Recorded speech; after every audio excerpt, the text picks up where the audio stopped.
the states within the same, in true Christian love and charity one towards another, through Jesus Christ our Lord. Amen.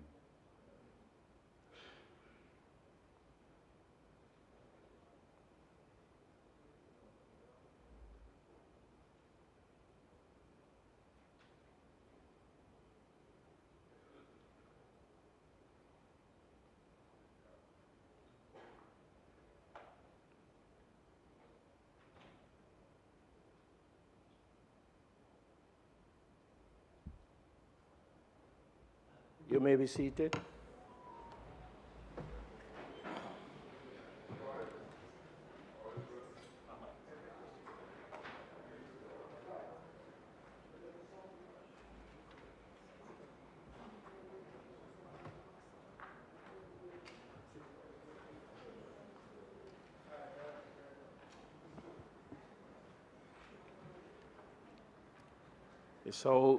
This house is now in session. Call of the roll.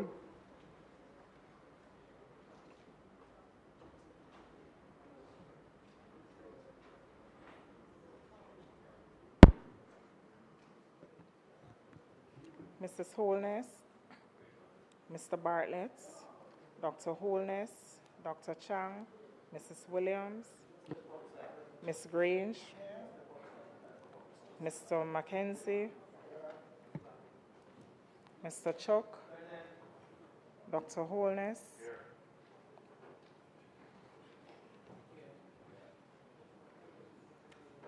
Mr. Vaz, Dr. Tufton, Mrs.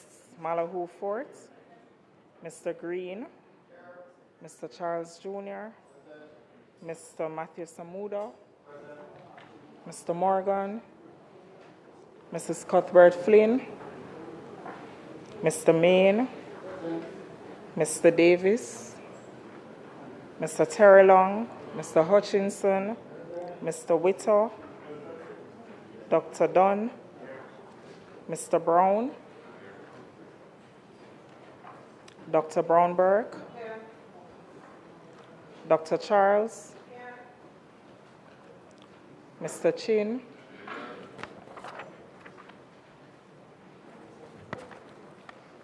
Mr. Cousins, Ms. Crawford, Ms. Daly, Mrs. Dalrymple Philibert, Ms. Davis, Mr. Golding, Mr. Graham, Dr. Guy, Ms. Hamilton, Ms. Hannah, Mr. Enriquez, Mr. Henry, Mr. Hilton, Mr. Jackson, Mr. Lawrence, Ms. Lee, Mr. Miller, Mr. Montague, Ms. Morrison,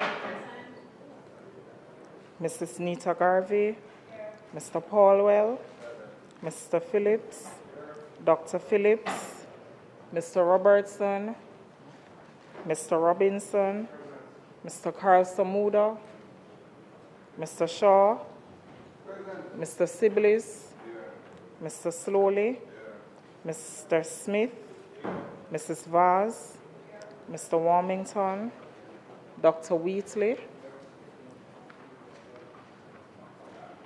Mr. Williams, Mr. Wilson, and Mr. Wright. Thank you, Mr. Speaker. Thank you very much.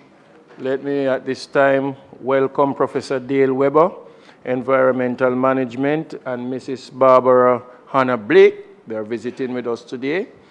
And for members in the gallery and all those persons who are on social media or by way of PBCJ, let me once again welcome you to a sitting of the House of Parliament of Jamaica. Statement by ministers.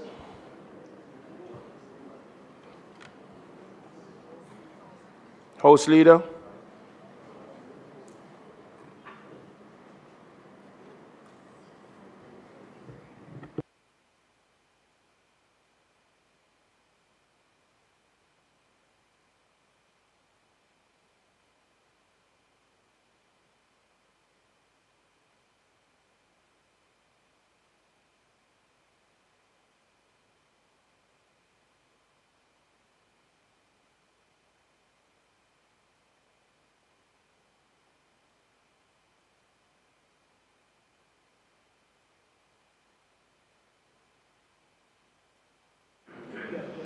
Mr. Speaker, thank you. I just want to note, Mr. Speaker, before we go into the agenda, the passing of Phyllis Mitchell, former parliamentarian. She was the representative for the constituency of Northeast St. Catherine, and also served as Minister of State in the Ministry of Education and Culture. I just would like us to note her passing and to indicate that next week we will do the appropriate tributes to her. Thank you, Mr. Speaker. At this time, Mr. Speaker, we have 2 statements by ministers, and in addition, the Prime Minister will be making a statement. So you're ready?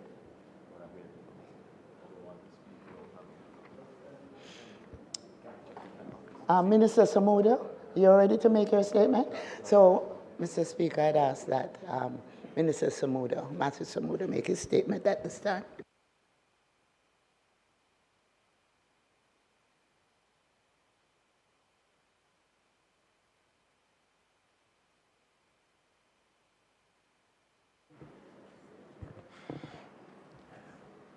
Minister Samuda, statement. Statement by Minister.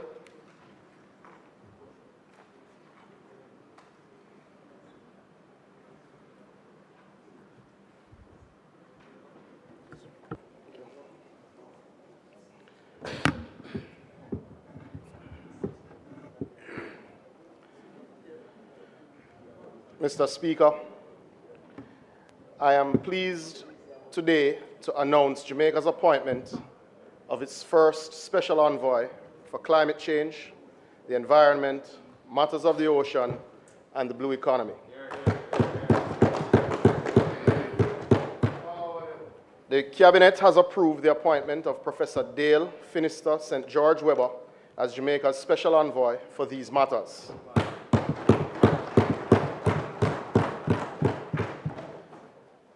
Mr. Speaker, Professor Webber will hold the title of ambassador while serving in this role.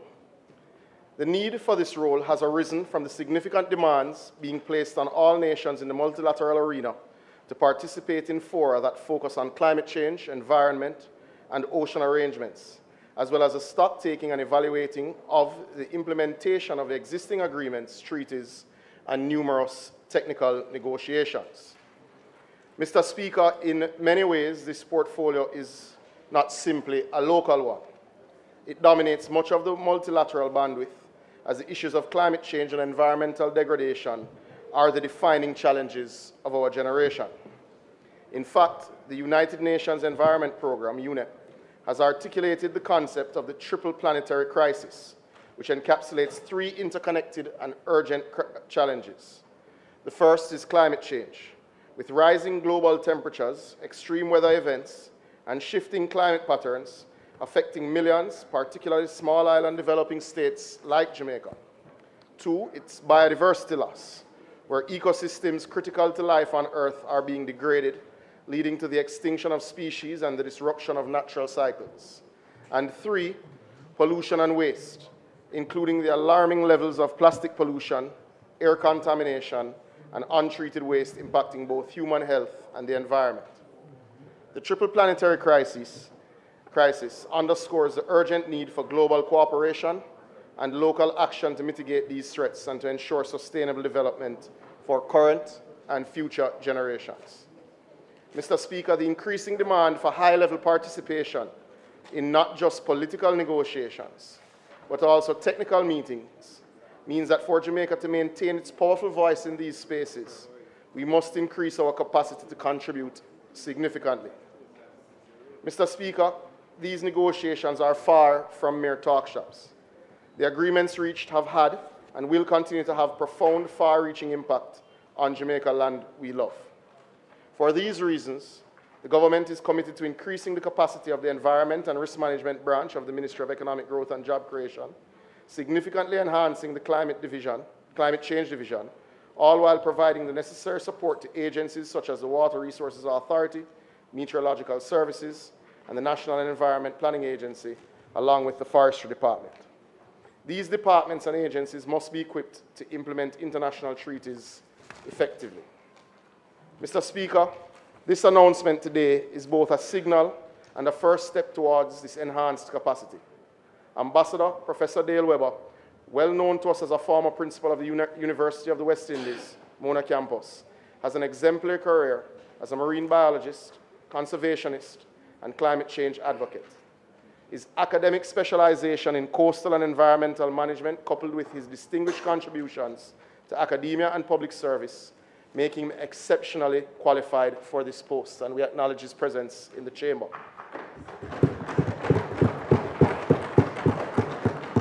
Mr. President, colleagues, I can assure you that I have never seen a CV as voluminous as Professor Webber's. I would have prepared copies for the members, but the volume of paper and toner would be counterproductive to environmental preservation. In his role, he will report directly to the Most Honorable Prime Minister, collaborating closely with the Ministry of Economic Growth and Job Creation and the Ministry of Foreign Affairs and Foreign Trade to represent Jamaica's interests on the global stage. I have informed the Leader of Opposition Business and spokesperson on energy and climate change, as well as the opposition spokesperson on environment regarding this matter. This sort of dialogue is critical as we lift this issue out of the political arena, especially during this political cycle. Member from East Kingston has already offered his support to Professor Webber. Today, I wish to state my own thanks to Professor Webber and invite the entirety of the opposition to offer their support and endorse the work ahead. Mr. Speaker, I thank you.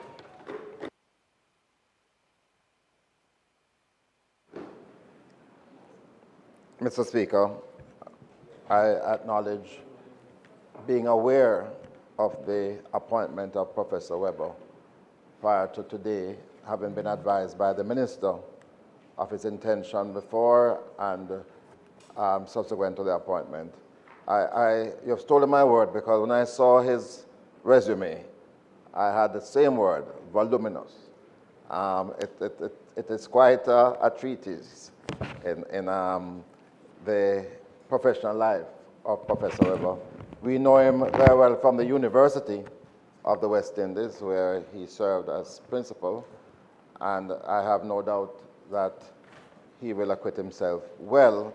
And I think it's important that we approach these matters in this way. You have said in your presentation just now that the issue of climate change is a defining challenge of our generation. And indeed it is. I want to, and I know that I'm the spokesman on climate change, but recently the Prime Minister of Barbados visited us, and she referred to it not as climate change, but as climate crisis. And that is precisely where we are now as a globe. And we have to speak in terms of the global nature of this, because Jamaica's impact is minuscule. We are suffering from what the industrialized world has bequeathed to us. And so issues of mitigation and adaptation are current and alive and well.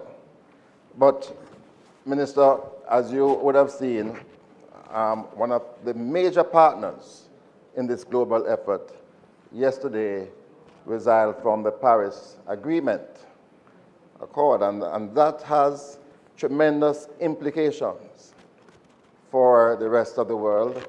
And I know you're entering, Professor Webber, at this time when, well, just before now, there was consensus that the climate crisis is real and that there has to be ways of funding, especially developing countries, to mitigate and to do the adaptation. And I think we are going to be challenged now in relation to the position of one major partner in all of this. So I wish you well, as I wish the country well, and I'm looking forward, Minister, to the further dialogue that we have to engage in, as together as a country, we resolve to ensure that the impact on our country is not as severe as it seems to be. So thanks for the statement, and again, we welcome Professor Weber on board.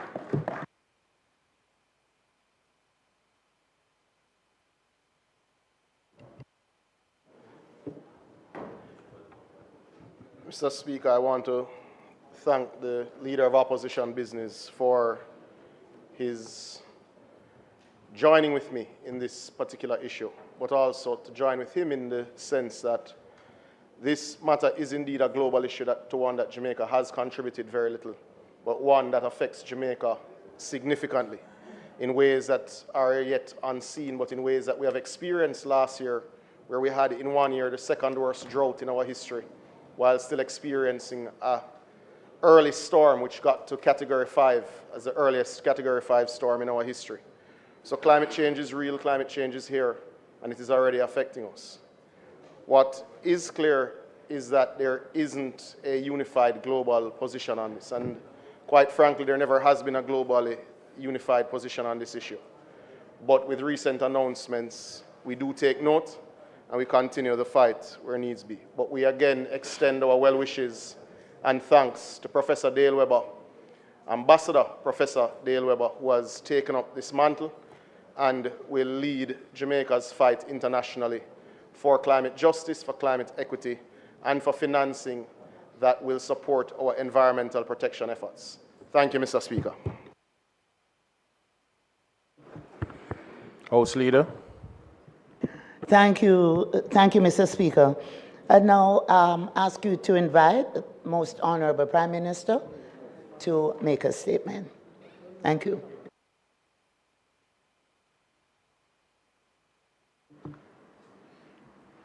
Prime Minister.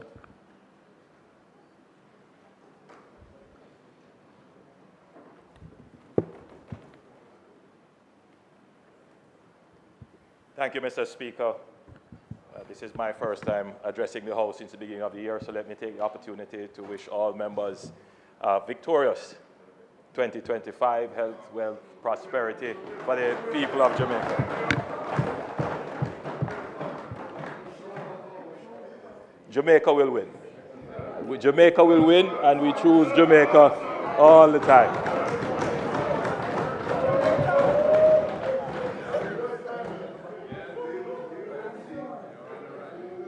Mr. Speaker, I wish to add my commendations to Professor Weber. Professor Weber has done a great deal of work in the field of climate, and it was a very easy decision for me as the minister responsible for climate change to make the appointment. We are confident that he will represent Jamaica well in the many climate fora that are convened around the world, and particularly at this time. Mr. Speaker, my presentation, my statement is not on climate, but this statement is occasioned by the incredible variability in climate that has affected Jamaica. Madam Speaker,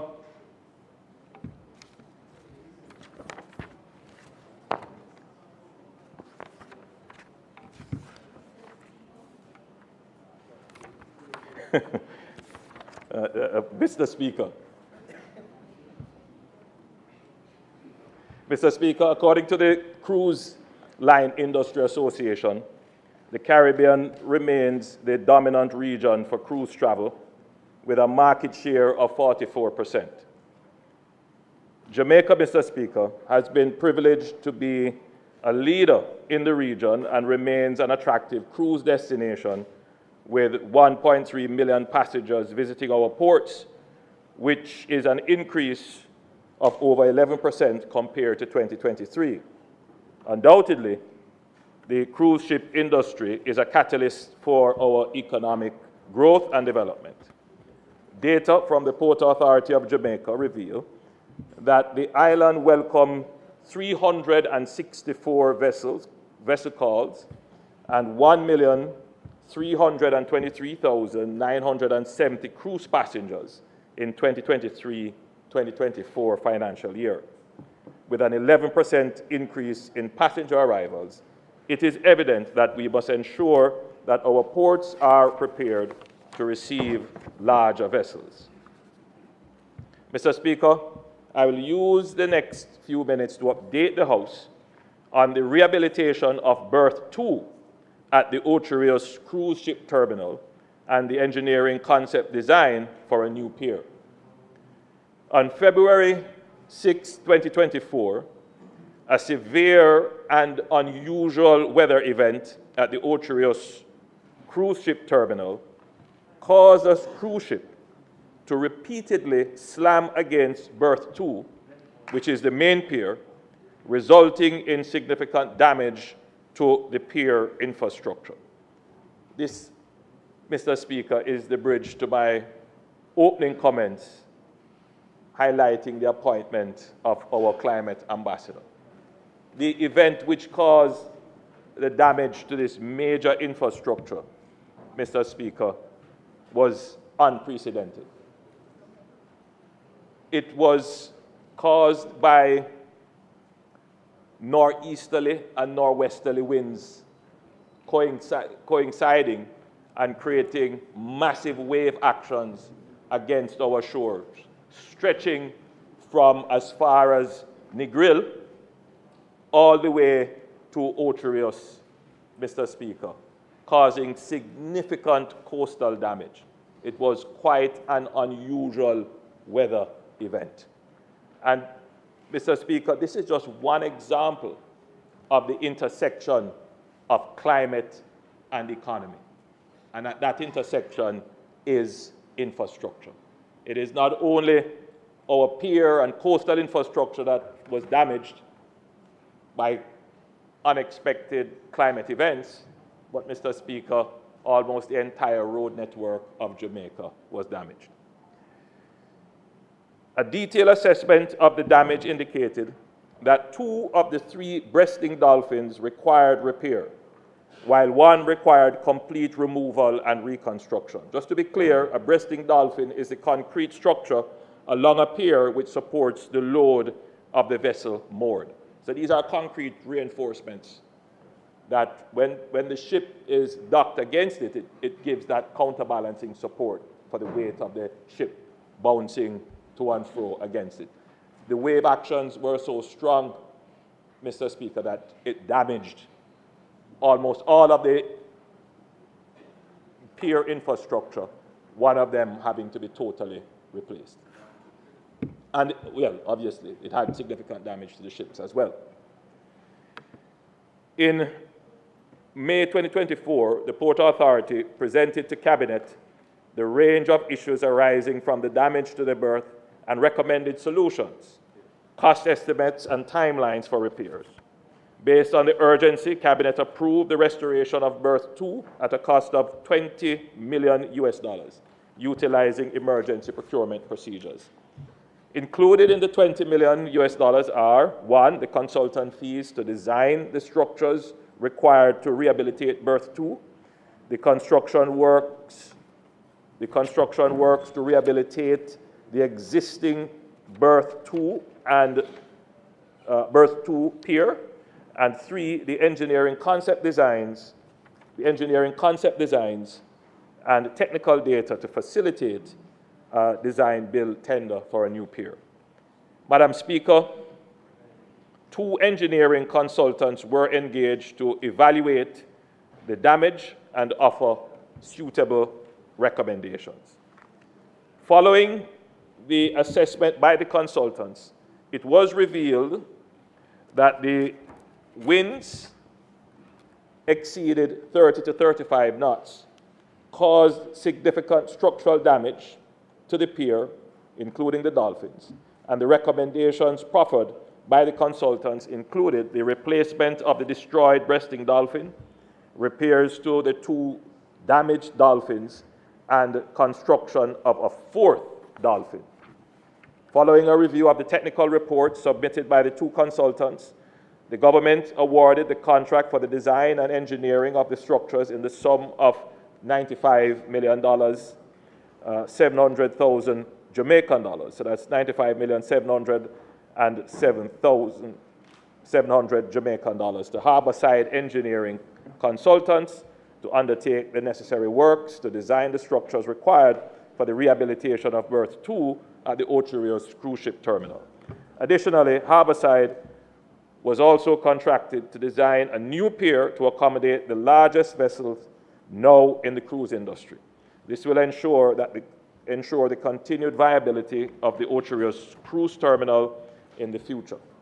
Madam Speaker, the Port Authority adopted the consultant's recommendations in relation to the immediate repair of berth 2, as this option was deemed as the most economically viable to sustain operations in Ocho Rios, and this approach provided the least cost construction cost, the shortest lead time for critical equipment such as piles, and the shortest downtime on the berthing facility. Madam Speaker, the contract with HEC commenced in June 2024. The designs have been completed already for the damaged berth. Additionally, a second contract in the sum of US $909,130 was also awarded to Harborside Geotechnical Consultants, a sister company of HEC, to collect the technical data for the project. This was also completed. In an effort to expedite the works, the decision was taken by the Port Authority to implement the repairs in 2 distinct packages. This was to ensure that demolition and other less critical components could be executed while the longer lead time issues were being addressed. The packages are as follows. Contract 1, rehabilitation work between breasting dolphins, which were damaged in the incident and allows for the reconstruction of those structures to be repaired. And B, Contract 2, reconstruction and strengthening work around the breasting dolphin that was destroyed and repairs to 2 mooring dolphins.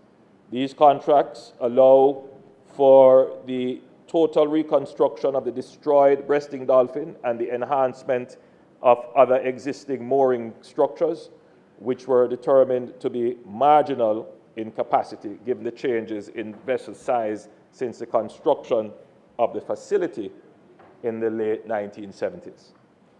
This phase is the most significant, which includes the procurement and installation of 111 new piles.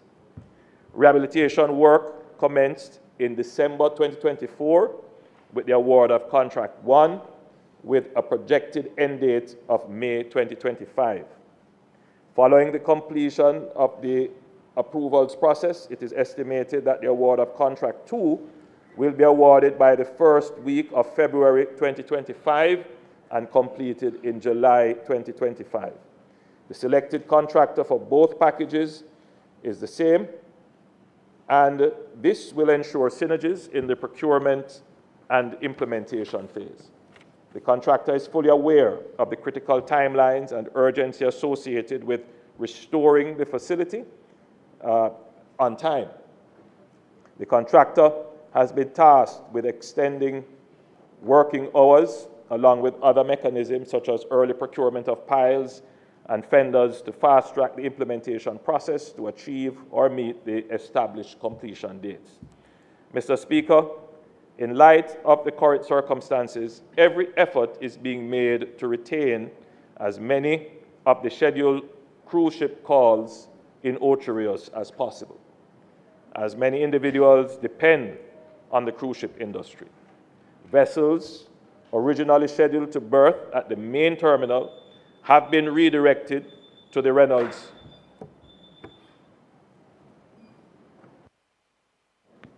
Mr. Speaker, I ask that the Most Honorable Prime Minister be allowed sufficient time to complete his presentation.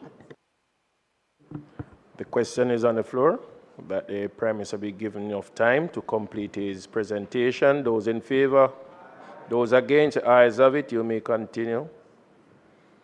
Mike. Mr. Speaker,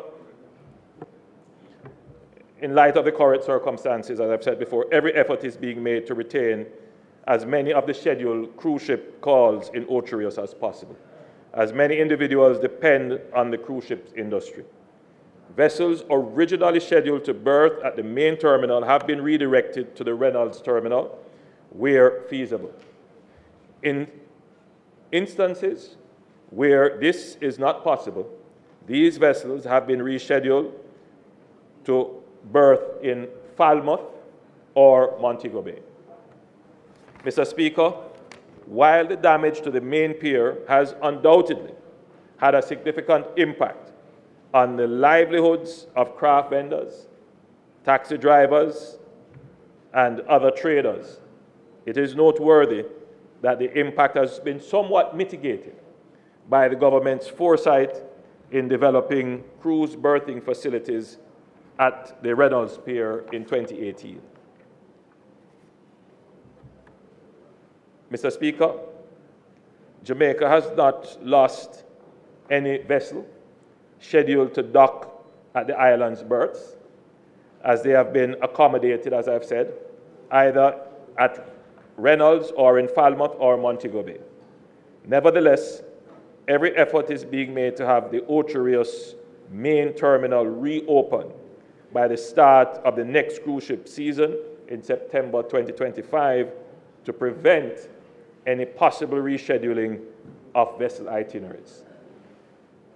Mr. Speaker, the government will continue to invest in the development of our ports, recognizing that the economic benefits they bring are vital not only to our economy, but also to the growth and sustainability of our tourism product. Thank you, Mr. Speaker.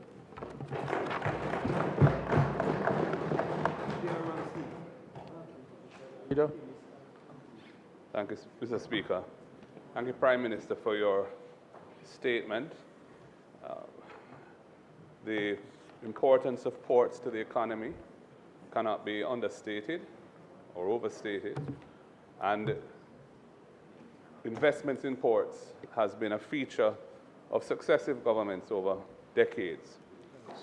This particular situation, obviously very unfortunate, an unforeseen event caused by an extreme weather situation in February last year, has really had an impact, a negative impact on Ocherius, the economy of Ocherius. I've visited there fairly recently and spoke with a number of small commercial operators, craft vendors in particular, and others. And the fact that the main pier in Ocherius is not usable and hasn't been usable since February has really had an impact on the volume of visitors and the volume of commerce that they are experiencing. And it's a difficult time for them. And, you know, I just want to express my solidarity with their condition as they await the completion of these major repairs. Obviously, the availability of Reynolds has mitigated that somewhat, but as you have said, there are vessels that can't be accommodated at Reynolds and have to be redirected to other ports, and therefore Ocherius has lost the benefit of those vessels that have to be sent elsewhere. You didn't mention any insurance coverage, Prime Minister, to help defray the costs related to these repairs. I don't know if that's indicative of the fact that there is none. While I know central government doesn't insure, I don't know what the situation is in relation to a public body such as a port authority or whichever entity, legal entity, owns the pier. And if there is no insurance in place for this type of eventuality, why that would be. Because the result of that is that the full cost of repair has to be borne either by the government or, if there is a possible claim against anyone else, all right, from the accident that took place, maybe there's a possibility of some sharing of those costs, but your statement doesn't suggest that that's the case. One thing I would just mention, Prime Minister, is that you have indicated that there was an 11% increase in passengers visiting our ports in 2024 compared to 2023. And the Minister of Tourism has also said that the total visitors to the country has gone up. But the preliminary data that I have seen indicates that for stopover visitors coming through the airports, 2024 was actually a lower figure than 2023 by some I think it is 1.9%. So total passengers entering Jamaica through our airports in 2024 were 1.9% less than in 2023. And although that difference may have been made up in terms of headcount by the increase in cruise ship passengers, there's obviously a big difference between a cruise ship passenger who is a very short-term visitor who's staying on a ship and maybe taking a tour or something while they're berthed here versus a stopover visitor staying in a hotel.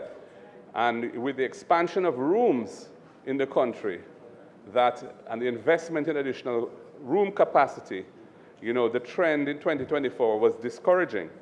And I would hope that we can hear what is being done to alleviate that, because supplementing the reduced arrivals and persons staying in hotels by relying on cruise ship passengers is not a satisfactory substitute. We want both to be growing, clearly. So I'm interested to hear your response on those 2 points, Prime Minister, whether or not there was any insurance, and if not, why not?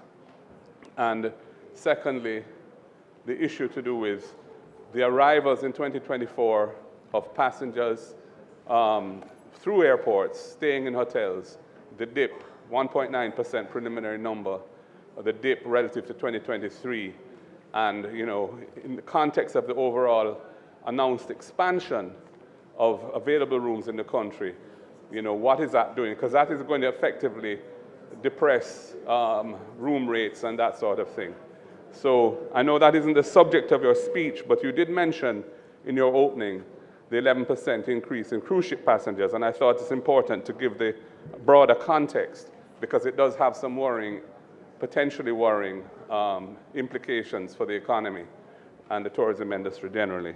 Thank you, Mr. Speaker.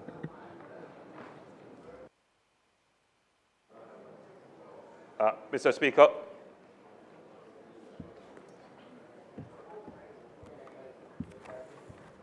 let me quickly respond to the Leader of the Opposition. In July of this year, the country was hit by a category, started out as a category 5, hit us at a category 4, and had significant damage to the southern part of the island and damage generally, which would include some of the tourism areas.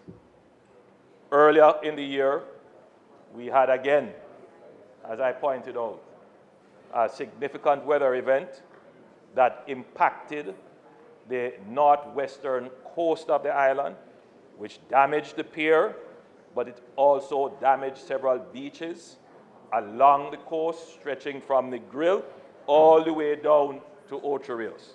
So, yes, there was a slight 1.9%, as you have pointed out, drop in tourist arrivals. Well, you got the overall figure. But the point of fact is, Mr. Speaker, the Leader of the Opposition says he would want to give the overall context. Well, the context is that our economy is affected by weather events. The same thing that the leader of opposition business stood up and said. This is the administration, Mr. Speaker, that has ensured that our economy is resilient. Not that side. They have no clue, Mr. Speaker, about what it means to be hit by an unexpected disaster, absorb and recover. Mr. Speaker, this administration is the administration that is responsible for building resilience in our economy. Mr. Speaker, it is not the only time that we have been hit by an unexpected event. Mr. Speaker, we were hit by the worst.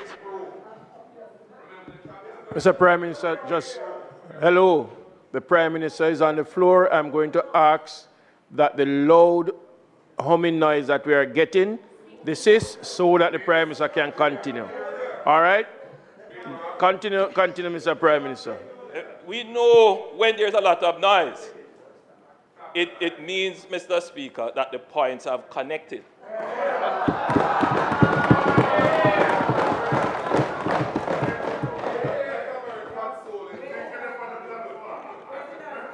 So, Mr. Speaker, I hear Sotovoshe, travel advisory.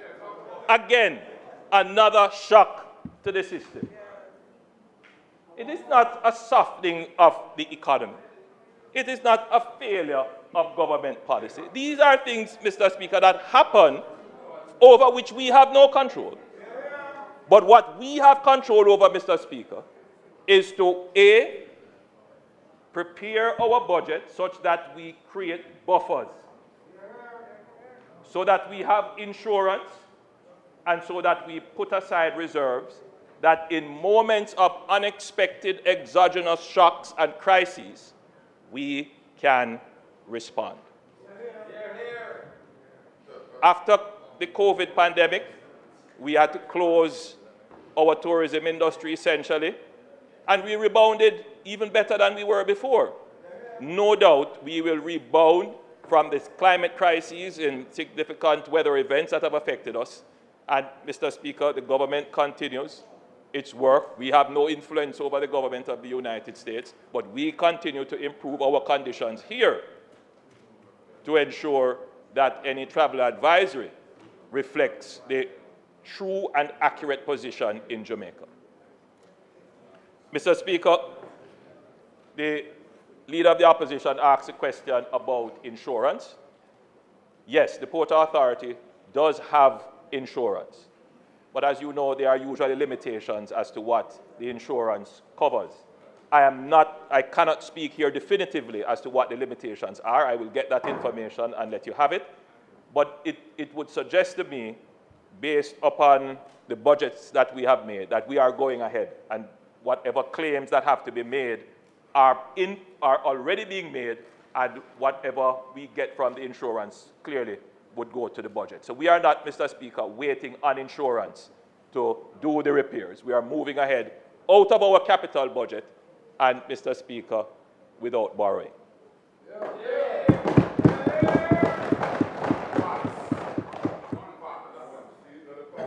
Now, Mr. Speaker, we are taking the opportunity to improve the facilities at the pier.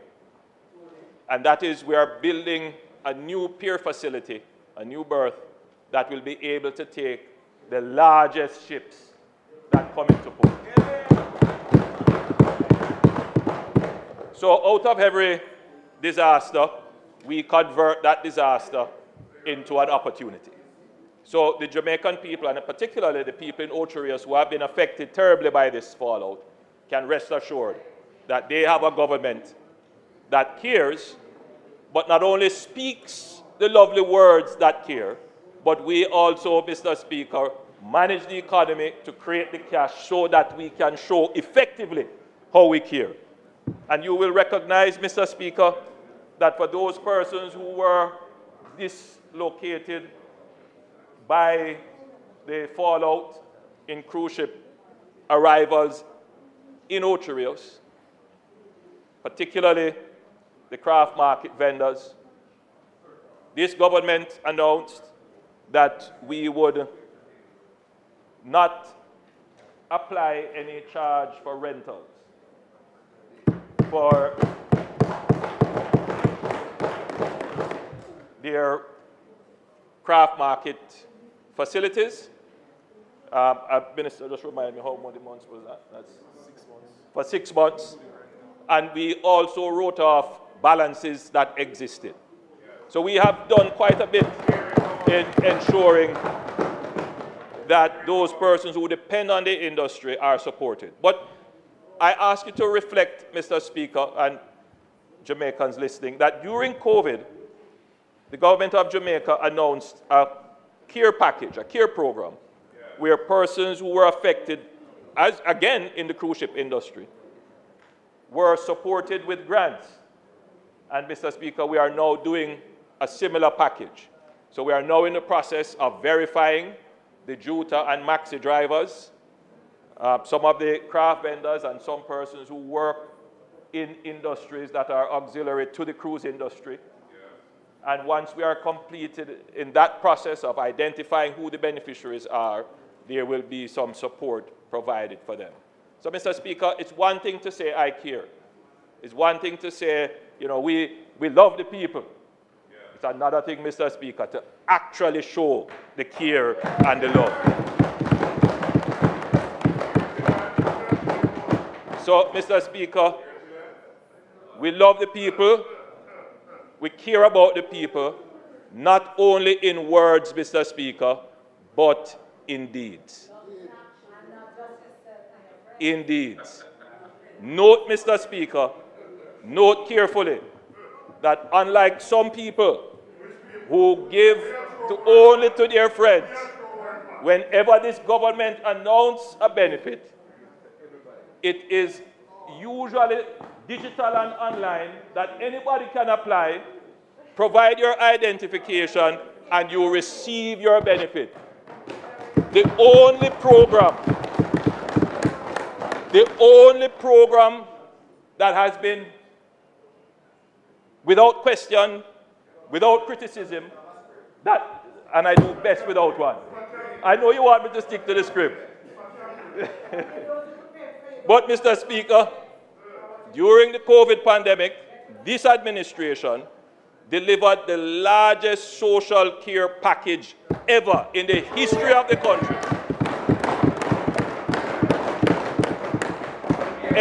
All they needed to do was to go online and apply. There was no favoritism. There was no partisanship. We didn't ask where you live and which constituency you live.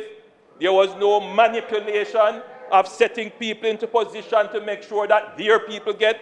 No, it was transparently done, and everyone who is a Jamaican or who was affected got the benefit. So I just want to be clear that for the persons in Ocho Rios, and I know they are badly affected by this, the takeaway is that the administration, this government, has already started the repairs in quick order. We are doing it in a strategic way where we are repairing some of the berths so that we can get in more ships so we don't lose any itinerary that is scheduled for the piers. Secondly, we're going to take this opportunity to expand the capacity of the pier by building a larger berth that can take the largest ships that are now, the largest class of ships that are now being built. And thirdly, in the interim, while you are suffering a loss of income, the government is going to do, or has started to do, all that it can to support. We have done the support in terms of the write-off of rentals and the forgiving of any debt, and we are now completing the process of delivering the cruise care program. That's probably what we will call it when it is finished, its process, right? The cruise workers care package, so that our cruise ship, our workers in the cruise industry can have some form of support to cushion the blow of the loss of income from cruise ship. So, Mr. Speaker, I thank you for the indulgence. I thank the members for their questions.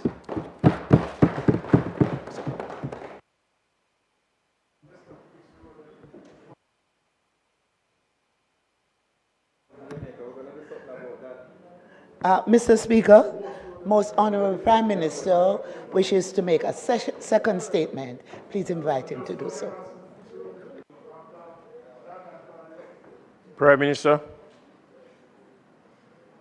Mike.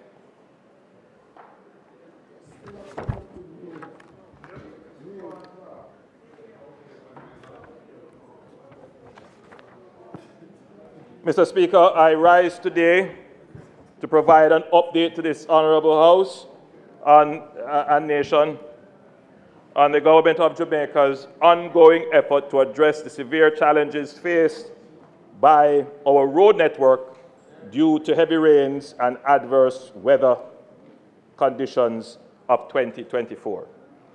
These weather events caused widespread damage to our infrastructure, disrupting critical roadways that are vital for the daily activities and economic well-being of our citizens.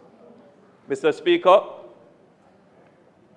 before I get into the updates, I think it is important that the country appreciates that the state of the roads is not, Mr. Speaker, it's not the fault of government. It's not the fault of government. Mr. Speaker, that sort of a comment might very well be true.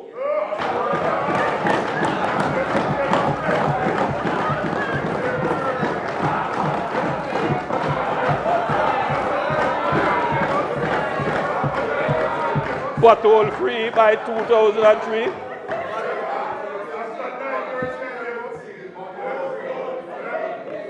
The reality is that our legacy infrastructure was never designed to withstand what we are seeing today in terms of climate change.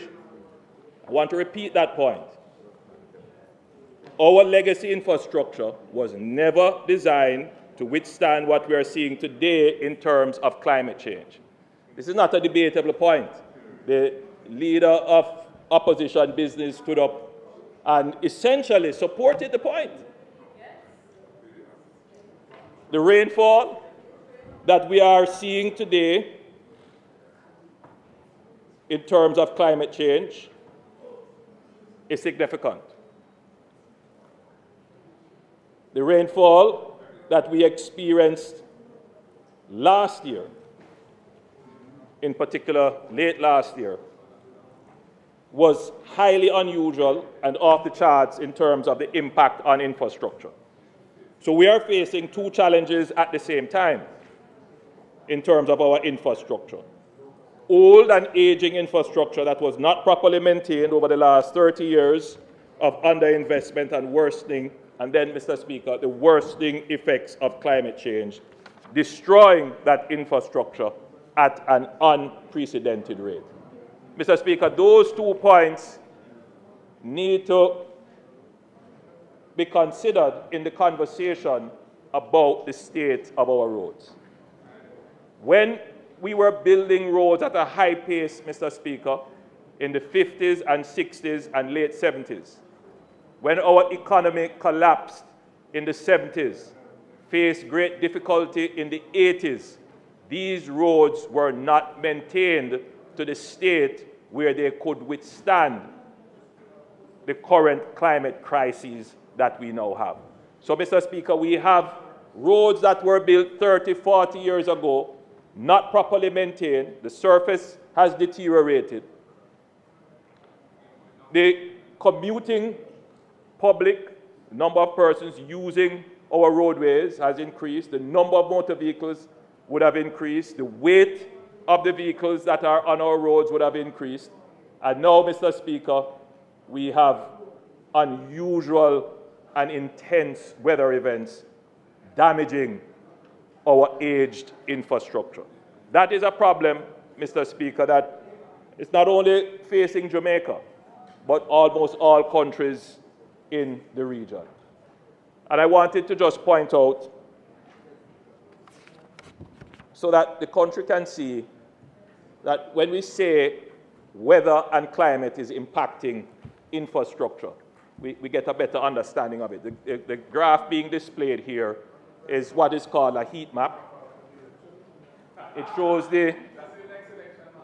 the intensity.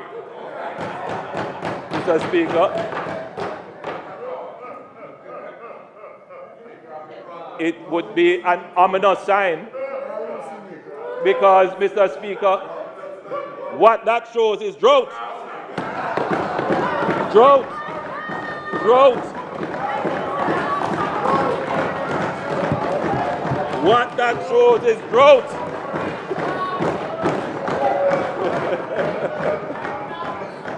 What that shows, Mr. Speaker, is drought. So in 2021, it shows you the intensity of the rainfall in November 2021 rain. If you go to November 2022, slide 2022, it would show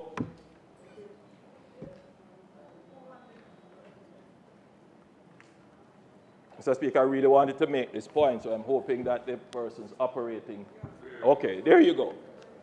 So it shows you the weather changing in 2022. Look at the weather again in 2023. You notice the heat map, not so much drought.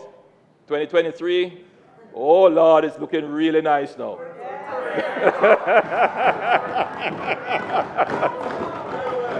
Looking really good now. And look at 2024. Oh my.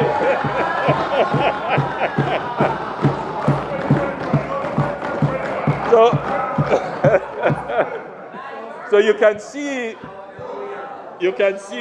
Mr. Speaker, the change in the weather. So it's very important that the public appreciates the impact of weather on infrastructure. And this is the average rainfall using November for the last 4 years. And you can see how that average has changed. So November rainfall 2024 was quite unusual right across the island. It gave us a good shower of rain.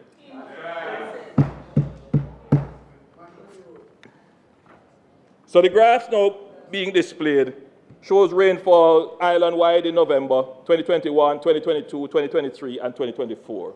It is obvious that 2024 is a complete outlier. The next graph shows the November 2023 and November 2024 rainfall by parish compared with the 30-year average.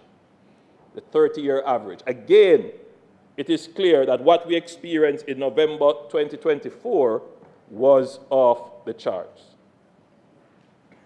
Jamaica is not the only country experiencing these challenges. Mr. Speaker, I would like to read into the record of Parliament the experience of Costa Rica from a news report dated the 22nd of November 2024. The recent heavy rains in Costa Rica have caused significant damage to the country's already deteriorating road network. According to the National Roads Council, many national roads have been affected by issues including landslides, flooding, and severe infrastructure damage. Key problems reported including washed out soil, cracked asphalt, and collapsed slopes. This is exactly what has happened in Jamaica. Authorities warn that the number of affected roads could increase as assessment continues. Engineering experts caution that even with the recent break in rainfall, saturated soil may lead to further landslides and flooding, exacerbating the crisis. This is exactly what happened, particularly in Portland and East Rural and West Rural St. Andrew, and parts of St. Mary as well. The heavy rains have underscored Costa Rica's ongoing challenges with outdated infrastructure and inadequate maintenance. Successive governments have failed to prioritize infrastructure investment, leaving the country's roads vulnerable to extreme weather events. The current damage highlights the long-standing neglect of road networks, which is crucial for Costa Rica's economy and public safety. I just thought I would read this out aloud so that the conversation that is happening about roads, that Jamaicans understand and place themselves in the global context.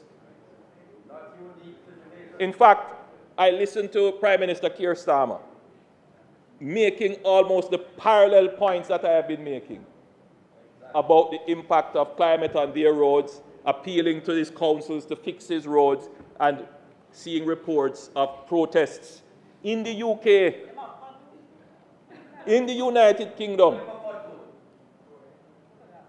So I make the point here not to excuse ourselves as government. That's not what this is about. No. Because we take responsibility by our actions.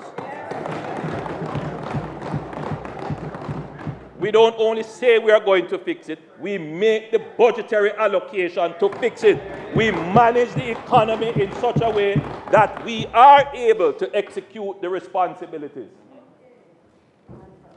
That's what it means to take responsibility, not to make an empty promise that Jamaica will be pothole free by 2003. No, that's not how we do it. No. So, Mr. Speaker, the reality is that the effects of climate change are creating havoc with infrastructure in several countries. This is not a unique problem to Jamaica. What makes matters worse in Jamaica is that our situation is compounded by 30 years of neglect and underinvestment in our infrastructure, including our roads. And if you were to look at when this neglect was most intense, when was this neglect of our roads most intense? I don't need to answer that question. I think every Jamaican knows that when that side is in power, when that side is running the economy, there is no revenues to maintain the roads. So the destruction of the roads, Mr. Speaker, is very well the PNP fault.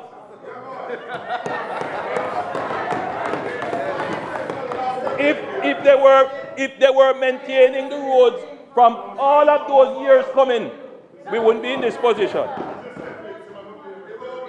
So, Mr. Speaker, I will now provide an update on various road programs, which shows, Mr. Speaker, that unlike that side, House Leader. and I'm going to show you what we have done for the 9 years that we have been here. Mr. Speaker, I ask that the Prime Minister be given enough time to complete his presentation. The question is that the Prime Minister be given enough time to complete his presentation. Those in favor?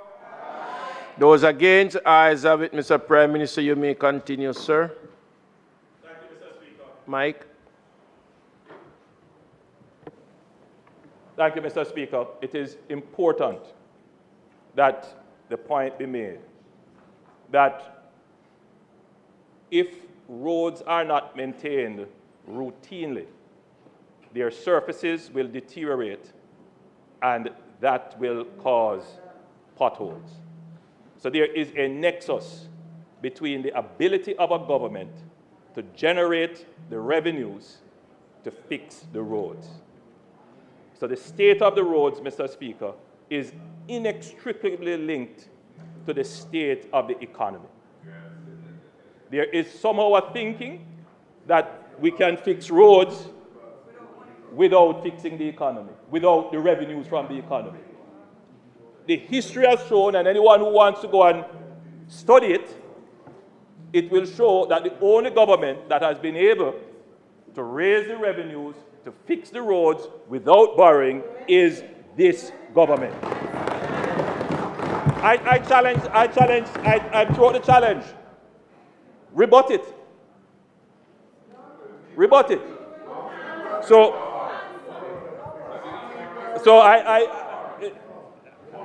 if they want to rebut it, they can, but come with the facts.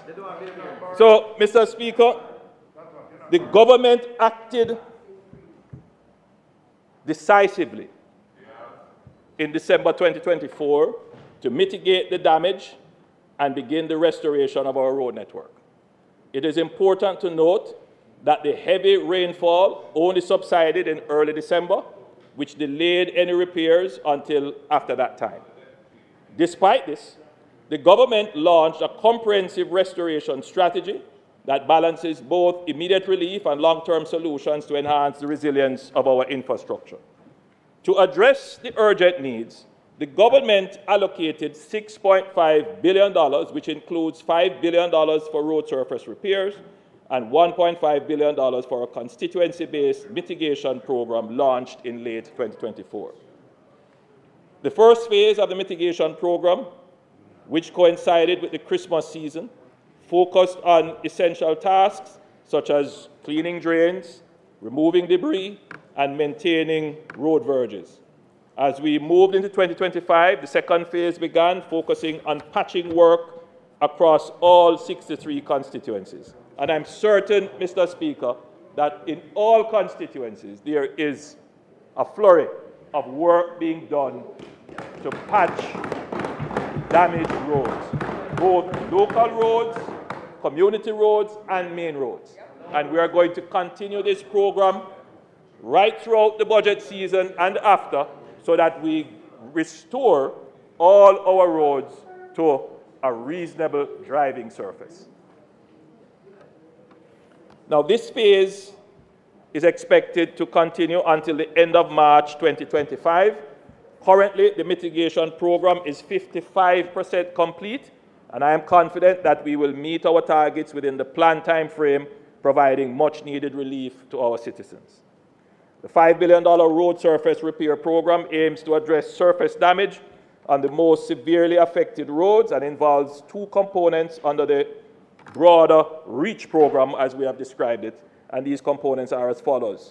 We have a $3 billion program, and that is split between the NWA being the entity directing that expenditure, and another $1.5 billion, which is directed at constituencies. The thinking is that the MPs should be able to identify those roads that are causing pain points within communities.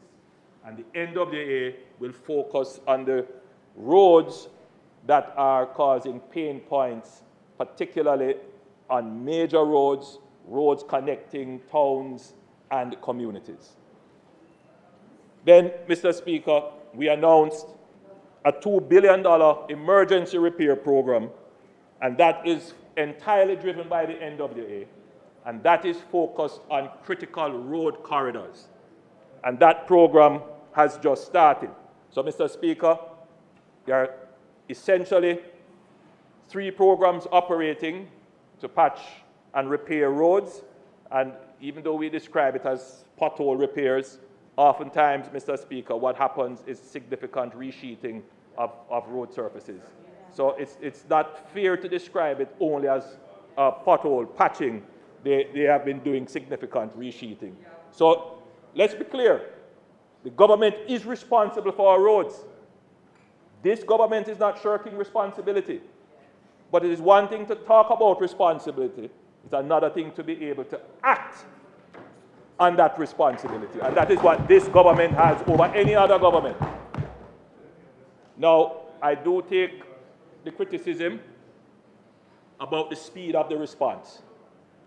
And I must tell you, Mr. Speaker, I am not satisfied that we are moving as fast as we could. The public bureaucracy is hard to maneuver. But I assure you, Mr. Speaker, that we have put in place the necessary measures, and the programs are now picking up pace and they are accelerating. And we will continue to manage them. Mr. Speaker, I can tell you that the first thing I do when I wake up in the morning is that I call the head of the NWA. And I ask him, give me a report. And then I call my minister, Minister Morgan, and I say, Minister Morgan, go out on the road and see what is happening. So that the reports that I get, I match them against actual observations, because we take it very seriously. There are many issues with the patching of the roads, Mr. Speaker, which we are not satisfied with, but we're going to correct them, and I'm certain that persons would be seeing improvements. We started patching at night. There is always a concern about patching and leaving the debris on the roadside. If that comes up, any citizens see that, please get in touch with us. That must not happen. Mr. Speaker, there are concerns that have been raised regarding the patching, that the contractors patch a piece, and then there's a little pothole beside it. They leave that little pothole and they've gone to another piece. We have interrogated that. Of course, the claim is that they are being economical. They don't want to focus on the small potholes. They want to focus on the big ones because that makes the driving surface easier. But we have said to them, look, patch the road properly.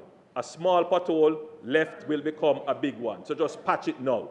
So we have changed the modus operandi of those contractors. Mr. Speaker,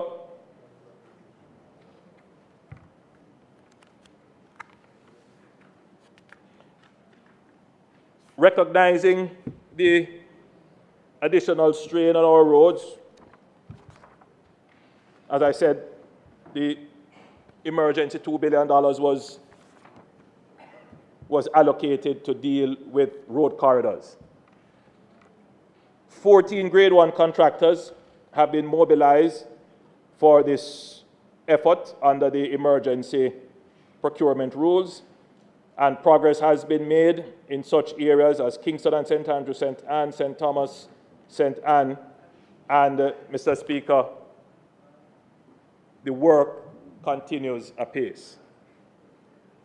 Mr. Speaker, with these immediate measures, we are focused on addressing the most pressing needs. The government remains committed to a long-term vision for sustainable infrastructure development. We fully understand the importance of creating a road network that is durable and resilient, capable of withstanding future challenges, protecting our communities, and supporting economic growth while improving the quality of life for all Jamaicans. To achieve this vision, we commenced construction under the Spark project in December 2024 as promised. This ambitious initiative aims to modernize and strengthen our roadways, ensuring that they are less susceptible to weather events and resilient to future shocks. The main contractor has already been mobilized to undertake works island-wide with the objective of upgrading, not just repairing, but upgrading our road network to meet the demands currently and in the future. I fully acknowledge, Mr. Speaker, the frustration many Jamaicans are experiencing due to the difficult road conditions. To those affected, I assure you that your concerns have been heard. We are committed to addressing these challenges with urgency and determination through both immediate actions and comprehensive long-term planning. Initiatives like Spark reflect our shared commitment to not only repairing the damage, but also building a stronger, more resilient road network for future generations. I would like to express my sincere gratitude to the civil servants and contractors who have worked tirelessly, even during the festive season, to ensure the success of these efforts. Their dedication has been instrumental to the progress thus far. And I look forward to their continued hard and efficient working to ensure that these programs are completed on time and on budget. Mr. Speaker, one of the things that we pick up when we go around dealing with the roads is that the public sees the patching program as the immediate response. And there are some persons who would say, well, you know, the patching is of no value. What we want to see is the total upgrading and rehabilitation of the road. And I would just say to the public that the government is doing both things. And I want to again repeat it, put it into context.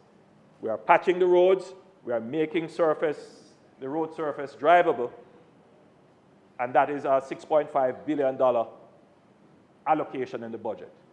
We have another program called the Spark program, and that program is designed to rehabilitate, upgrade, and improve the entirety of the road, which sometimes includes putting water pipes, drainage, and some amount of intersection improvement road furniture where necessary, and support civil infrastructure, retaining walls, etc. So the concern of the public is well noted, and it is being addressed. So there are two streams of effort. The first stream of effort is to get the road surfaces back to driving condition after this extreme weather event. And the second stream of effort is to improve roads to a very high standard and extend their useful life. In fact, Mr. Speaker, the target is that we will probably have between 600 and 660 roads that will be improved island-wide under the SPARK program. That, Mr. Speaker, will have a massive impact. Mr. Speaker, I want to turn now to another stream of effort in terms of the government's road improvement strategy. I wish to take this opportunity to update the House on the special CAPEX program. A few years ago, in 2022, the government introduced a comprehensive urban transportation initiative aimed at alleviating traffic congestion in urban centers by addressing road capacity and enhancing access.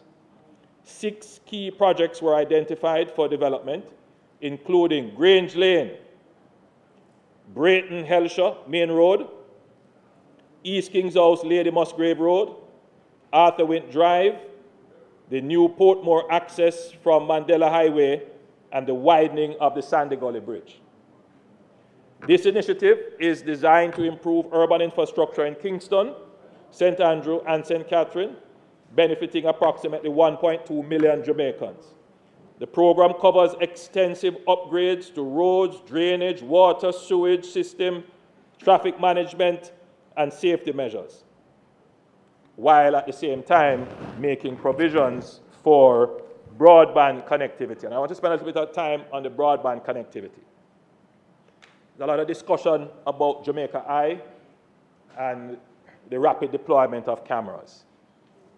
The rapid deployment of cameras depends on having broadband internet access easily available. And so, Mr. Speaker, it's not that the government doesn't want to spend on the cameras, but we first have to spend on putting in this backbone. And so every road that we're doing now, we are putting in the backbone so that we can rapidly expand the coverage of the cameras that we have. So, Mr. Speaker, all the roads that we're going to be doing under this will have 3 other components other than just the road. They will have sewage. They will have water improvements, and they will have provisions for broadband. So when we are doing these roads, we consider them not just roads, we consider them to be utility corridors. There's a 4th component which I would want to highlight. All of these roads will have some component of streetscaping. You know, recently I saw a news report that Holland Bamboo in St. Elizabeth, a part of it was destroyed by fire, as it usually happens ever so often.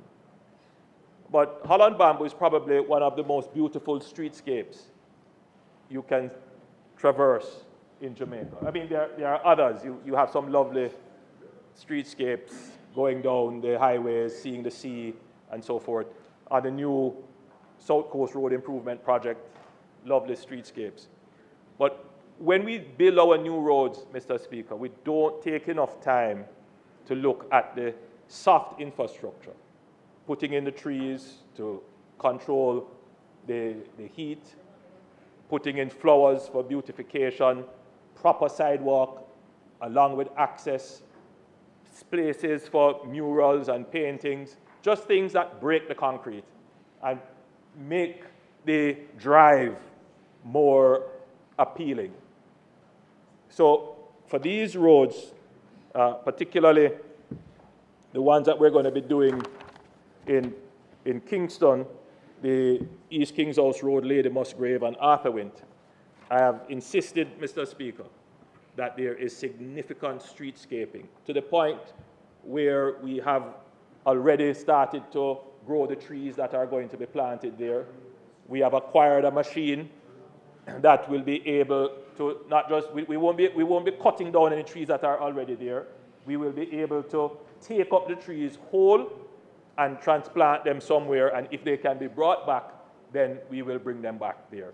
So we are making the provisions to ensure that these roadways are beautiful, that people can appreciate and feel the value of the infrastructure, not just from the convenience of driving, but from the peace of mind that you get from being in a space that takes into consideration the greenery and the environment. So, Mr. Speaker, the country should be aware that this project is well underway. Now, 3 of these 6 projects were specifically designated for Portmore, acknowledging its transition to a parish and the numerous development projects anticipated in the future.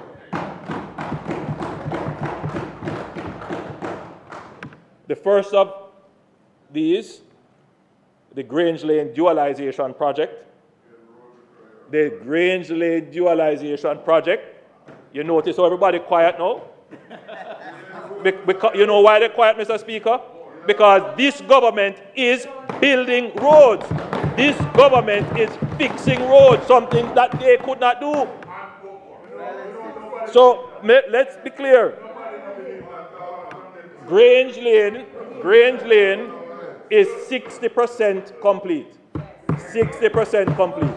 This is not talk, not just talking. 60% complete. Work started, 60% complete. Upon its completion, work will shift to the Brayton Road and sections of the Helsha Main Road Dualization Project, which is slated to begin in the 4th quarter of the 2024-2025 fiscal year. So work will begin this year on another road, major road, to alleviate traffic and congestion in Portmore. Moreover, Mr. Speaker, the Arthur Wint Drive Dualization Project has been expanded to include the stretch from Arthur Wint Drive through Tom Redcombe to Camp Road, alongside the installation of sewage systems and additional water lines. This expansion will greatly benefit residents, businesses, and developers in that area. The Arthur Wint Drive project is set to commence in the upcoming fiscal year, along with the remaining CapEx projects such as the Sandy Gully Bridge upgrades and the new Portmore entrance development, both of which are currently undergoing investment appraisal. Mr. Speaker, I recognize that the simultaneous commencement of several large-scale projects may raise concerns. However, I assure you and the people of Jamaica that every effort will be made to carry out these projects with minimal disruption to daily life. The Special CapEx program is a testament to the government of Jamaica's commitment to modernizing our infrastructure, fostering future development, and enhancing the quality of life for all Jamaicans. Mr. Speaker, I also wanted to provide an update on our highway projects. You see how much roads we're doing? You asked what we did in 9 years? Oh, Lord. But, Mr. Speaker, let them stand up and say what they did in their 18 and a half years and their 4 years. They can't compare. I know you don't like it when I speak. I know it's a frustration to you when we speak and show the facts. Mr. Speaker, you know, the spin ball is the most dangerous ball, you know. The spin ball, most dangerous. So, Mr. Speaker,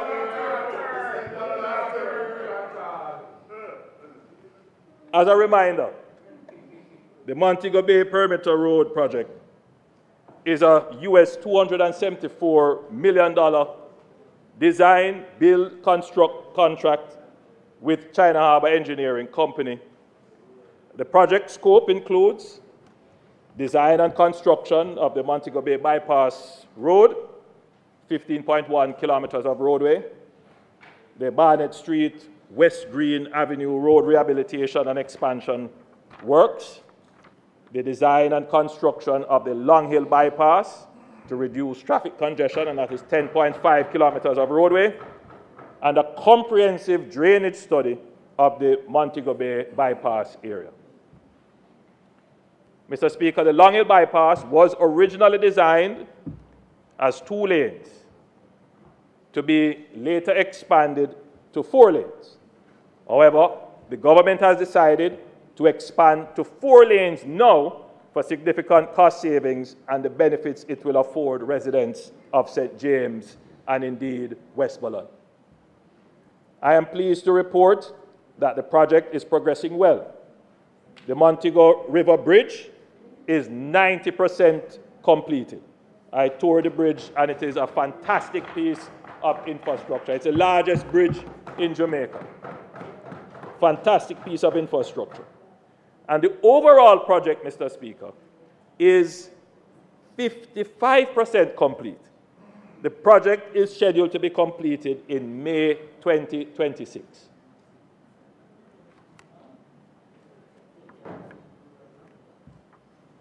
Mr. Speaker, the South St. Elizabeth Extension Project intends to expand the Southern Coastal Highway from Williamsfield in Manchester along the south coast towards Hodges in St. Elizabeth, which is in the vicinity of the border of Westmoreland. The project includes bypass for major towns such as Junction, Southfield, and Black River. The project has gone through the PIAB process, that's the Public Investment Appraisal process, and the source of funding is being identified. We expect to tender this project during the 2025-2026 financial year. That's a major project, Mr. Speaker, that is going to extend the Williamsfield Highway all the way around to the border of St. Elizabeth and Westmoreland. Mr. Speaker, the North Coast Highway PPP project will see the expansion of the North Coast Highway from 2 to 4 lanes from Miami Bay to St. James. The government engaged the International Financial Corporation, the IFC, for transaction advisory services. During that process, legal and technical due diligence and social assessments were conducted. The concept design has been developed and the project is being prepared for tender in 2025-2026 financial year. This project aims to enhance transportation infrastructure, stimulate economic growth, and promote sustainable development along the North Coast. And I want to spend a little bit of time on this, Mr. Speaker. Recently, we saw several concerts and entertainment events held in that general region of Miami Bay, and it created significant congestion, real problems with traffic and congestion. We have this project here, Mr. Speaker, which will expand that roadway to the border of St. James to 4 lanes. It will improve traffic flow, but we bear in mind, Mr. Speaker, that along that roadway is an emerging urban center. And so the road is being designed with that in mind. So it will not necessarily be a highway, but it will be a main boulevard. But it will be designed in some places with grade separated interchanges and overpass so that there is not much interference with egress and entry onto the road. So that will give significant relief to the commuting public, and we will start that project. The intention is to begin that project in the next financial year. We're also looking to develop, Mr. Speaker, the St. Anne's Bay project, which is the St. Anne's Bay bypass. And this will be an extension to the North-South Highway from Miami Bay, traversing westward and parallel to the North Coast Highway through sections of St. Anne and terminate in the vicinity of Discovery Bay. The expansion will be a 30-kilometer, 4-lane highway. The concept has been developed and the source of funding is being identified. So on that corridor, you will have a main boulevard which will carry traffic from the exit of the current North-South Highway in the Miami Bay vicinity all along. So that will be a very well-developed corridor. But we will also extend the current North-South Highway with a parallel highway. And so persons heading to St. James would not have to drive through Miami Bay. They could go straight on the highway and head into Montego Bay, because the intention is to develop that corridor into the new urban center. And it is not that the government is doing it in a sense, Mr. Speaker. It is that it has its own energy, and persons have already started to develop along the corridor. And so we bear that in mind as we develop the road. That is going to be the boulevard through a main urban center. So, Mr. Speaker, yes, there are challenges with roads. And I hope that today I've been able to put those challenges into the proper context and perspective.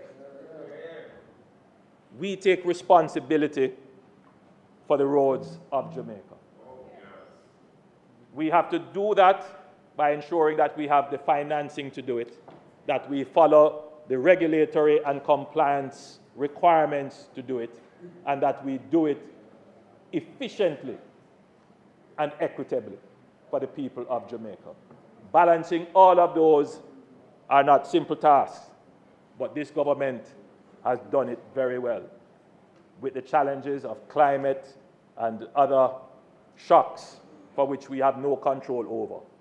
But by building resilience in our government, by ensuring that we manage the economy well, that we can set aside buffers in our budget, that for the first time we have a disaster fund,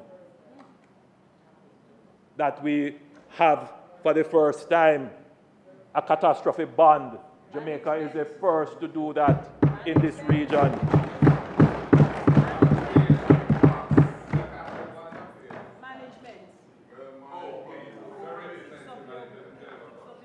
To manage the capital budget in such a way, Mr. Speaker, that we convert the capital budget into real infrastructure. So that when the unexpected happens, we don't have to turn to anyone and say, all right, we have to borrow. Or if we borrow, it is on really good terms. That we can absorb the punches. And Mr. Speaker, that is what this administration is about. All that we have tried to do, Mr. Speaker, is to attain economic independence, to be able to stand up on our own 2 feet and pay our way through the world. Absorb the shocks, get up and go again and grow stronger. And that is what this administration has done. The road challenges, Mr. Speaker, are not of today. They are legacy challenges. And the solutions, Mr. Speaker, we will not be able to fix all of them with the snap of a finger and fix them today. But what we have demonstrated is a deep understanding of the problem, the capabilities to put in place the measures to solve the problem, the capabilities to run the economy, to create the revenues to solve them, and the capabilities to execute and have our roads repaired to the highest standard. Mr. Speaker, we are certain that we will deliver to the people of Jamaica the best quality roads in the region. I thank you, Mr. Speaker, and I thank members for their indulgence.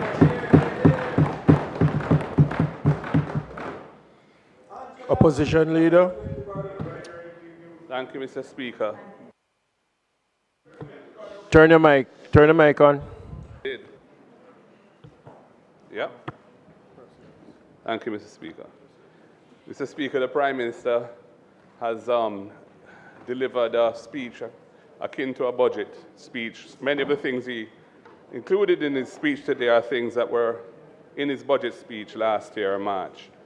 And we've heard it several times since. But you know, what that speech that the Prime Minister just made reflects is really a pretense at accepting responsibility, but in reality seeking to dodge responsibility. Climate change. To blame the poor, the appalling state of the road network in Jamaica today on climate change is just totally disingenuous. The reality is that there has been an absence of any proper road maintenance policy for years. And you have been in office for 9 years, so you have superintended 9 years of neglect over the maintenance of Jamaica's road network, for which the people are holding you accountable now. And that's just the reality of it. There used to be a road maintenance fund, which was established and funded to support road maintenance programs. That was put to an end under the JLP government to help to finance some of the loans that were taken from China, as it was in that case, to finance some of the major road projects. Jamaica's had decades of major road projects, but very little road maintenance. And what bothers me about your approach is that it's going to continue into the future if you are allowed to continue in government. There will be inadequate maintenance as a permanent feature of your government's regime, because you're continuing to be fixated on major road projects, because no doubt the benefits that flow, that can be the collateral benefits that flow from those major road projects, of which we are all aware. But the road maintenance, which is what the people want to see, the interior roads, the community roads, even the scheme roads, which you said the government is not responsible for. The government fixes the entire parameters of how roads are addressed in the country. The decision whether to take over or leave roads without any proper superintendent is a government decision. You can't shirk responsibility for scheme roads because you say developers developed it and it was never handed over. These are schemes which have been in this situation for year after year after year with no proper arrangement for dealing with the fixing of the roads in those schemes. So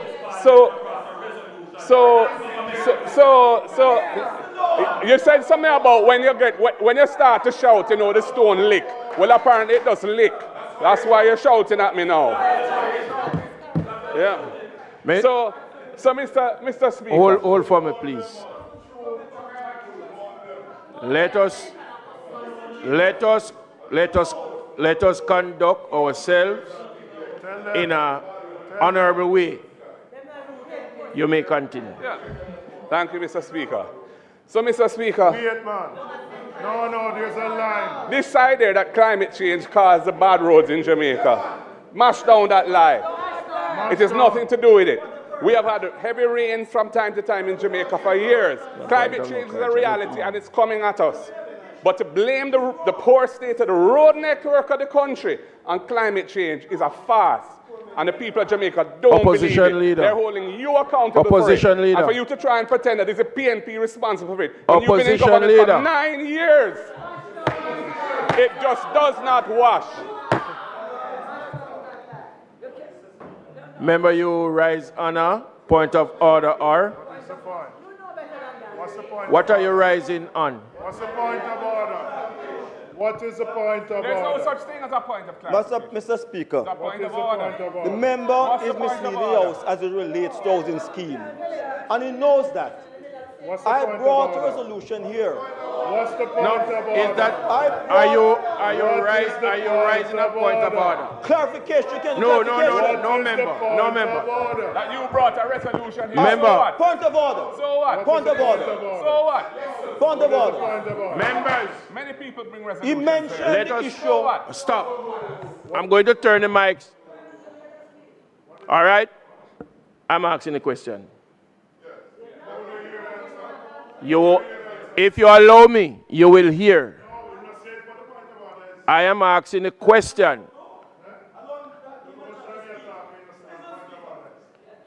Remember, you know. All right, I will overrule because he's having a side chat. You may continue. No. He said you abandoned it. No, don't join him, don't join him. Finish the speech, man. Yeah. Mr. Speaker, I would ask that you allow me to finish. No. Are you now ready to take the point of order? Yes, I am. All right. You may. Mr. Speaker, because you're speaking, not abandon this issue. He mentioned housing scheme that this government abandoned those housing schemes, not fixing them. Under the last government, I brought a private member's motion to state that the moment the first title is issued, they did not. Mr. Speaker, it's on the other paper now that once it's on the other paper now that government takes over housing scheme that they abandoned when I brought it here, and it's back on the other paper. Look here, I sent back on the banner boat to England.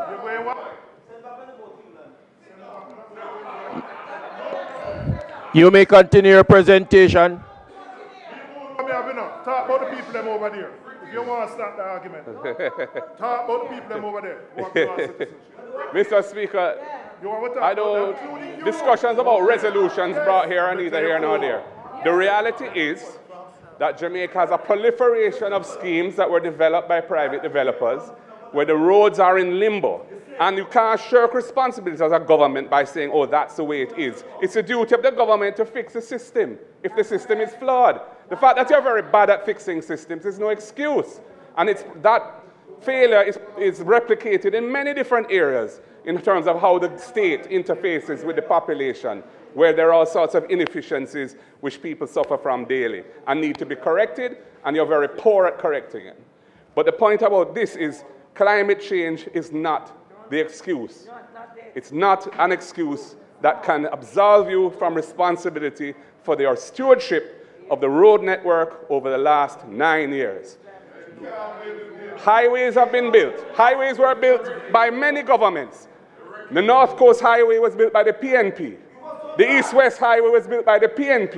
The North-South Highway was built by the PNP. So we're not, and you built some roads too, but the road network, despite the increase in fiscal space, which has been the legacy of the successful execution of the IMH program under the PNP administration of Portia Simpson Miller, after the Bruce Golding administration collapsed the program and couldn't cross it and had to give up on it, couldn't pass any tests. We took it over and we set the groundwork. We did the heavy lifting. That is why the tax system was fixed by a proliferation of tax legislation and administrative changes which have borne great fruit.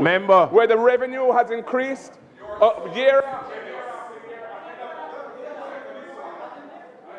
Member, if you notice your mic is off. I am saying to you, you were given 5 minutes to respond. You have used your 5 minutes. I am going.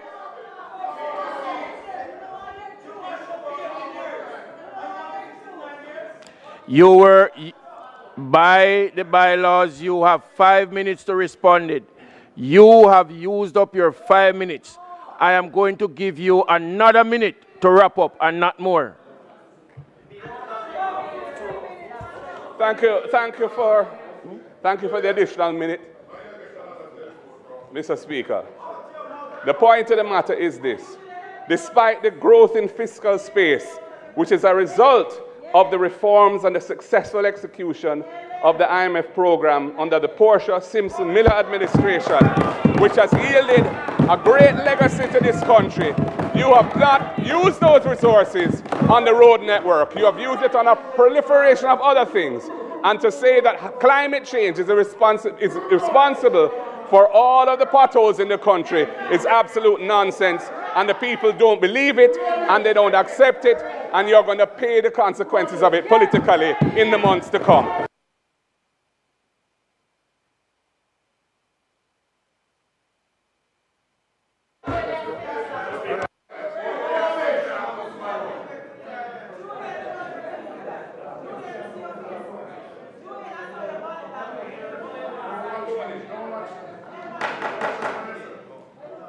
Mr. Speaker,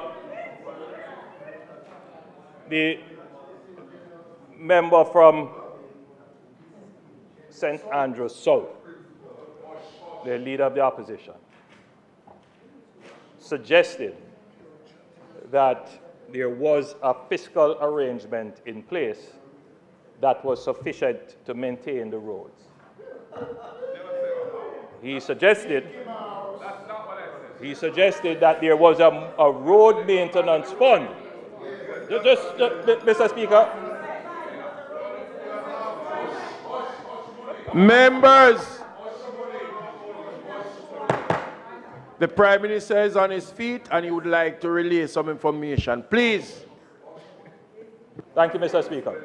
The member accurately pointed out that there was established a road maintenance fund. The idea behind the road maintenance fund is that there would be a dedicated tax that would go into this fund, and that this fund would be used to maintain roads. Mr. Speaker, I believe that the source of the taxation for this fund was a special consumption tax on petrol. On petrol, my recollection. The road maintenance fund. Mr. Speaker, that was the hedge fund. Whoa. Mr. Speaker, the maintenance fund existed for a few years, and undoubtedly, there were some roads that were repaired. In fact, there was an administration set up where requests had to be made to that administration for which roads would be repaired. Mr. Speaker, in 2015, the then government decided that they would use a portion, in fact, a significant portion, of this dedicated tax that would go to the road maintenance fund to pay for an oil edge. No, Mr. Speaker. On a point of order, the Prime Minister is incorrect. In the House, a specific tax was imposed for the oil hedge arrangement. A specific special consumption tax was imposed to finance the purchase of the oil hedge. That program was embarked on, and then when the government changed shortly afterwards, this new government kept the tax but didn't keep the hedge in place. So there's been no protection of the public from the increase in oil prices, which was the purpose of the hedge. That is the reality.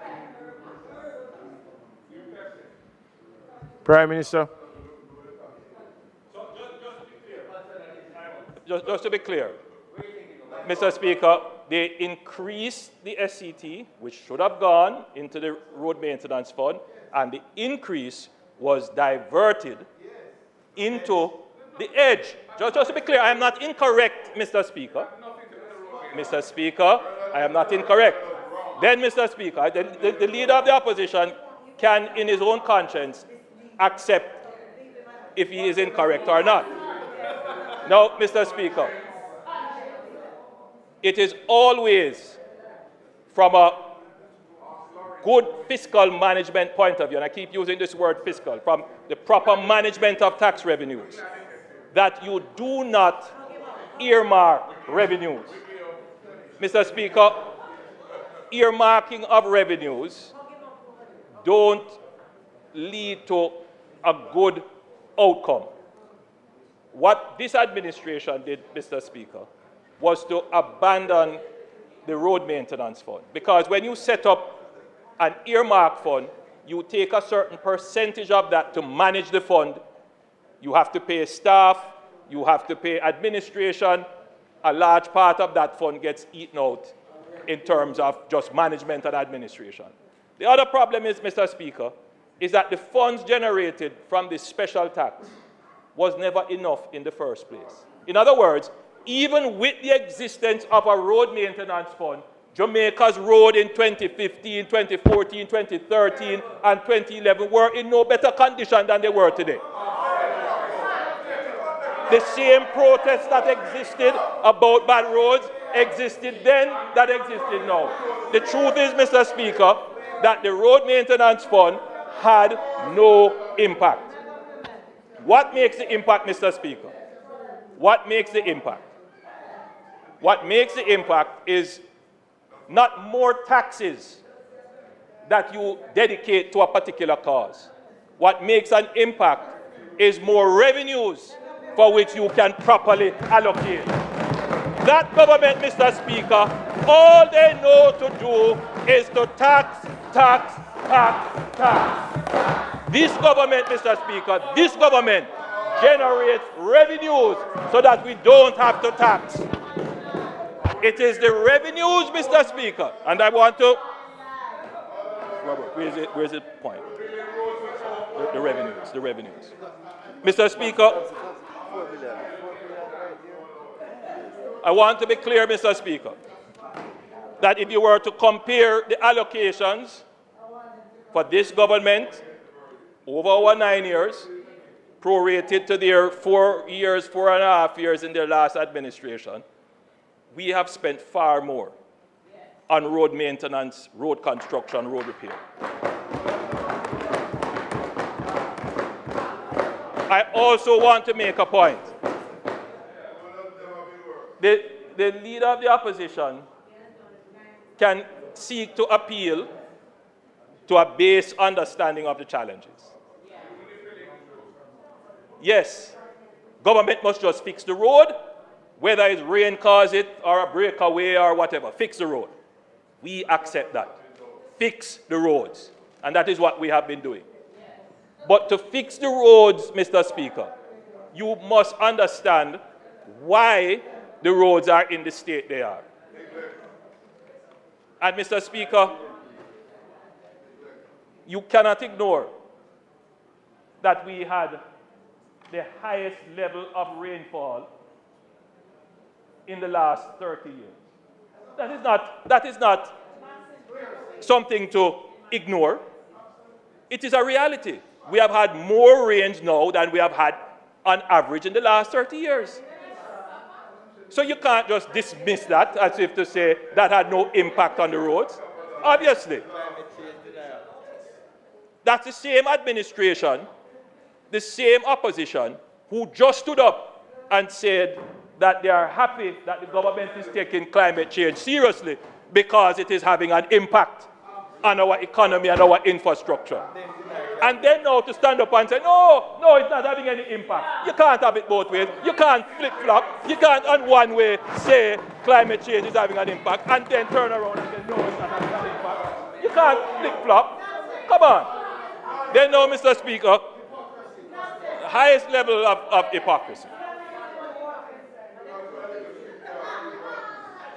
Mr. Speaker, the member from St. Andrew South mentioned that there are many roads built by developers and the government should just take it over. I have been in this parliament now for 27 years. 27 years. I have not been here as long as the member from Southwest St. Catherine. But I, like that member, brought a resolution to this House when I was in the opposition. Because I had a housing scheme, I have a housing scheme in my constituency, Bay Farm Villas, where several, just like the member from Western. And those roads, Mr. Speaker, were not taken over. And I share the sentiment that the government should take over those roads. And I brought a resolution here, it was debated, and the response from the debate, I'm sure you could search answered, And there was a thorough explanation. It is not that the government doesn't want to take over these roads, but there is a process. A developer could build a road and the road is not built to standard. Should the government just take over the road that is not built to standard? There's a process. The truth is, member, that the process, agreed, that process should have been enforced both by the local government and by the NWA. How do we start to take over that process now? How do we actually start to take over these orphan roads, as I have debated here? First of all, you have to go and properly document these roads. You have to properly measure them, work out the state that they are in, whether or not they were built to standard, what would be required to bring them up to standard. And Mr. Speaker, that is what this administration has done. No other administration has gone to do that thorough accounting of all roads that we have. This administration has started that process. So from 27 years ago, we've been talking about it since I've been in the parliament, and certainly from before. No other administration has started a process to do it. This administration has started the process to do it. And Mr. Speaker, under the Spark program, there will be some roads, orphan roads, particularly those that now form critical infrastructure, critical connecting corridors, that will be addressed.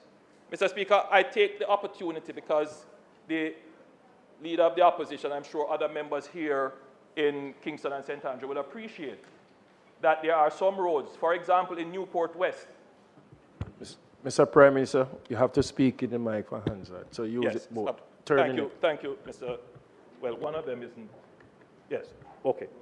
Thank you, Mr. Speaker. So there are orphan roads in industrial estates, like Newport West, where those roads are neither owned by the parish council or the NWA, but they are critical infrastructure.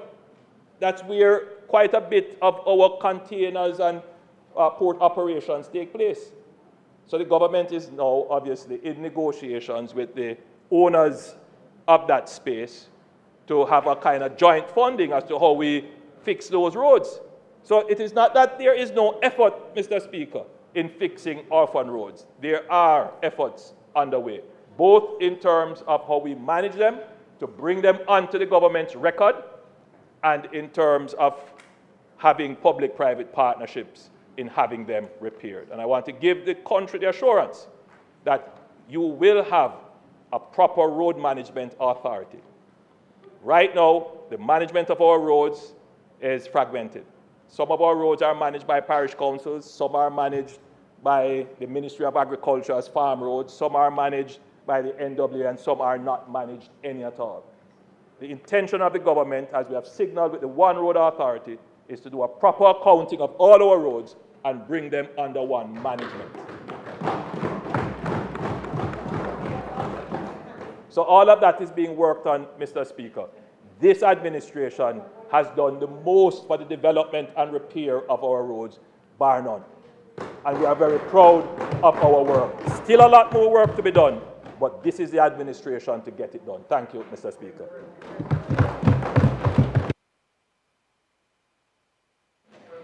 Member. Mr. Speaker, I have 3 questions for the Prime Minister. Prime Minister, in your presentation on the second page, you said to appreciate, I think it is important for the country to appreciate that the state of the roads is not the fault of the government. Then whose fault is it if it is not the fault of the government for not financing road maintenance? Whose fault is it? Yes. Secondly,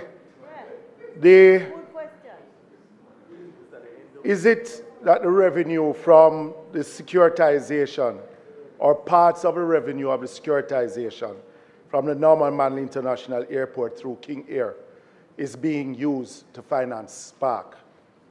And thirdly, of the 27,000 kilometers of road network that we have across the island, how many kilometers of roads do you expect to be rehabilitated through Spark?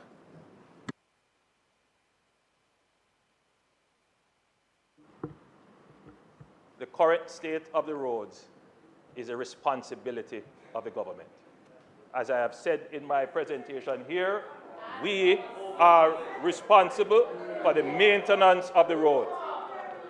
Mr. Speaker, the government of Jamaica did not cause Hurricane Beryl, which showered Jamaica with heavy rains, which destroyed many roads, caused many landslides, saturated our soils, caused many roads to break away. The heavy rains that we have had for almost every week since July into November is not the fault of the government. We, however, are responsible. We are responsible. We have control over the public purse. And we have, Mr. Speaker, made the necessary allocations to have the roads repaired. And I have outlined them. $6.5 billion we have made available. We have mobilized the contractors following all the very arduous and elongated procurement processes, and we have followed them to the T to avoid any adverse reports on how the government administers the public funds. Those things take time, and we have maneuvered as efficiently as we could. So, Mr. Speaker, there are things that have happened over which the government has no control, but we have responded. There are persons who would have wanted us, Mr. Speaker, to patch during the rainy season. We just couldn't do that. So now we are in full force patching, and I'm sure every Jamaican is seeing the crews patching right across, and we will continue throughout March to restore the roads to good driving conditions. There are some corridors which we will have to totally resurface. Those we are working on. Mr. Speaker, the other question from the member was... Right. So, Mr. Speaker, again, there is a fixation on revenue earmarking. And I just can't understand it, Mr. Speaker, because it really shows a difference between how this administration manages public revenues and how that administration manages public revenue. The appropriate response to the member is that the revenues from the securitization would have contributed to the overall budget of which the government made an allocation for the Spark program. Is that a yes? But there is no earmarking. The overall budget is supported by the revenues from the securitization.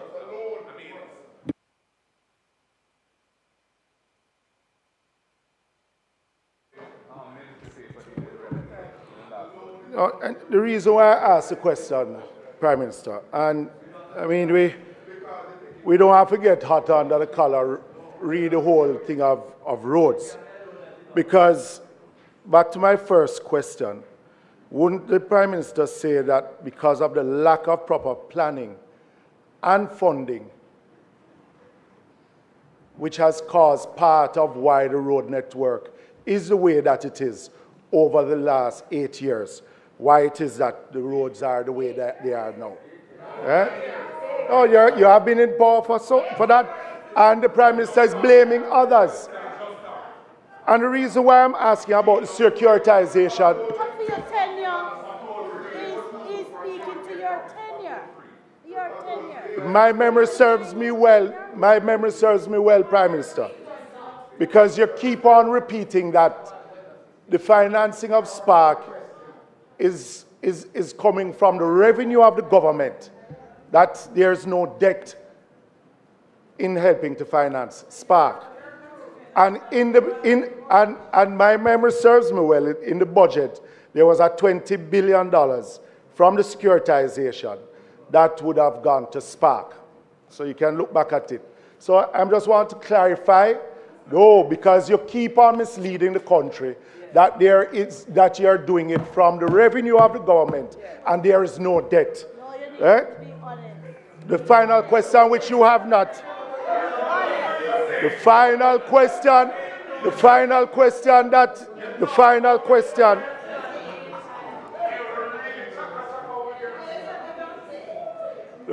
question Prime Minister, Out of the 27,000 kilometers of road network across the island, how many kilometers of road do you expect to be rehabilitated by Spark?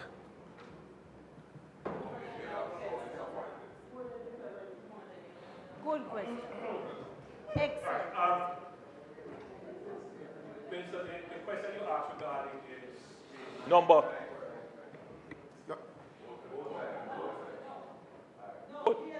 The questions you asked regarding the number of kilometers of roads that will be repaired. I have the number of roads, but not the kilometers. I could get that information for you. And I would want to hazard a guess as to how much that would be. But I could get that information for you. Mr. You have to turn off your mic. Member Jackson, turn off your mic, please.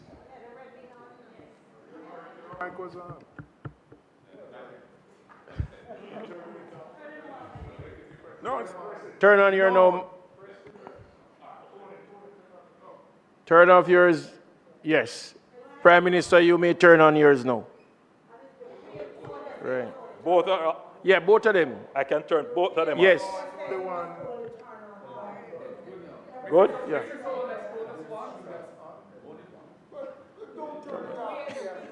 It works. It works.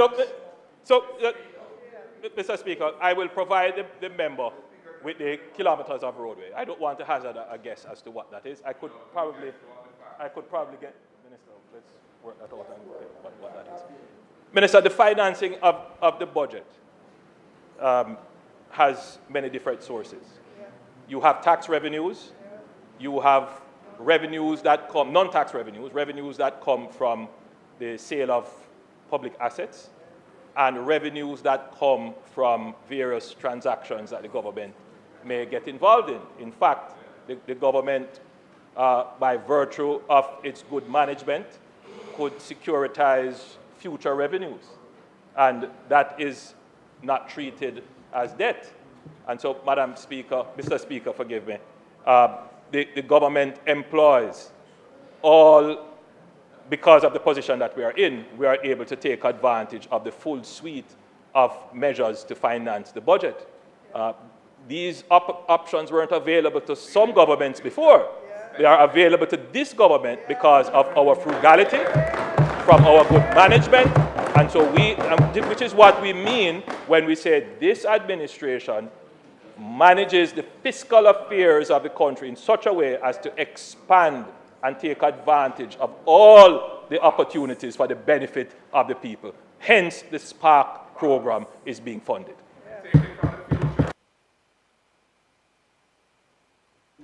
So, I want to,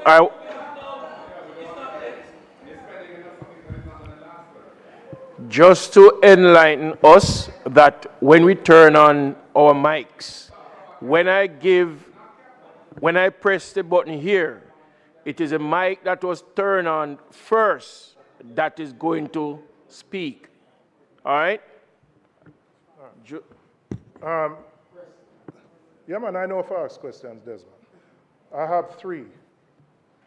The slow pace, which every member of parliament complains about, of the road repairs, in large part is due to the fact that contractors who hitherto would go ahead and undertake repairs, knowing that they would get paid, have decided they are not going to. I would like to know what the total arrears are that are owed by the National Works Agency to contractors. Question number one.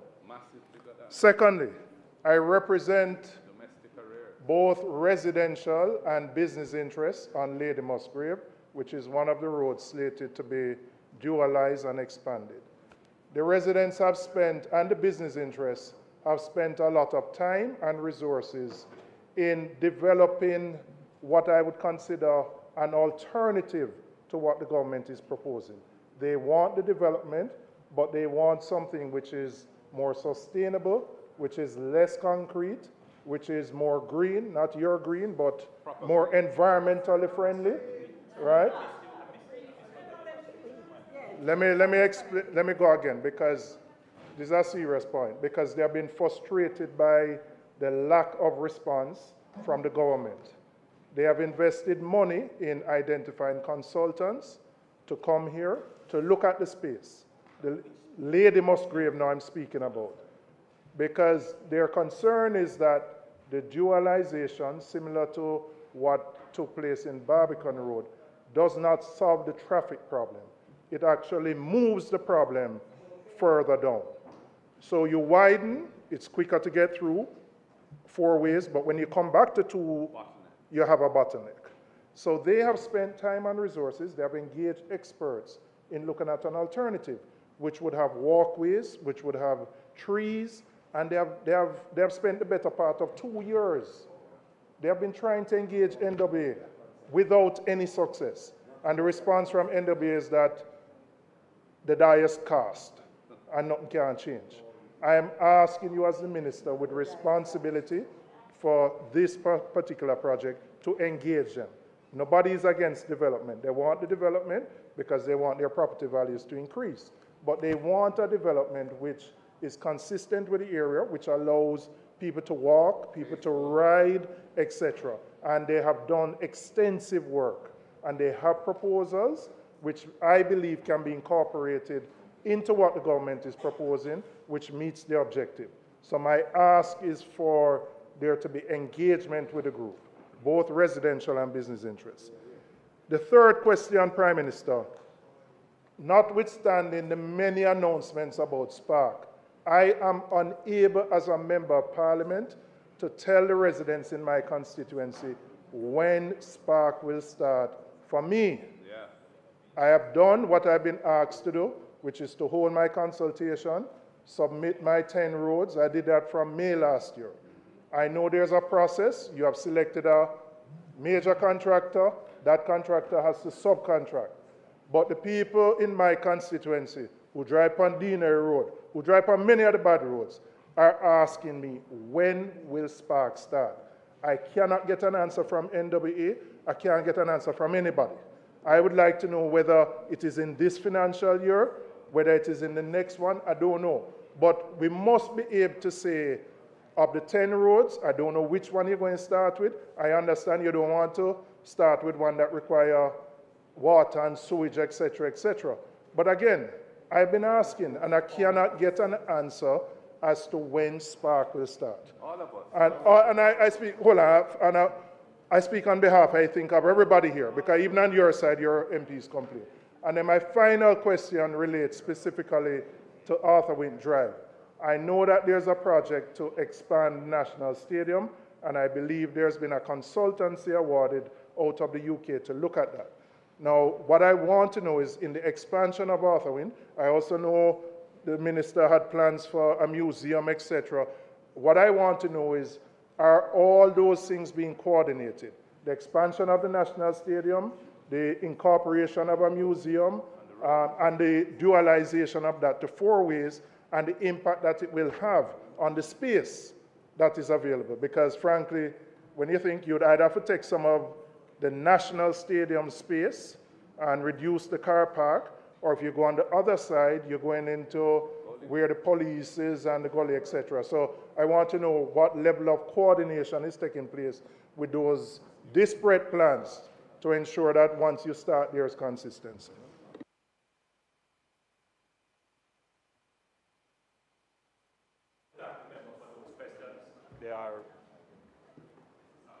It's on there. Yeah, I want to thank the member for the questions. I'm certain that these questions will help to elucidate the issues of roads.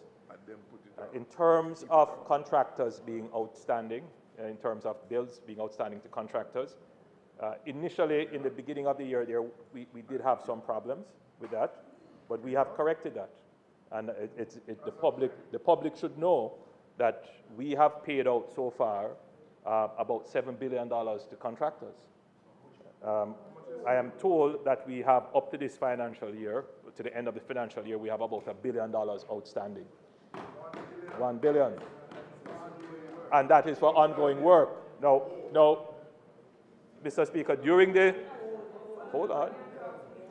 budget debate,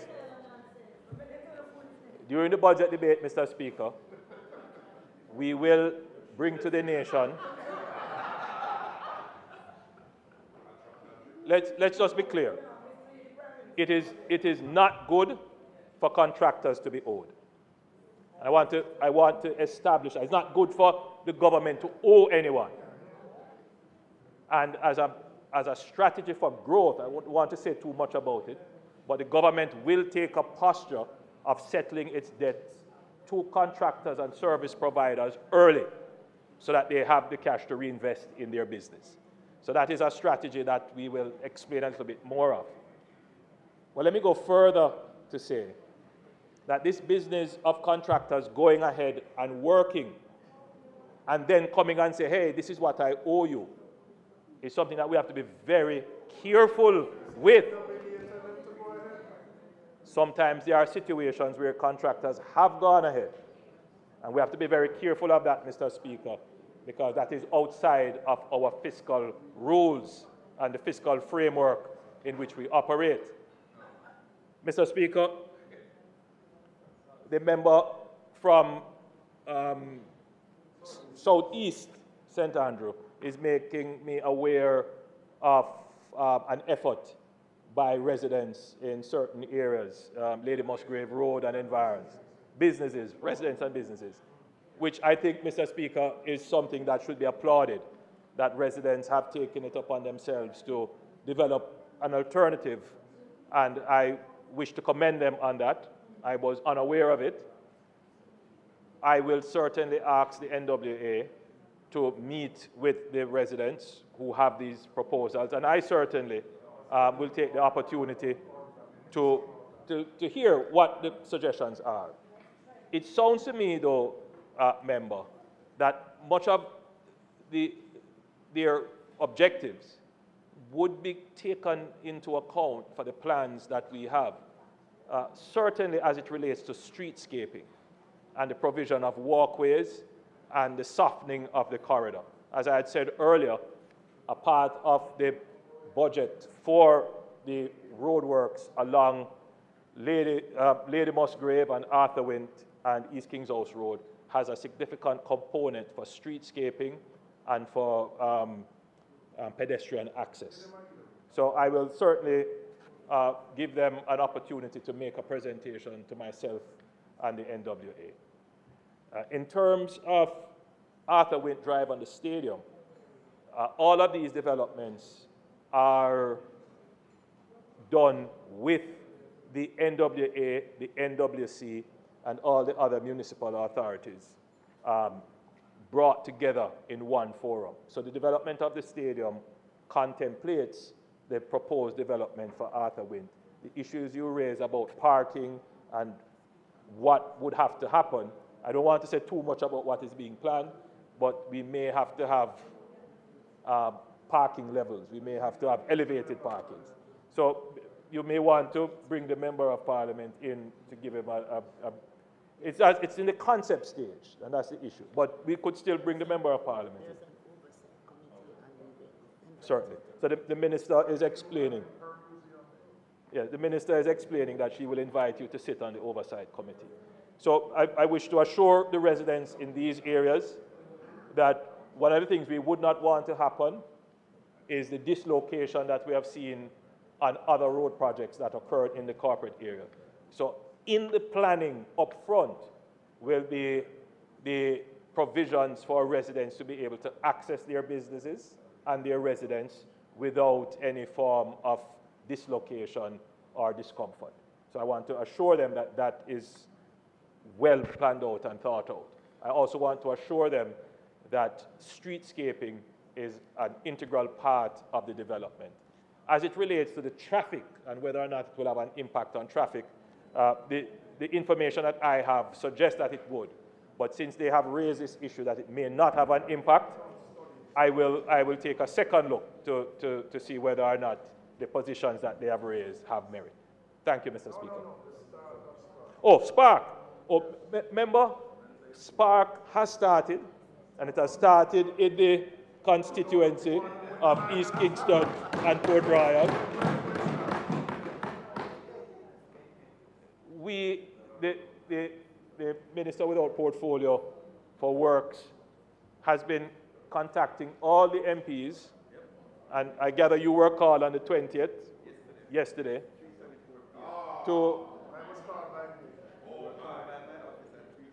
but we're not here to dispute that. What I'm here to say is that members have been contacted to provide their top 2 priorities, and what we will do for the top 2 that you have provided, those are the ones that we will start right away. At the end of this month, members, if you are interested, at the end of this month, the NWA will provide 40 roads to the contractor to begin. So at the end of this month, 40 roads will be ready, and the month of February, the contractor will be starting right across the island with 40 roads. And then almost every month after that, other roads will be provided.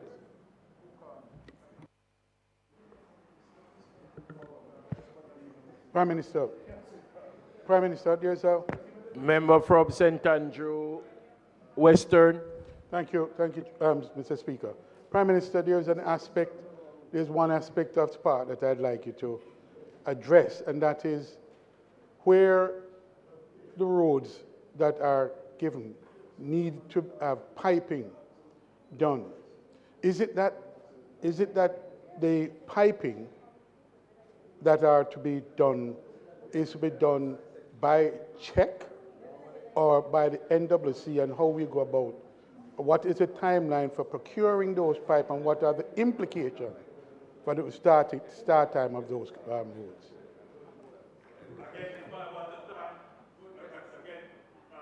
Speaker, I want to thank the member for a very important question which will further elucidate the SPARK program. The NWC is always responsible. Prime Minister, each time that you rise to respond, the mics that are on comes on with yours, and so Ansari is not getting the record. So turn on your mic. No, it's on. It's on now. Thank you, Mr. Speaker. Again, for the record, let me thank the member from Western St. Andrew for the question. It will further elucidate the SPARK program. The NWC is always responsible for the laying of pipes on public roads. They have to certify them and test them and make sure that they pass. The actual contracting, however, may be done, the actual works may be done by a contractor. In this case, the contractor is China Harbor. The procurement of the pipes can either be done by NWC or by the contractor. There are arrangements in place for the contractor to do some amount of procurement of pipes, and for the NWC, if they have pipes in stock, to provide some of the pipes that they have. In the case of your constituency, which we had originally said we would start with your constituency, but your roads require piping. The laying of the pipes, Mr. Speaker, is not a simple undertaking of just digging a trench and dropping the pipes. The pipes have to be engineered, and that takes a little time, which elongates the design process, which is why your road was not started, because the design process for pipes takes some time. So I want to assure all our members here that we will have some amount of pipes to start, but we won't have all the pipes. So we will have pipes to begin, and we will continue the procurement as the project continues. So though we do not have sufficient pipes, at the moment, it is not an obstacle to the start of the project. So your road, which requires piping, is likely to start. Thank you, Mr. Speaker. Prime Minister, I have 3 questions. But before I go to these 3, I have a further clarification I want to ask about the SPARK program. Yes, I got a call last week about those priority 2, but I've asked from 2 weeks ago of your minister and the NWA to just provide me with a schedule of when you plan to do them. So the roads that we have submitted on the list, so I can communicate that to the communities because of their expectation. And up until now, I've been promised and no response. So I can't tell my constituents when those respective. One of the constituents is sitting over here too, who wants to know when a road will be repaired. But for my other questions, Prime Minister, the roads you mentioned about in Portmore to be not repaired, but the new roads. Prime Minister, for over 3 years now, I've been told about those roads to start 3 years ago. I met with the NWA and went over the proposed designs on those roads over 3 years ago. Made some comment suggestion. We haven't gotten those feedback yet. That said, one of them has started. You reference, I think, at 60%, the Grange Lane, which ironically is the smallest portion of them. You have the overpass from Mandela over the Rio Cobre Bridge onto what is known as I-95 Municipal Boulevard, going up to Greater Portmore towards Elsha. And then you have the upgrading from Nagozed through Marine Park onto the Elsha Main Road. But I said the Grange Lane one is the shortest piece to be done. 60% completed. We'd like to know what is the schedule for the full completion of that. And what is the schedule for the other two portions of that project, which is the overpass from Mandela through to Brayton Parkway, and the second one from Nagozed onto Greater Portmore. When is it? Because I've been told about it 3 years ago. And I've been going to the residents and telling them, this is going to happen, this is going to happen. Because there's a major traffic jam in Portmore in peak hours, in the mornings and in the evenings. Now, all of us represent communities and people. But the fact of the matter, Prime Minister, a large number of those residents in that corridor, they come into Kingston for work. So it's not just traffic in an abstract way. It's productivity. I get a number of residents call me about how long they wait in a small portion for like an hour and a half. The mental frustration that the people suffer. We're not touching about the bad road yet, just the delay from the capacity of the roads. And we've been promised that for 3 years. I just want to know when, so that I can tell the residents when that will be done.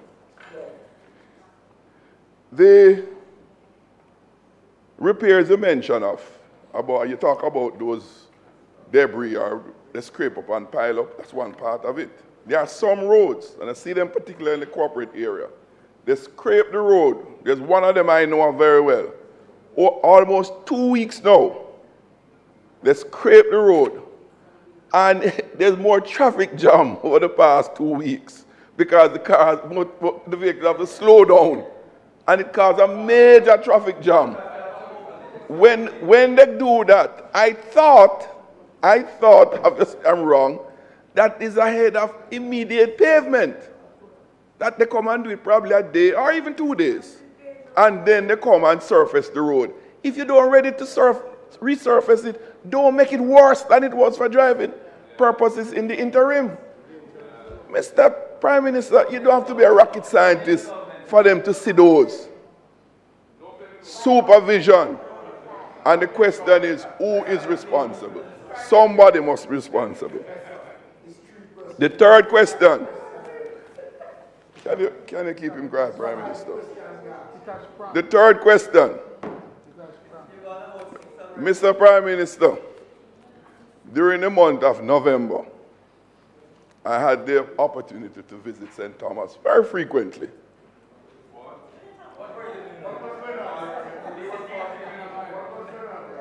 I had the opportunity to visit St. Thomas frequently for over a month.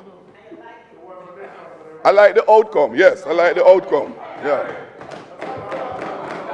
But Prime Minister, seriously, what I saw on that roadway was appalling. A newly constructed road that was significantly damaged during the hurricane rain. Brand new road. Well, I don't know. New road, yes. New road. And we welcome the road, Prime Minister. There's no issue about that. For a newly constructed road, the level of devastation of that road is unbelievable. Not an old road over time, not maintained. Newly constructed road. What is worse about it, Prime Minister? There are some long areas they had to dig out and totally reconstruct. During the reconstruction, I drive down there in the day part, when some work is doing on the road. They have flagmen, flagwomen there, can slow down the traffic. By my return later in the night, they are all gone. The difference in road surface, Prime Minister, in some instances was as much as 6 inches. Change in level, no sign, no indicator. Yes, I drive an SUV, so the impact was minimized. For those taximen and those persons driving sedan, in the night with no light, no nothing, that's what the people traversing that corridor was subjected to. That can be made better, Prime Minister. Again, it's not a rocket science needed to do that, right? And every day for as long as it lasts, the motorists from Jamaica traversing that corridor were subjected to that. We have to treat our people better. We can treat them better. But we just think about them. You imagine a pregnant woman driving along that roadway in a vehicle and get slammed into that, what they are subjected to. Mr.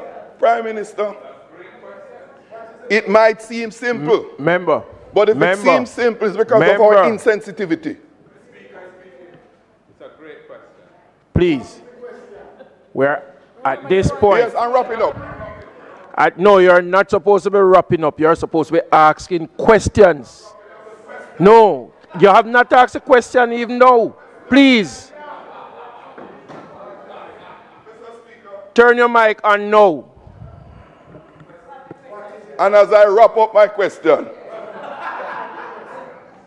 Mr. Speaker, I asked the Prime Minister, that St. Thomas Road, it requires special investigation. There need to be a special investigation in what happened on that St. Thomas corridor for a newly constructed road. Why, Mr. Prime Minister? It is not to embarrass anybody, but to make sure it don't happen again. Because road construction and road repair will be a permanent activity. So we don't want it to repeat. And that's why it must be investigated thoroughly and impartially so that we don't repeat that error. Thank you, Mr. Speaker.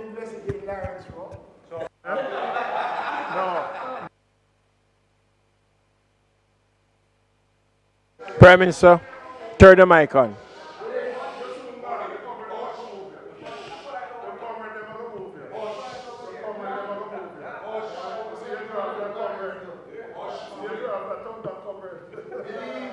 Mr. Speaker, if the members on that side are interested in the response, and the members over here most certainly would be interested in the response.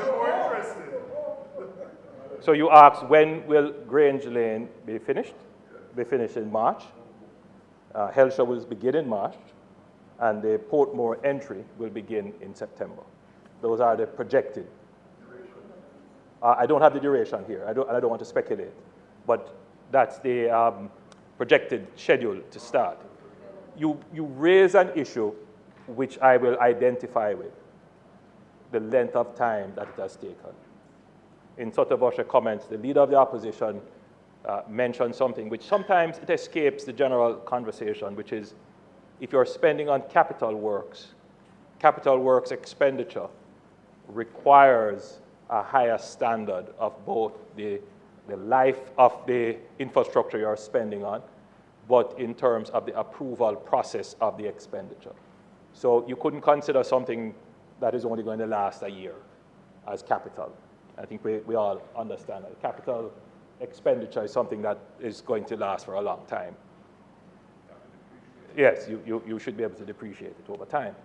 But then the process of approving capital expenditure, it goes through what we have instituted now a new process called the public investment proposal. No, actually it started under, yeah, but it started before. Yeah. So we don't have to, come on.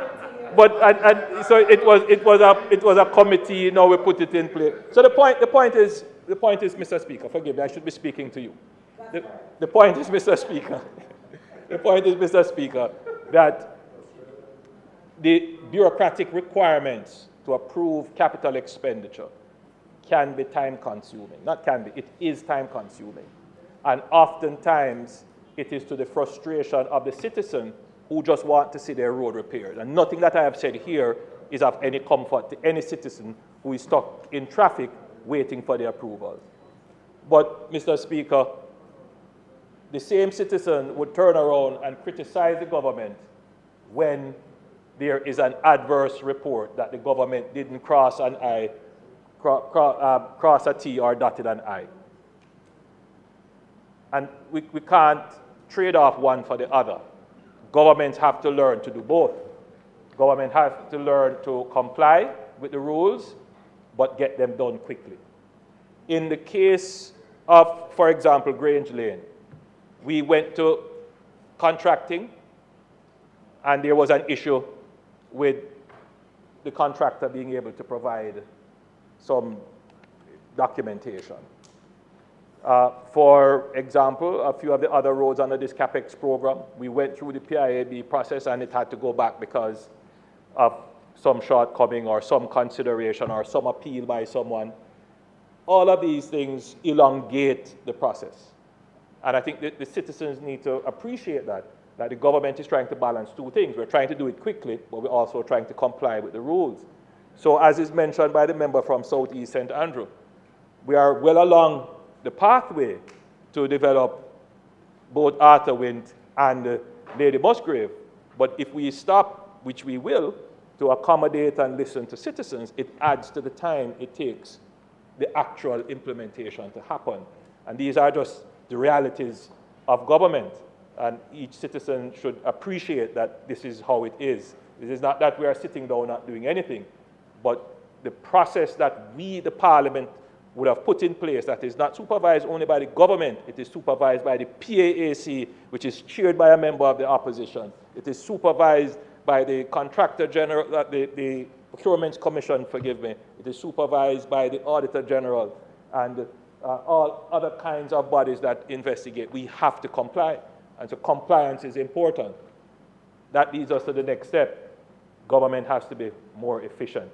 And that is where we are now in terms of discussing productivity. As we move on, however, your other question, member, was the South Coast Road Improvement Project.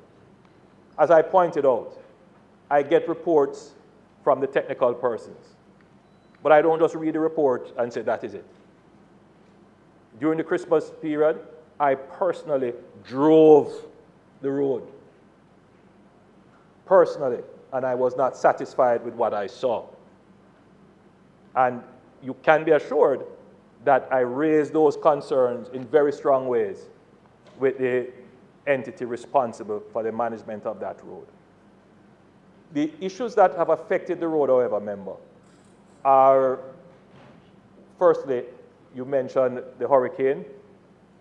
The damage to the road from the hurricane was about 2%. Only 2 areas were impacted by wave action, and those were repaired. The other parts of the road were impacted by leaks to water mains that were established.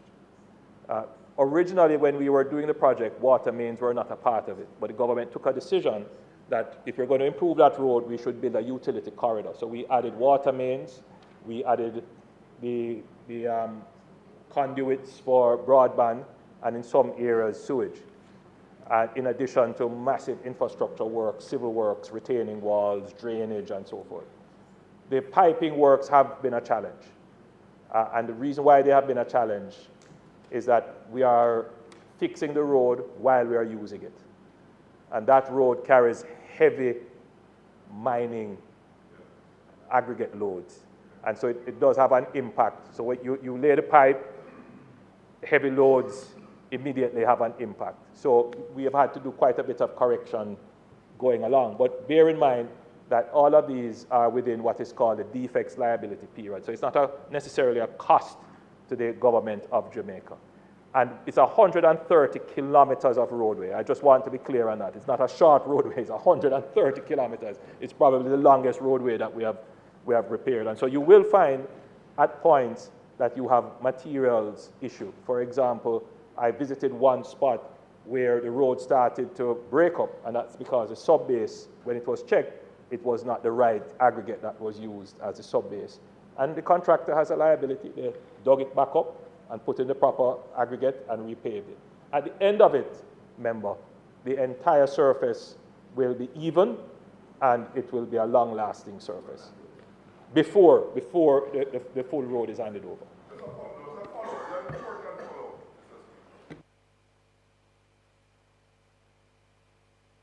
Member from St. Andrews Southwestern.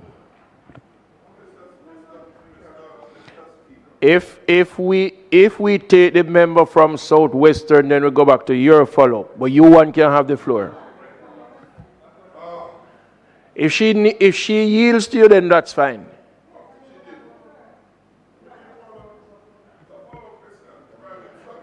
Member, turn your mic off so I can. Okay. Prime Minister, you made the point that with those damages that were covered under liability insurance, there's no additional financial cost to the government. But there's another major cost, not just to the government, but the people, is the inconvenience, increased inconvenience and frustration. And the question arises, if they should not become liable in some pecuniary way when those things happen, separate and apart from the repair costs, because the people suffer. So there must be some cost for deficiency in quality of work. Sorry, I identify with what you're saying. And I just want Jamaica to appreciate that this government could not stand in defense of any kind of substandard work or any work that does not take into account the safety of the citizens of Jamaica. And I wanted to be very clear that this is something that as the administration responsible that we have been insisting upon, and I dare say that we have had improvements. I did mention that in the roads to come, that we are building in upfront, as I've said, access and safety to ensure that residents are not inconvenienced. The challenge, remember, is that we are building the road while driving on it. That is not an excuse. The issue of putting up fluorescent, what's it they call, the reflective cones and having proper signage, these are things that are non-negotiable, and we constantly insist upon them, and I'm happy it is raised here so that when I raise it again with directives and instructions, I personally again will drive to make sure that these things are done. I do not just take what is presented in front of me, member, which is why I'm able to identify with what you have said, because I have driven it personally and I've seen it.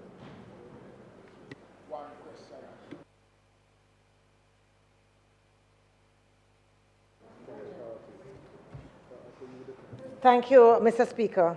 My question is really a very simple one, Mr. Prime Minister, and it has to do with Spanish Town Road. You are aware that in Jamaica there is a feeling that there's this great divide between uptown and downtown. So that's one question. It's all around Spanish Town Road. The second is, I am sure you'll agree with me that Spanish Town Road is part of the critical road network. If those two things are true, Mr. Prime Minister, the question I ask you is, if you have driven it recently, and if you haven't, take a ride, because there is no way you could compare what has taken place there in terms of the pitchy-patchy way in which it has been handled when you compare to some other equally critical roads.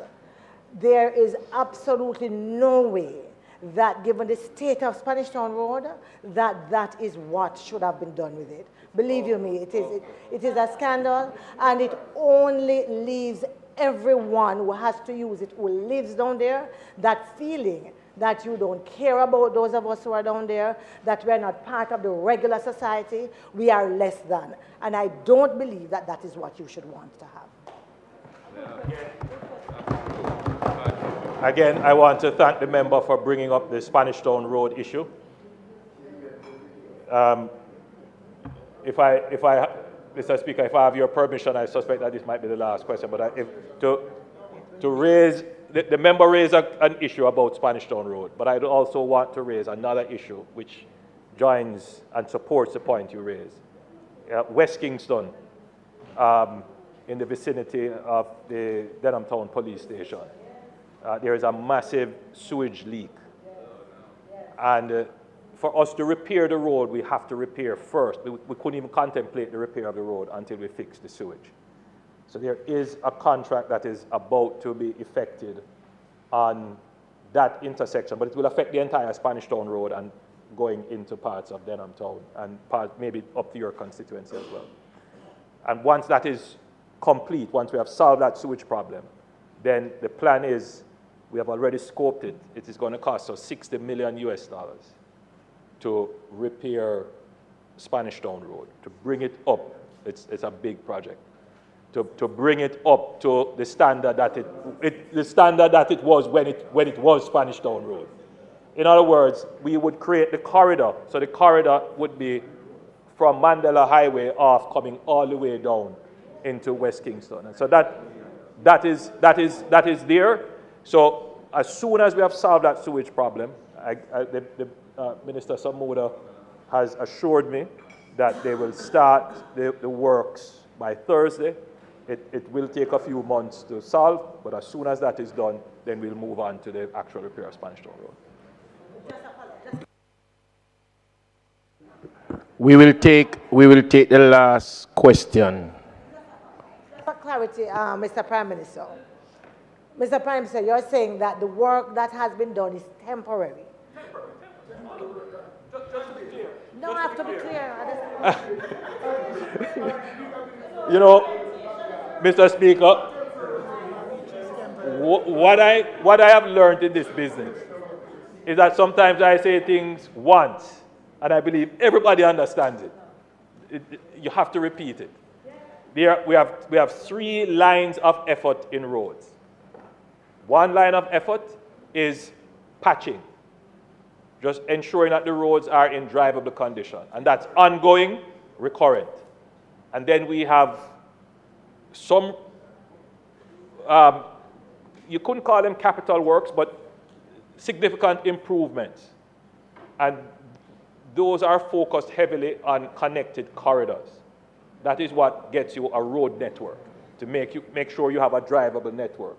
So if you land in Jamaica at Norman Manley, you should have a corridor that takes you from the airport straight into, let's say, New Kingston, straight into, let's say, Barbican, or straight into Halfway Tree. You should have a corridor that is just high quality road to drive on.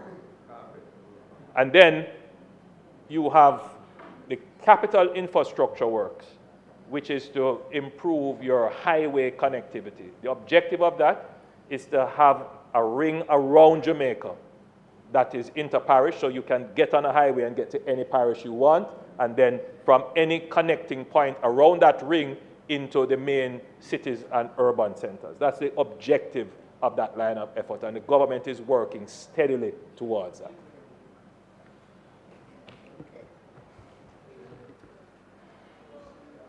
House Leader. Mr. Speaker, will you please follow through on the agenda at this point? Thank you.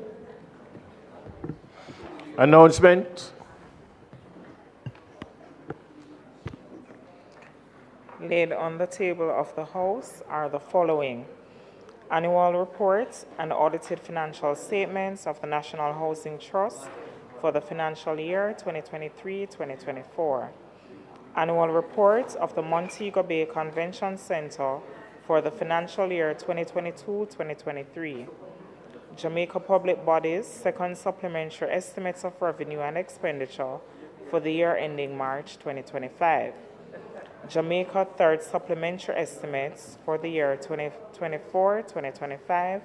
And finally, the Auditor General's Department certified appropriation accounts under head 15000C Capital for the Office of the Prime Minister for the year 2020-2021. Thank you, Mr. Speaker. Bills brought forward from the Senate. Petitions, papers, reports from committees.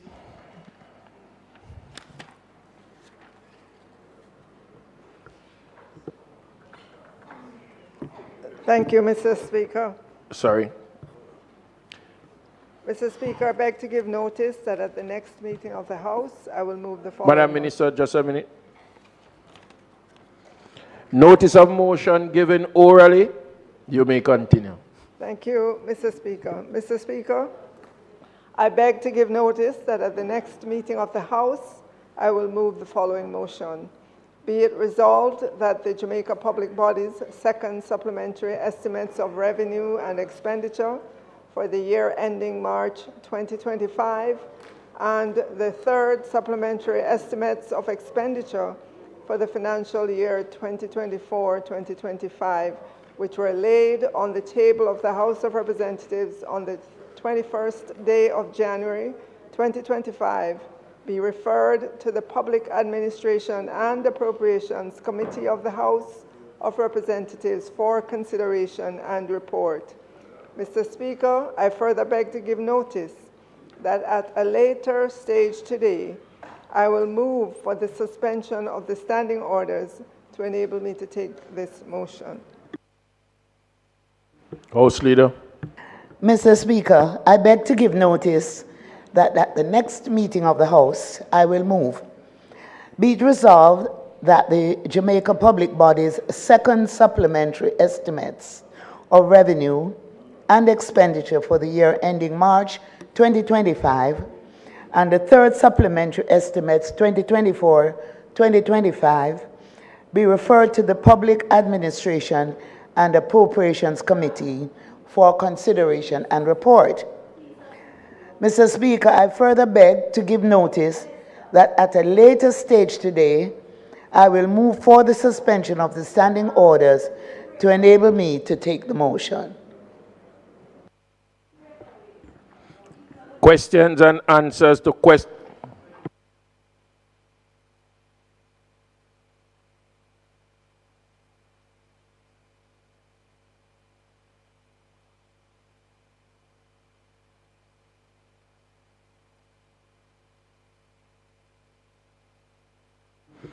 House Leader.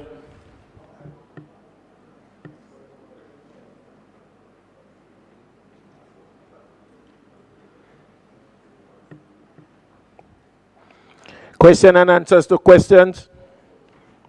Motion that may be made at the commencement of public business requiring notice. Motion relating to the sitting of the House. Motion for leave to introduce bills. Presentation of bills without leave of the House first obtained. Public business. Minister. Thank you, Mr. Speaker. Mr. Speaker, I now move for the suspension of the standing orders to enable me to take the motion, notice of which I gave earlier. The request is on the floor. Those in favor? Those against? The ayes have it. Mr. Speaker, I now move for the suspension of the standing orders to enable me to take the motion, notice of which I gave earlier. The question is that the standing orders be suspended to enable the minister to take the motion, notice of which was given earlier, Mr. Speaker.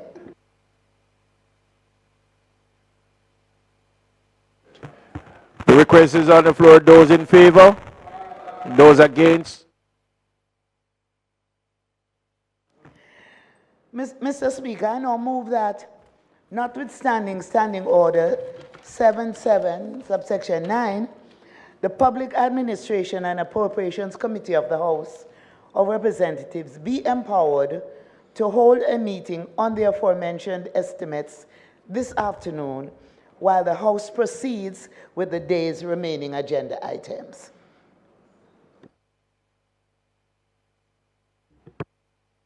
The question is that notwithstanding Standing Order number 77, subsection 9, the Public Administration and Appropriations Committee of the House of Representatives be empowered to hold a meeting on the aforementioned estimate this afternoon while the House proceeds with the day's remaining agenda item. Those in favor? Those against? The ayes have it.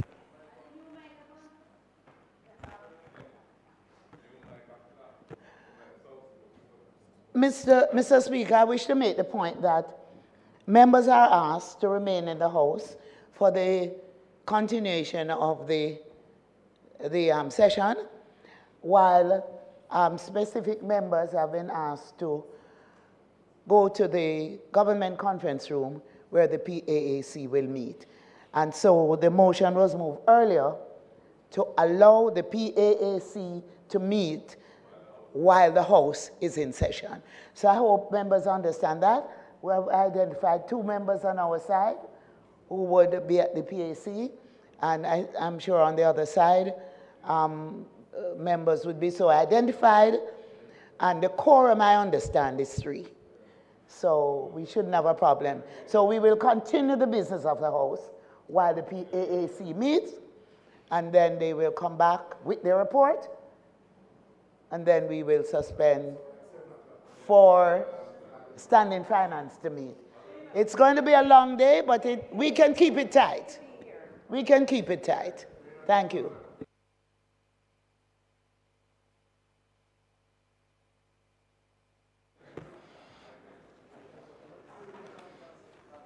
Minister.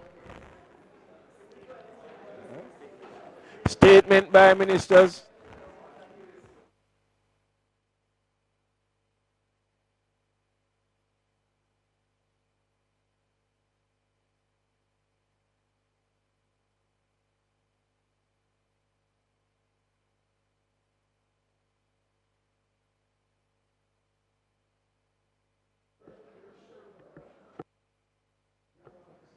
House is still in session.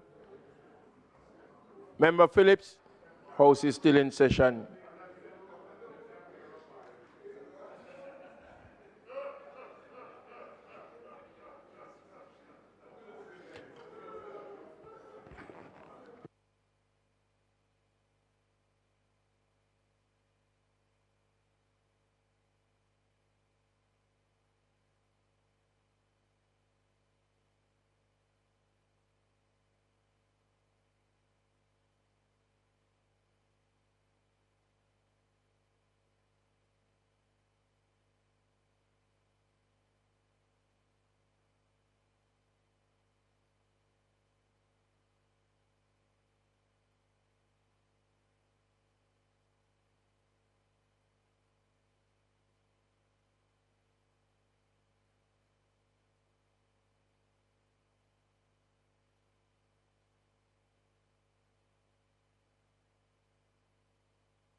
Minister.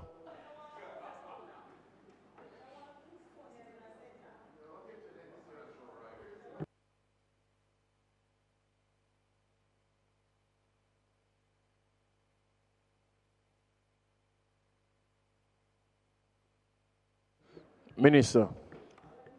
Thank you, Mr. Speaker.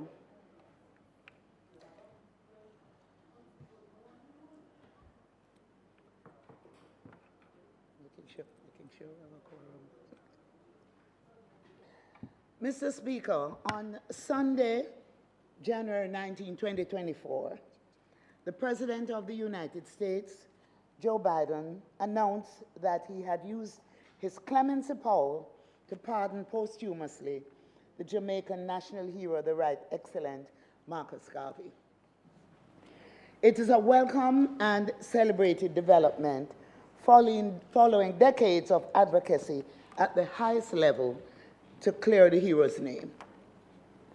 The House will recall that Marcus Garvey was convicted of mail fraud in the racially charged United States of America in 1923.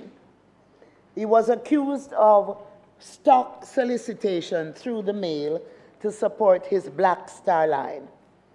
Garvey had established the Black Star Line in 1919 to operate a worldwide network of steamships. He planned for the Black Star Line to provide passage for black people who wanted to return to Africa, as well as to provide a financial base to support the UNIA, the Universal Negro Improvement Association, which he founded right here in Jamaica towards his goal of rehabilitating the black race. Garvey offered shares of stock in the Black Star Line at $5 per share. In the space of a year, the Black Star Line raised more than $610,000 and owned 3 ships. However, through a series of problems, including sabotage, the company ran into difficulty. To keep the business afloat, Garvey sold more shares. It was his stock solicitation through the mail that led to his arrest and unjust conviction. And it is important that in this House, we understand the journey and what took place and where we have reached today because of all the efforts that have been made. Garvey was indicted on 13 counts of mail fraud, but was convicted on 1 count. No one else was convicted in the matter. The conviction was based on, and I quote, evidence surrounding Benny Dancy, a port station worker who had bought 50 shares in the Black Star Line. Dancy had given an empty post-paid envelope addressed to himself to government agents who visited his home, though he said at the trial that he could not remember what was sent in the envelope or even if he had read the material. The court concluded that, quote, men regularly sending out circulars in envelopes do not send out empty envelopes. Also, one who received an empty envelope would remember the emptiness. And further and finally, that when Dancy identified the envelope and testified to letters and circulars so numerous that he could not remember all of them, the inference was justifiable that some or one of those documents came in the envelope. The contention of the authorities and the decision of the court was that the Black Star Line was part of a scheme devised by Garvey to defraud blacks by soliciting subscriptions to worthless stock. So Garvey was sentenced to 5 years. And after President Calvin Coolidge commuted his sentence, he was deported in 1927. So we know, as President Biden referred to in his statement, the injustice underlying Garvey's criminal conviction. The trial of Garvey took place at a time of the Garvey Must Go campaign, led by several prominent black leaders in the United States who were vehemently opposed to Garvey's program, as well as many in white America who saw him as too powerful, as dangerous, and needed to be put in his place. By that time, Garvey had founded the UNIA, and the Negro World newspaper, and was winning the hearts. He was a great orator, and the minds of people who had heard him speak or read his messages. The contemporary reggae artist Chronic sings, "They never told us that black is beautiful." It's interesting that the three words, "black is beautiful," formed Marcus Garvey's original campaign. Love your race, love your features, love yourself. In his mission to uplift and empower the black race, Garvey was inspired by Booker T. Washington. As he put it, I quote, "I read up from Slavery by Booker T. Washington, and then my doom, if I may so call it, of being a race leader dawned upon me. I ask, where is the black man's government? Where is his king and his kingdom? Where is his president, his country, and his ambassador, his army, his navy, his men of big affairs? I could not find them," said Garvey, "and then I declared, I will help to make them." In 1920, Garvey convened the first ever Congress of Black Peoples of the World in Madison Square Gardens, New York. His was the self-professed destiny of promoting the dignity and integrity of the black race, for which he was willing to die.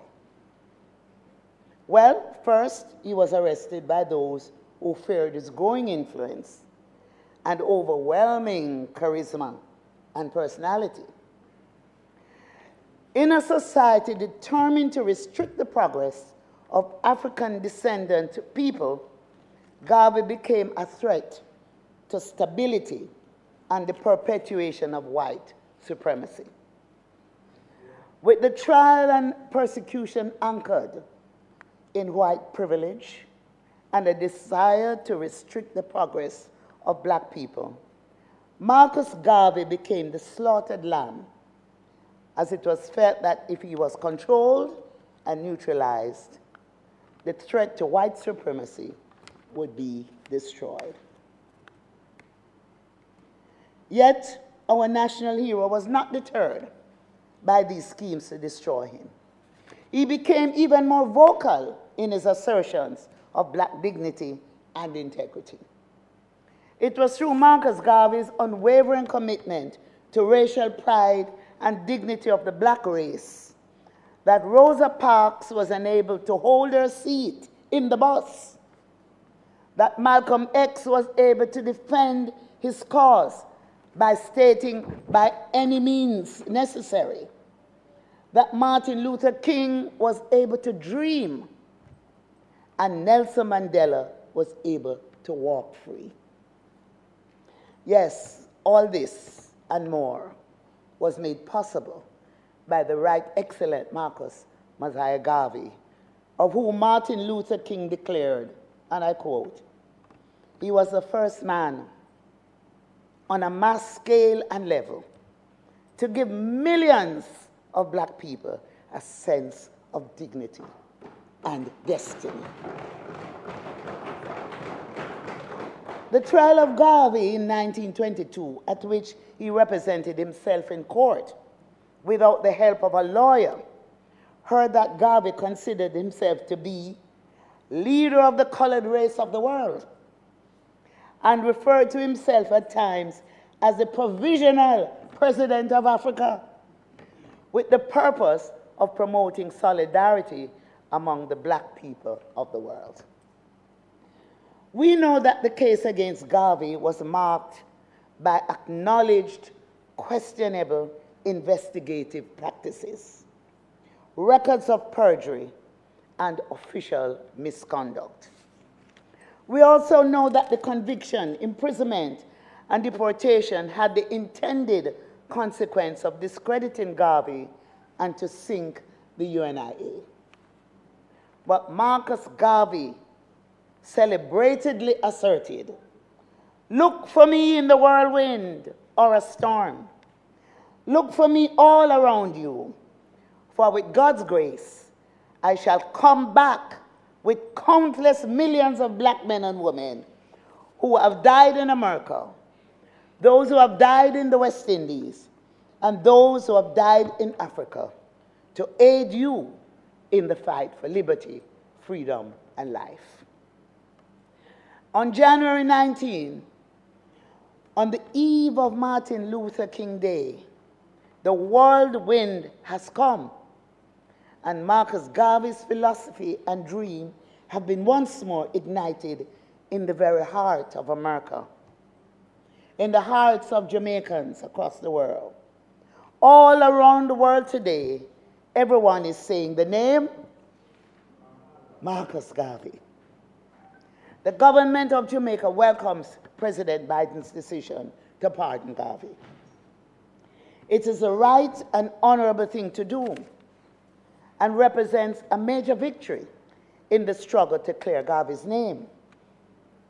We have been on this mission for a very long time, almost 40 years ago, when the former Prime Minister Edward Seaga took up the matter with the former US President Ronald Reagan. It was through Mr. Seaga, as a minister in the administration of national hero and Prime Minister Sir Alexander Bustamante, that our newly independent nation saw it fit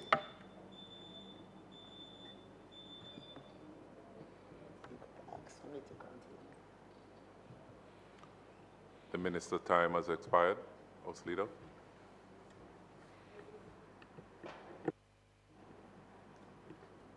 Mr. Speaker, I ask that the House Leader be given enough time to complete her presentation. The motion on the table is that the minister is given adequate time to finalize our presentation. Those in favor? Those against? The ayes have it. Minister.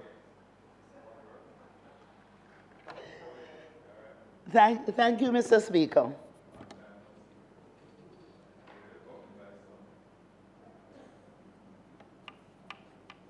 So it was through Mr. Seaga, as a minister in the administration of national hero and Prime Minister Sir Alexander Bustamante, that our newly independent nation saw it fit to, in 1964, exhume Garvey's body and ensure that he was finally and fittingly laid to rest in the National Heroes Park and named our first national hero. Since Mr. Seaga's approach to Mr. Reagan, successive Jamaican administrations have continued advocating for the removal of the stain against our hero's name. There's been no divide. We have had one aim. So, Mr. Speaker, on February 9th, 2022,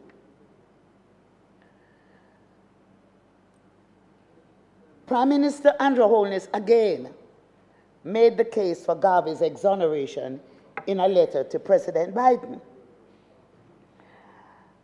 And I just want to quote here in the letter to President Biden, Prime Minister Andrew Holness said, "The burden of not having Garvey's name freed of association with a wrongful conviction is one not only borne by the Garvey family, Jamaicans, and the people of the Caribbean at large, but by the black race, which even today across the world suffers systemic racism, aggravated discrimination, and a persistent denial of justice." Prime Minister Holness continued to indicate that in the year of our 60th anniversary.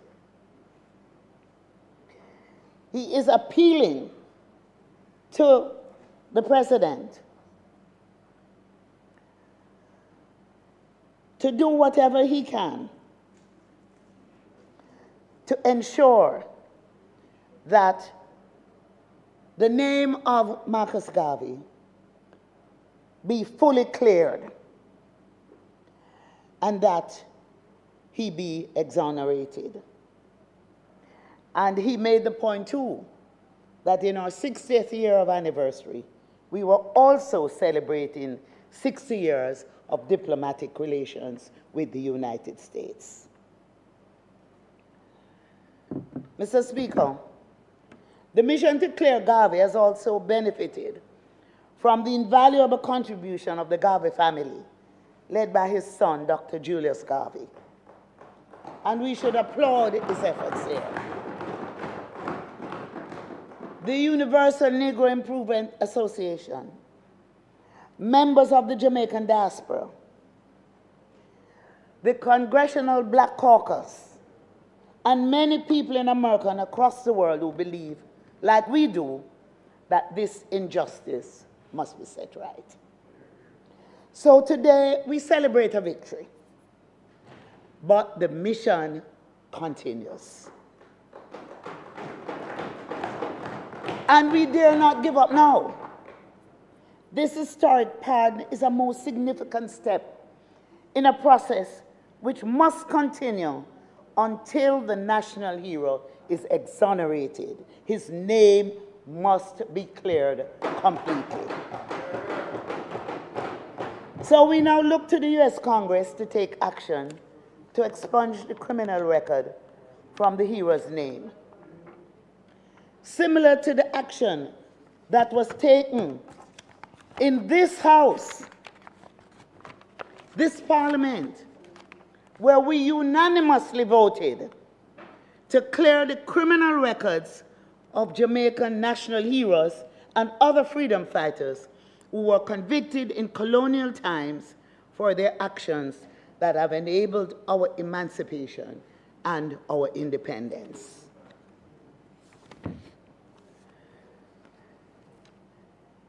Now, for this reason, in 2009, the Jamaica National Heritage Trust, as an agency of the Ministry of Culture, Gender, Entertainment and Sport, secured the transcript of Garvey's trial in the United States of America. So today, I proudly display all 4 volumes as a reminder for posterity and as our tool with which we are now equipped to go forward for his exoneration. It's all here, the details of the trial in the United States. We did limited copies, and copies were presented to the leaders of both sides of the House. I don't know if the leader of the opposition will be able to locate the set that was given. But I've indicated to the JNHT that they should order additional volumes so we can make a presentation to you and a presentation to Prime Minister Holness and to others to whom we think it's necessary for them. But we are very proud that we did the work. And it's all here.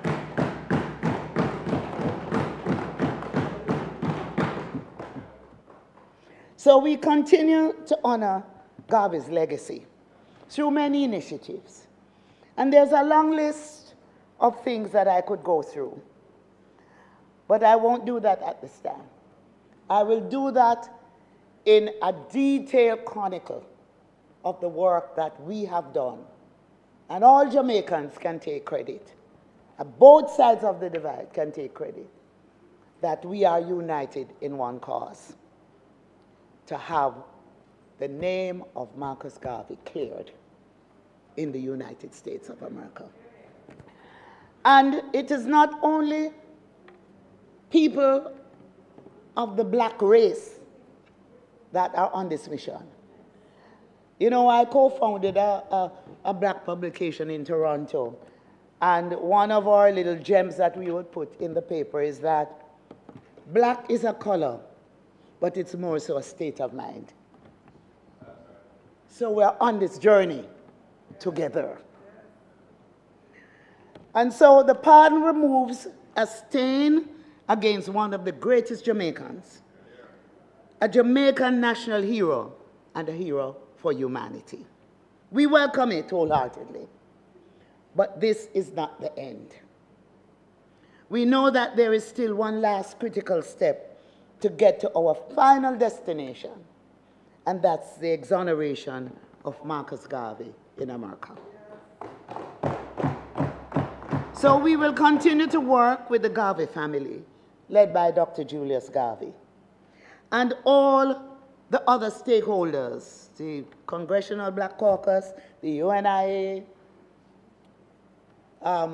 both political divide in this House. We'll be at one in this effort to push for the clearing of Marcus Garvey's name, and to remember it's one aim, one destiny, one love. Blessings.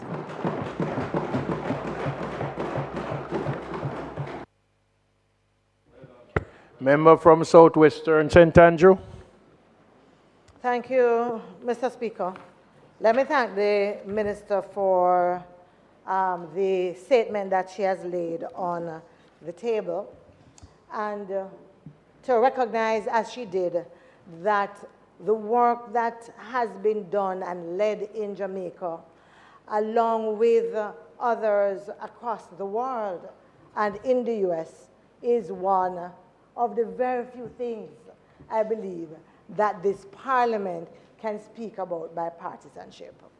And it is good that it is around such a matter, because indeed, the work and the legacy of Marcus Mosiah Garvey is one that is extremely important to all of us, and especially to us here in Jamaica. So the pardon, which we also clearly welcome, as done by President Biden using his clemency powers, we are very clear that as it recognizes the injustice underlying his conviction, as it also recognizes, as so many of us have recognized, that the conviction was the result of deliberate sabotage to provide a pretext, yes, for his conviction and deportation. Once the pardon recognizes that, we are clear in our mind that it is indeed for us an exoneration.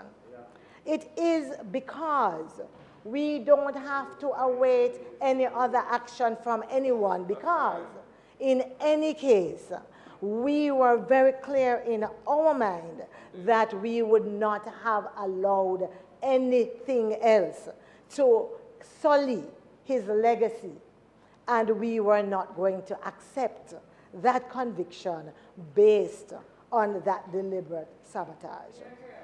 As we keep saying in the movement, that what was perpetrated against Marcus Garvey is not harm against just one man, not just against a family, but it was indeed against the millions of individuals who, and race of people who believed in what Marcus Garvey preached, whose consciousness was awoken by his words and his teachings. Because indeed, he has had a profound impact on so many leaders of the world, on so many organizations across the globe. I also add my words paying tribute to the Garvey family led by Julius Garvey, the Congressional Black Caucus currently led by Yvette Clark, Dr. Clark, and the work that she has also done. And let us also not forget the Marcus Garvey Institute and the Center for Global Africa and the work that they have done on this journey. The truth is that the real legacy and the real exoneration is going to be seen in what we and others do. And yes, in Jamaica we have started with the Marcus Garvey School project. What we need to do is to go further, because it is the teachings of Marcus Garvey that is going to liberate us as a people, that is going to make the difference in how our young boys and girls see themselves, so that they no longer see the black skin as a badge of shame. And that is what is going to make his legacy long-lasting. When our people stand up, adopt, internalize, yes, and manifest his teachings. Absolutely. The UN had actually ensured that International Day for People of African Descent, August 31, was established and named in his honor. I believe the greatest honor that we can show here in Jamaica is to broaden the Marcus Garvey teachings, not just in schools, in our youth clubs, in our communities, in our centers for teacher training or teacher training institutions, so that it becomes a part of who we are, of our young people, recognizing their greatness, yes, and not just accepting that we have to bleach to reach, yeah, or that we have to do something to our hair for it to be accepted. That same peppercorn, negroid hair is part of who we are and part of what we welcome. That individuals that decide to wear their hair in its natural form, that we can then appreciate the beauty that is seen in it, and not as we currently see, where some persons have not yet been able to recognize the beauty in a hair that is not straight, that is not flowing to the shoulders. I yearn for that day when we can all stand as proud Jamaicans on that legacy and teachings of Marcus Garvey, as a proud race, a proud people, and as proud individuals.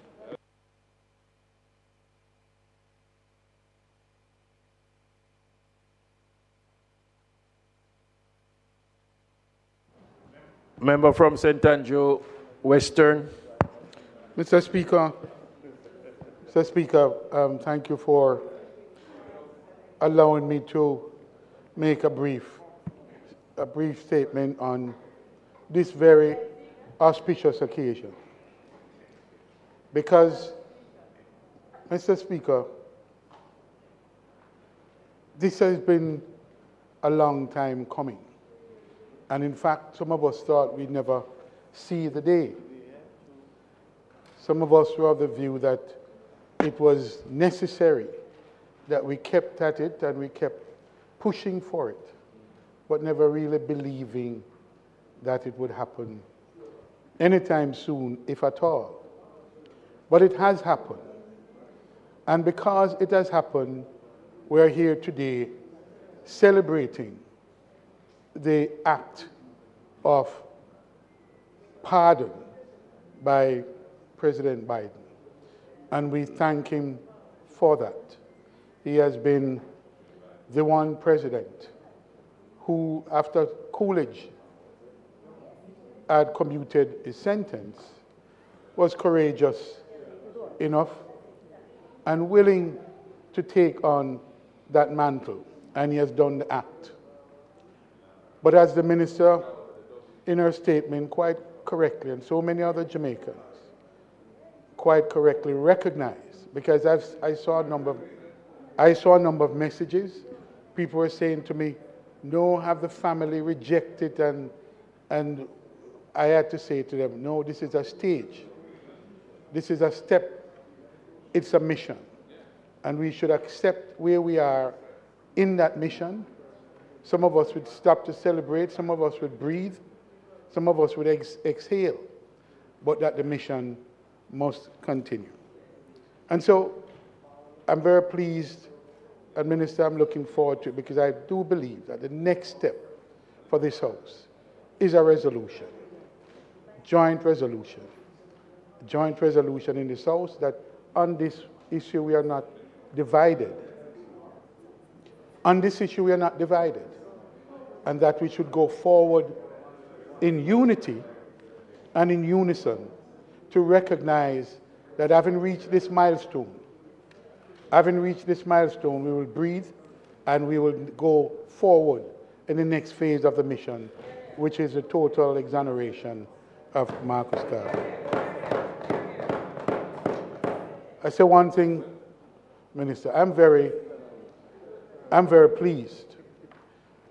The cause for which he was indicted and sentenced, and for which the stain remains against his integrity and his character, was the act of doing the unthinkable in that period, which is to build a shipping line to move Africans and trade between Africa and the rest of the world. It is something in the initiative that I champion and we continue to champion on this side, and I believe now on the government, because I hear now that everyone now is fully endorsed on the need for the logistic hub in Jamaica. This is not simply about shipping. It's bigger than that. It's about trade. And those seeds for me was planted in Garvey's vision that we should have connectivity and we should have the means for trade, not just with America, but with all the world. And so this is why we talk about a global logistic hub initiative, because it has to be linked not only to America, North and South America, but to Africa. And ultimately, we believe that that's what we'll have to do, because Jamaica's mission and Jamaica's opportunity is a global logistic hub. Marcus Garvey envisioned that years ago. And the trade with Africa is a must. It will happen. It may start slowly, but it will happen. And I believe Marcus Garvey's vision is a clarion call for all of us. So, Minister, I look forward to the resolution. I think it should be a joint resolution in this House to say that we are resolved to move in one aim and in one purpose, which is to move now to the full exoneration of Marcus Mosiah Garvey. I look forward to it. House Leader. Yeah, Mr. Speaker, as we await the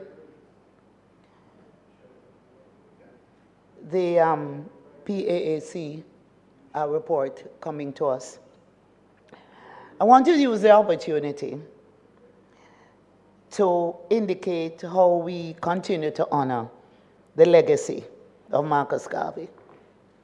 Because sometimes I don't think we are aware of how much we have done. So there is a Marcus Mosiah Garvey Multimedia Museum at Liberty Hall, situated at the site of the headquarters of the UNIA in Jamaica, which government acquired in 1987. It is now a modern platform which is testament to Garvey's life, mission, and work. There is a Jamaica's built heritage, which has its imprint in the form of the Marcus Garvey Basic School in Kingston, the Marcus Garvey High School, and the Marcus Garvey Technical High School in St. Anne, as well as Marcus Garvey Drive in Kingston, which will be rehabilitated soon, the Marcus Garvey Youth Information Center in St. Anne's Bay, the Marcus Garvey Skills Training Center, and the Marcus Garvey Resource Room in the St. Anne Parish Library. We also annually pay floral tribute at Garvey Shrine in the National Heroes Park on the anniversary of his birth each year, August 17, which has been formally declared Marcus Garvey Day. And a lecture is carried out at the Institute of Jamaica to end the day's activity. I also want to indicate that on the 100th anniversary of Marcus Garvey's birth, I was a senator at that time. And former Senator Barbara Blake Hannah, who is present here, she was in the Senate on the opposition side. At that time, the Senate, the opposition side comprised of independent senators because the People's National Party did not contest the elections. And Mr. Seaga introduced the idea or the concept of independent senators so that there would be some balance in the Senate. And I remember a motion was tabled asking for August 17th to be declared a public holiday in honor of Garvey. Well, declaring public holidays is something that has to go through a process. And there's always issues through the Ministry of Labor, private sector, and so on. And so, at that time, Senator Barbara Blake Hannah and I, we knocked fists about declaring the day. Well, we knocked heads. And we came up with the idea of let us compromise. So I consulted with Prime Minister Edward Seaga at the time.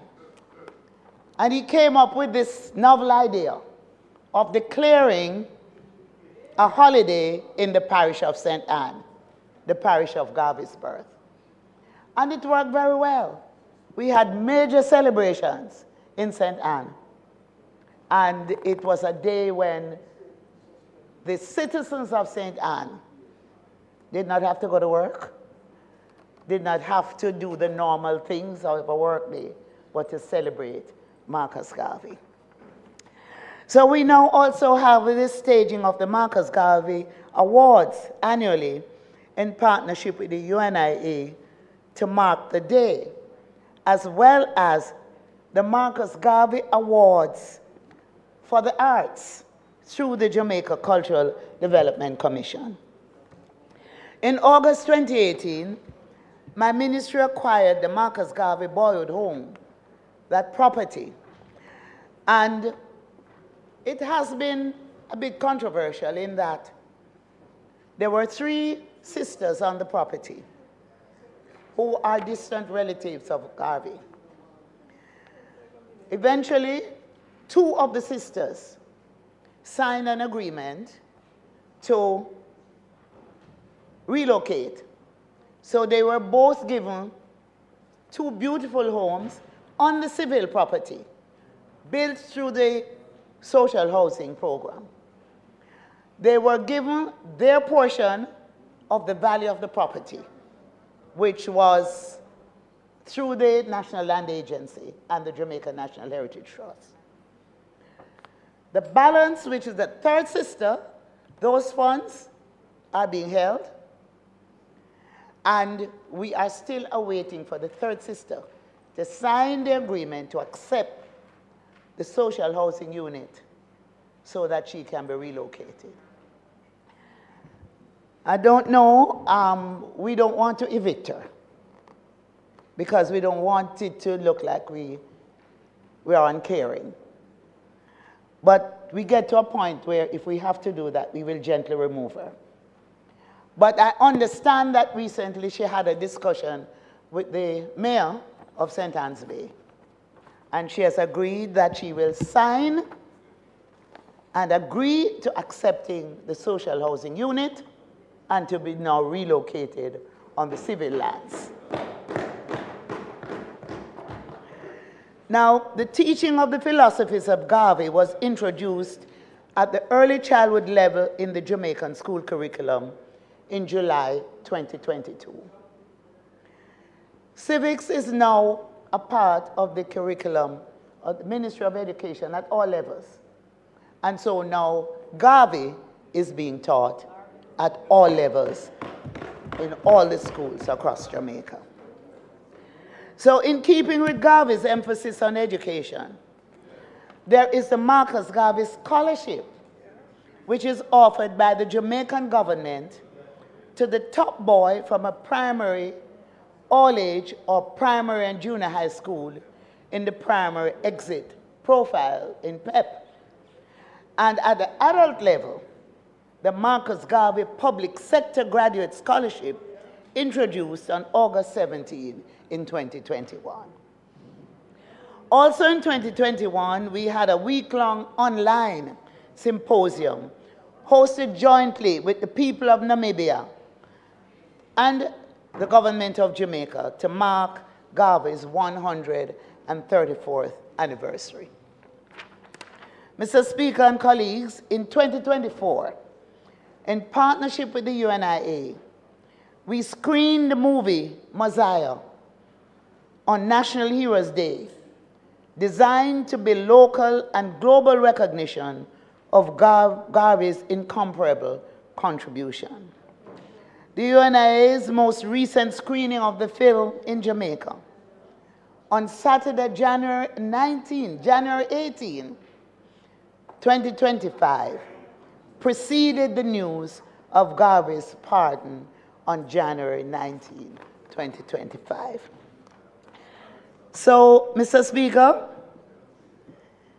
and colleague members of Parliament, it was my honor and privilege to stand here as the Minister of Culture, Gender, Entertainment and Sport at a time like this to lead the charge in our continued fight to have Garvey exonerated. So with those words, Mr. Speaker, I now ask for a brief suspension of the House to await the report from the PAAC. Thank you, Mr. Speaker. The request is that we have a brief suspension to accept the PAC report in a short while. 5-10 minutes, madam. Those in favor? Those against? The ayes have it. The House is now on suspension.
House resume this sitting.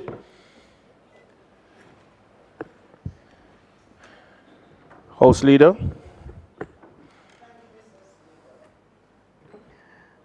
I will now request for the recommittal of announcements, reports from committees, and notices of motions given orally.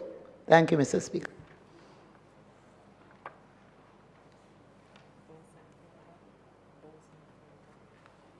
The request is on the floor. Those in favor? Those against? The ayes have it. Announcement. Laid on the table of the House of Representatives is the report of the Public Administration and Appropriations Committee on its deliberations on the Jamaica Public Body's second supplementary estimates of revenue and expenditure for the year ending March 2025, and the third supplementary estimates of expenditure for the financial year 2024-2025.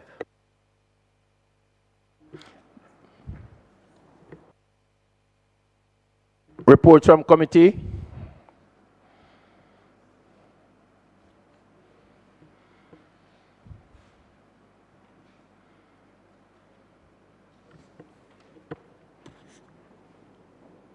So, Speaker, I beg to lay on the table of the House of Representatives a copy of the report of the Public Administration Appropriations Committee on its deliberations on the Jamaica Public Body's second supplementary estimates of revenue and expenditure for the year ending March 2025, and the third supplementary estimates of expenditure for the financial year 2024-25.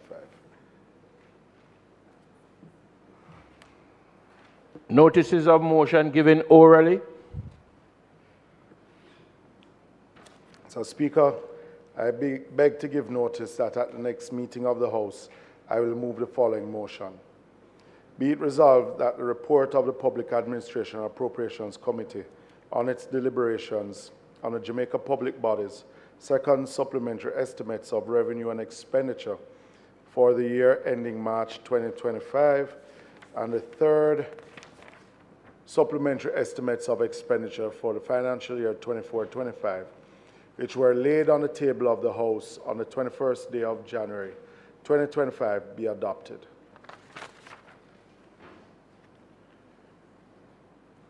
So, Speaker, I further beg to give notice that at a later stage today, I will move for the suspension of the standing orders to enable me to take this motion.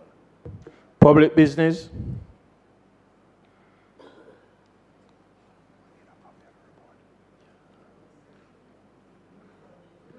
Need a copy of the report? Yeah. Mr. Speaker, I now move for the suspension of the standing orders to enable me to take the motion notice of which I gave earlier. Those in favor? Those against? The ayes have it.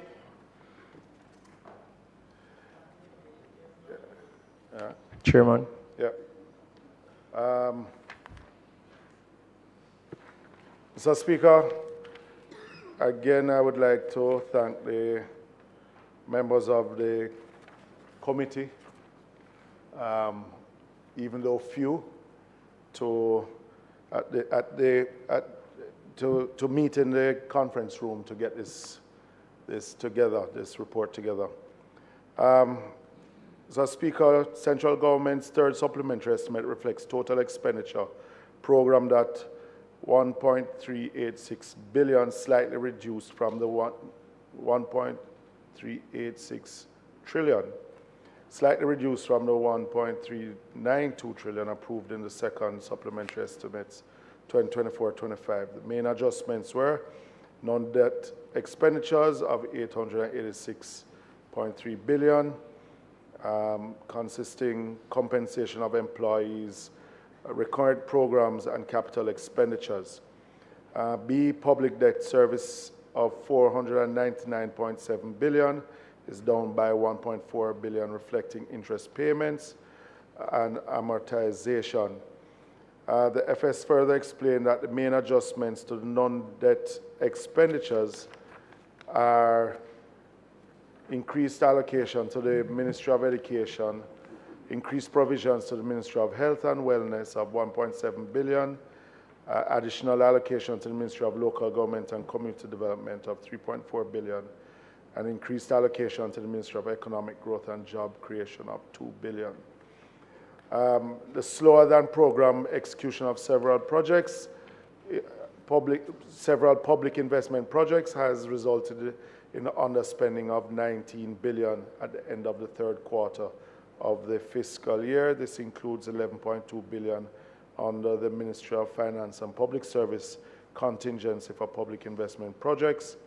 Of the 19 billion, approximately 13 billion has been redistributed to new and ongoing projects.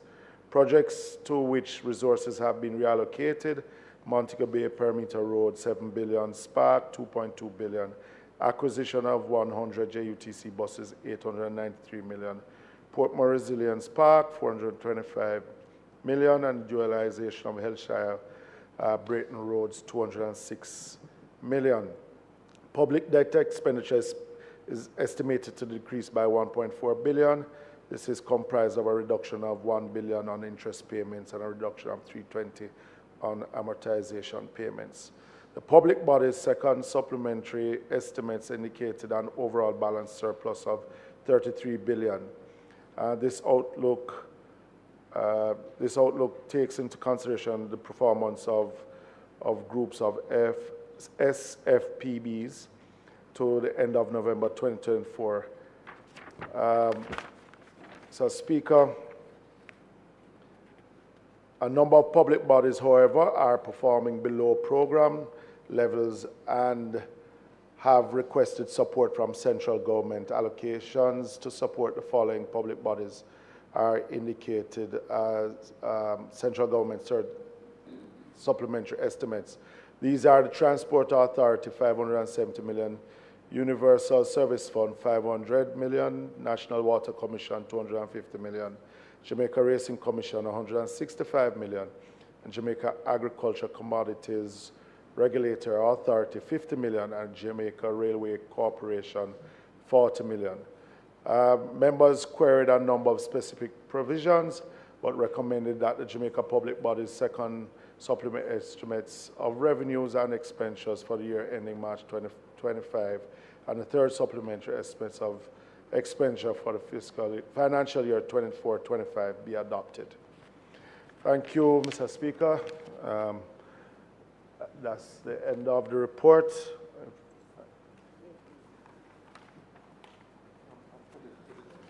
Mr. Speaker, that concludes the debate, and I ask that the motion be approved. The request is on the floor. Those in favor? Aye. Those against? The ayes have it. House Leader.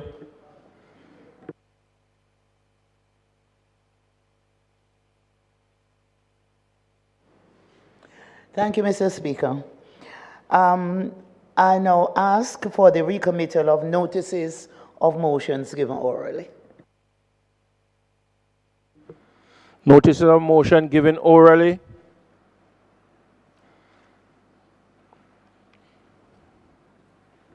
Minister.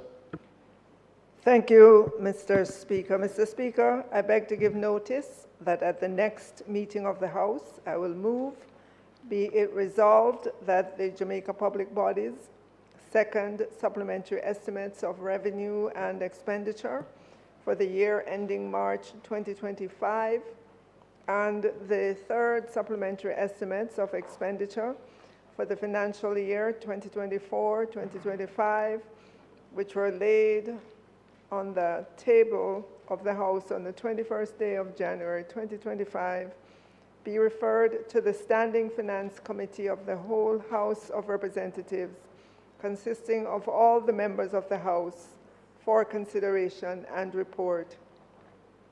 And be it further resolved that the committee, during its deliberations, take into account the recommendations contained in the report of the Public Administration and Appropriations Committee on its deliberations on the Jamaica Public Body's second supplementary estimates of revenue and expenditure for the year ending March 2025, and the third supplementary estimates of expenditure for the financial year 2024-2025, which were laid on the table of the House on the 21st day of January 2025. Mr. Speaker, I further beg to give notice that at a later stage today, I will move for the suspension of the standing orders to enable me to take this motion. Public business.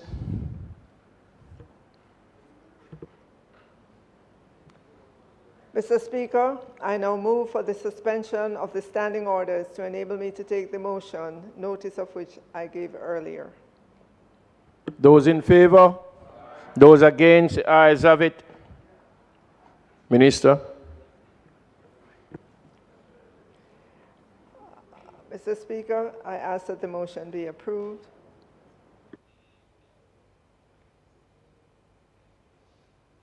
Those in favor? Those against? The ayes have it. House Leader. Thank you, Mr. Speaker.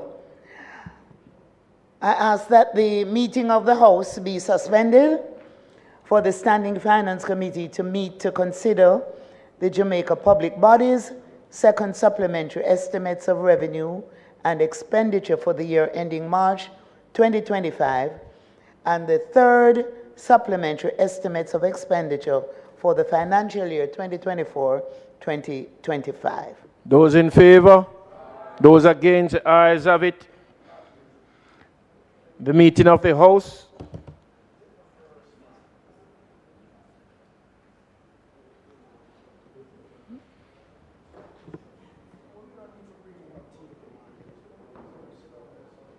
The meeting of the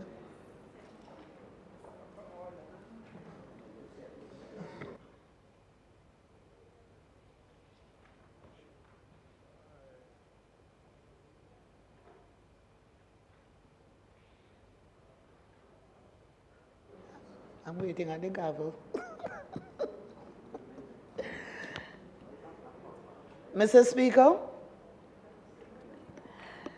the time being 7:18, almost 7:20, I ask that the House be allowed to sit beyond 7:30 p.m. to complete the business of the day. I just want to repeat that, Mr. Speaker. The time being 7:19, almost 7:20 p.m., I ask that the House be allowed to sit beyond 7:30 p.m. to complete the business of the day. Thank you. The request is on the floor. Those in favor? Aye. Those against? The ayes have it.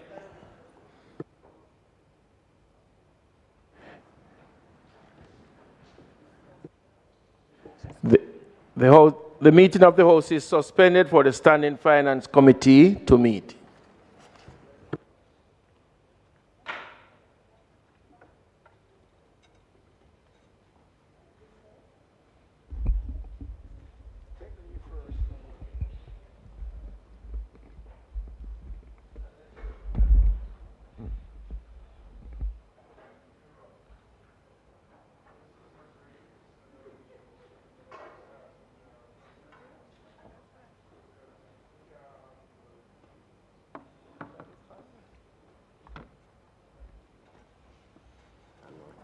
So we start here.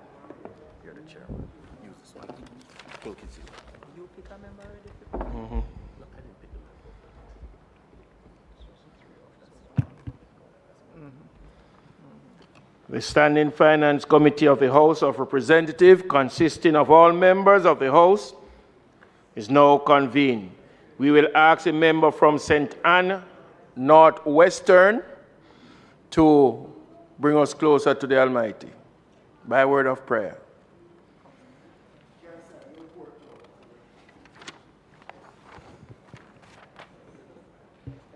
Let us pray.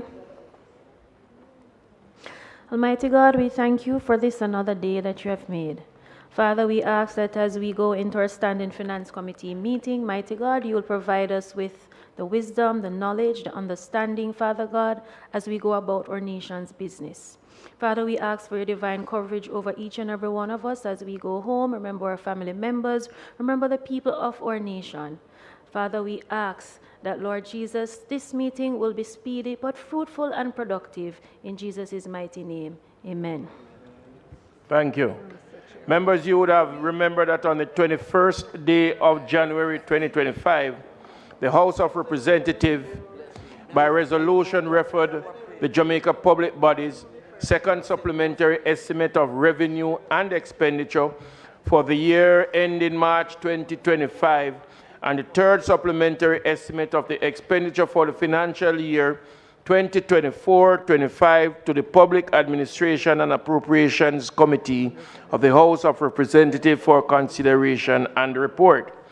The committee's report, along with the Jamaica Public Body's second supplementary estimates of revenue and expenditure for the year ending March 2025 and the third supplementary estimate of expenditure for the financial year 2024-2025 are now before us for our consideration and report.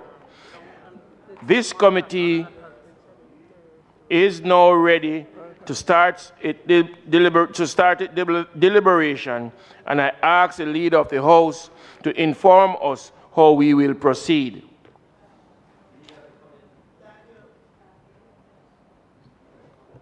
Thank you, Mr. Speaker.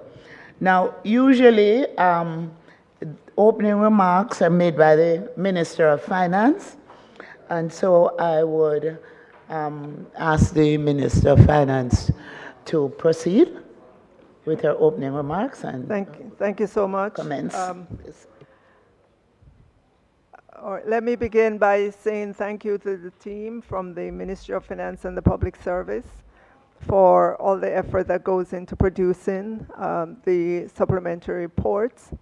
And I just want to say to Jamaicans that we are presenting a supplementary report for fiscal year 2024-25 that provides for total expenditure over the fiscal year of $1.386 billion.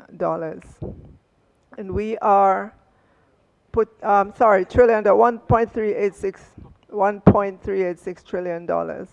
We're putting forward a budget for the rest of this year that includes all the months of the fiscal year that have passed to March, the end of March 2025.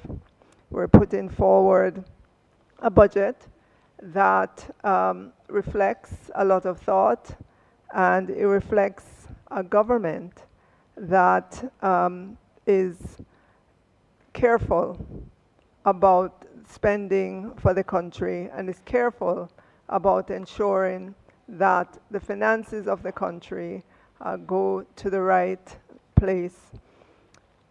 I want to say as well that in thinking about where we are, if you look back over the past few years, we can say that we've recovered from COVID. We can say that we've recovered from the Category 4 Hurricane Beryl that devastated the agricultural sector. That was followed by Tropical Storm Rafael. And shortly thereafter, we had above normal rainfall, as was indicated by the Prime Minister earlier today. We've come through all of that, and there's only one word I have to describe the economy of Jamaica, the people and businesses of Jamaica, and that word is resilient. We are a resilient nation, a resilient people, and to have come through all of that and present yet another budget that meets the fiscal rules, I want to say to everyone, this government has been performing and this government is being prudent with the financial resources of this country. So in summary, because I know that the hour is long, we've been here for quite some time now. I know that the PAAC met and went through all the adjustments in the numbers. Again, we are pleased to present a budget that is balanced and a budget that meets the fiscal rules as indicated. And we look forward to the continuing good performance of this economy. And we look forward to just continuing to present to the Jamaican people the accomplishments of this government. And those would be my remarks this afternoon, just considering the lateness of the time.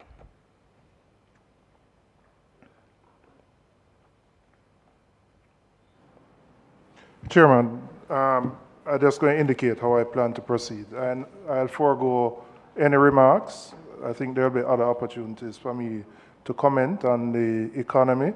I'm going to go through a list of questions. I ask you to note them.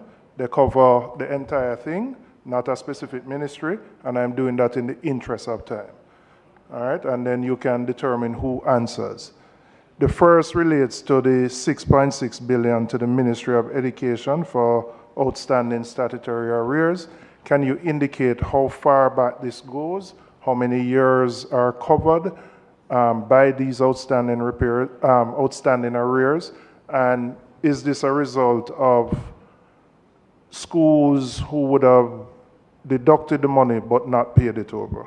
So that's my first question.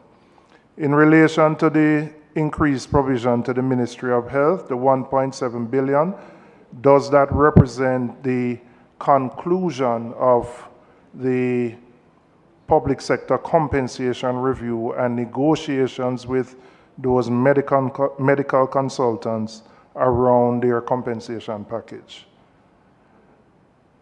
And the additional 1.3, would that represent the conclusion of the outstanding matters with the Jamaica Medical Doctors Association? The 3.4 billion to the Ministry of Local Government, I want to find out what quantum of this represents outstanding arrears to contractors, and what would the other money be used for? In relation to I am concerned about the underspend of 19 billion. When you look at the capital budget, my recollection, I could be wrong, but you can confirm, my recollection, it was about 75 billion central government and about 75 billion from the public bodies. 19 billion is a large chunk, and we have been consistent in the last couple of financial years in underspending the capital budget. So I want to find out what the reasons are for the underspend. I noticed that there are a number of public investment projects which have not materialized at the pace that we would want it. The government has made a commitment to address procurement. You can give us an update as to where we are in the rationalization and the simplification of the procurement process, and whether the main reasons for the delay are related to procurement.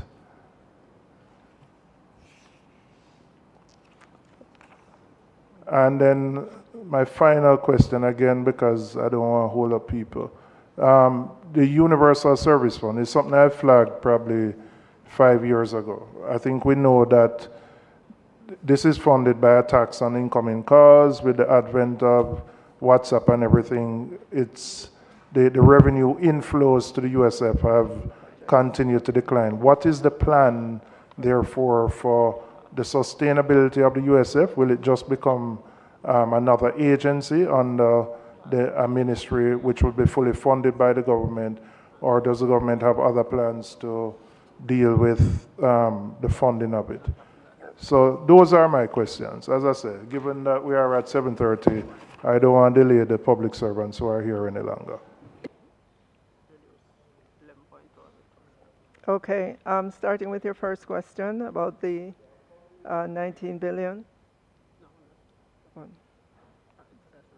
All right, sorry. Well, starting with your question about the 19 billion.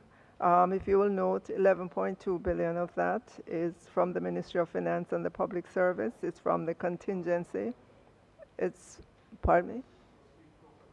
It's for contingency for public investment projects. And to note that most of the remainder of the allocation is for new projects that have not come on stream just yet. In terms of education, sorry, it's not new to you. It's been a problem that we have had. And the inability to spend your capital project has a whole heap of implications because your capital expenditure drives economic growth. So my real question is what is causing our delay? Because we have made provision for it within a particular time period and consistently we have to shift it. So I want to know, is it an issue of procurement? Is it that we can't find suitable contractors to do the work that we need to do? What's the reason? Because it has implications for economic growth because your capital projects drive economic growth.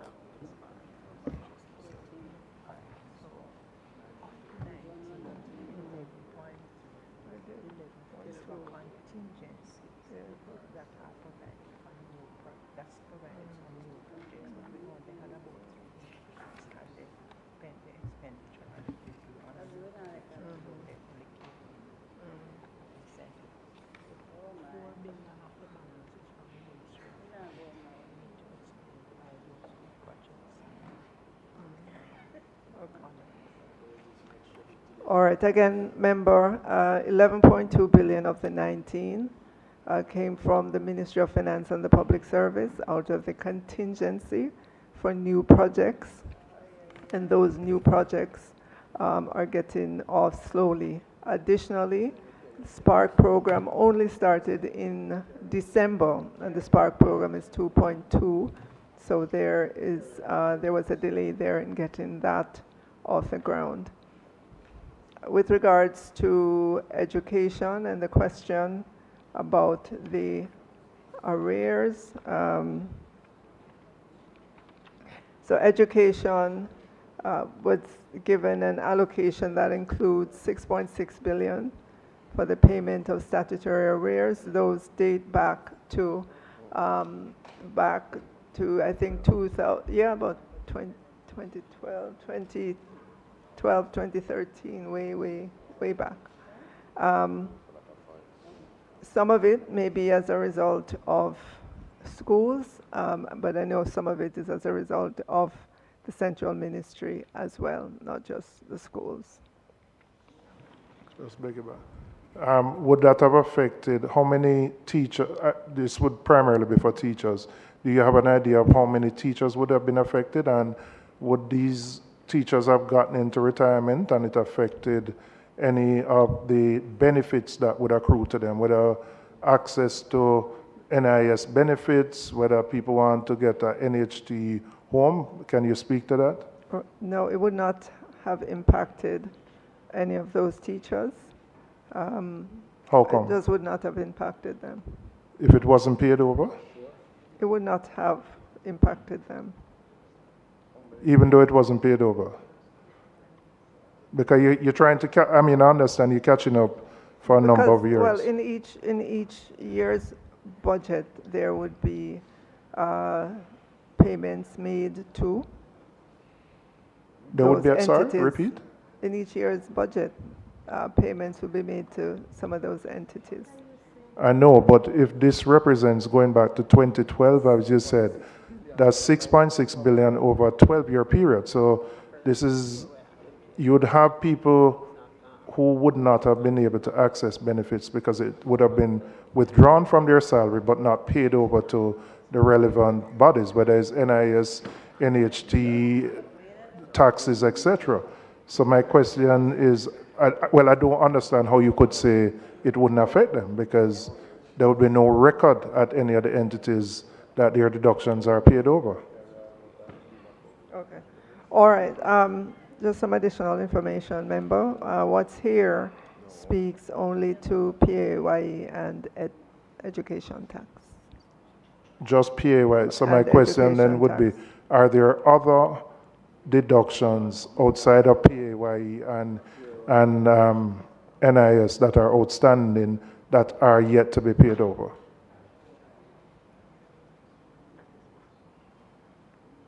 That's possible, member. Okay, could you, if you don't have the information now, could you provide that? Because again, these are things that affect, one of the biggest issues in the Ministry of Education, which every MP gets, are teachers who reach retirement and for various reasons their pensions are delayed. I'm not saying this is a cause, but I think it's important that we know whether, if there are other outstanding benefits, it could be NHT or other things, we should know what those are. So if you could provide that once you can get that information. Okay. All right, you can go to the Ministry of Health, the 1.7 billion. Right, so the Ministry of Health was allocated an additional 3.5 billion, and that includes that 170 billion in salaries for medical consultants, dental surgeons, medical doctors across the regional health authorities, and the UHWI, and 1.3 billion in additional compensation to meet the cost of new staff. And you will notice that in the paper over the weekend, there were many, many pages of jobs being offered. But you will note that provision has been made to meet the cost of new staff. So it is being done in an orderly way. And I'm sure you've heard the Minister. So my question was, would that conclude the outstanding matters which these groups have been in discussions with the Ministry of Finance about? Would this money cover those, the requests, so to speak, from these groups? And have we now concluded the negotiations and settled the outstanding matters with these groups? Not all of the groups. There's at least one group with the junior doctors that's currently with the Ministry of Labor and Social Security. Okay, so the junior doctors wouldn't be part of this, okay? All right. But the other groupings, the consultants, the surgeons, this concludes their outstanding matters that they would have had with the ministry.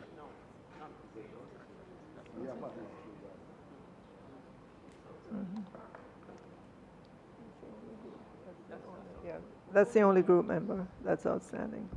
Only the junior doctors. So everybody else has been satisfied in terms of the negotiations. All right. You can go to the Ministry of Local Government for me.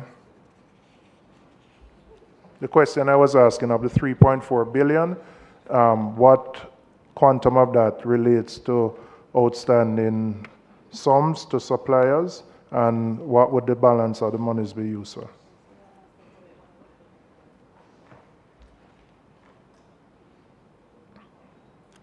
All right, members, you indicated 3.7 billion was allocated to the Ministry of Local Government and Community Development. And of that, 3.4 billion is to support the operations of the National Solid Waste Management Authority through the rest of this fiscal year. Outstanding amounts to landfill and supplementary contractors is roughly 592 million for 6 fortnights. And the remaining balance includes 250 million advanced for the constituency-based disaster mitigation program, 815 million advanced to date to settle a portion of the outstanding amounts owed to contractors, and $1.8 billion to cover inescapable expenditure up to March 2025. All right. I have to get a little parochial, Minister. With this allocation, can we be assured that on a consistent basis, whether it is on a weekly basis, we can get back to ensuring that communities can get collection once a week? I must tell you as an MP, I will give credit to the NSWMA staff for being responsive, but I must tell you, I really should not, as an MP, have to call them every week. Some places in Avinia town 3-4 weeks consistently. Now, I know you had rain and all those things, but to be honest, it is hard to explain to people why their garbage can be collected once a week. So I'm hoping with this allocation, you clear the arrears and you can have consistent garbage collection. Well, yeah, Well, could I add, though, Minister, that member, as you know, property taxes are collected to support NSWMA in its operations. Unfortunately, we've seen year over year over year, property taxes are not at the levels that we would expect them to be.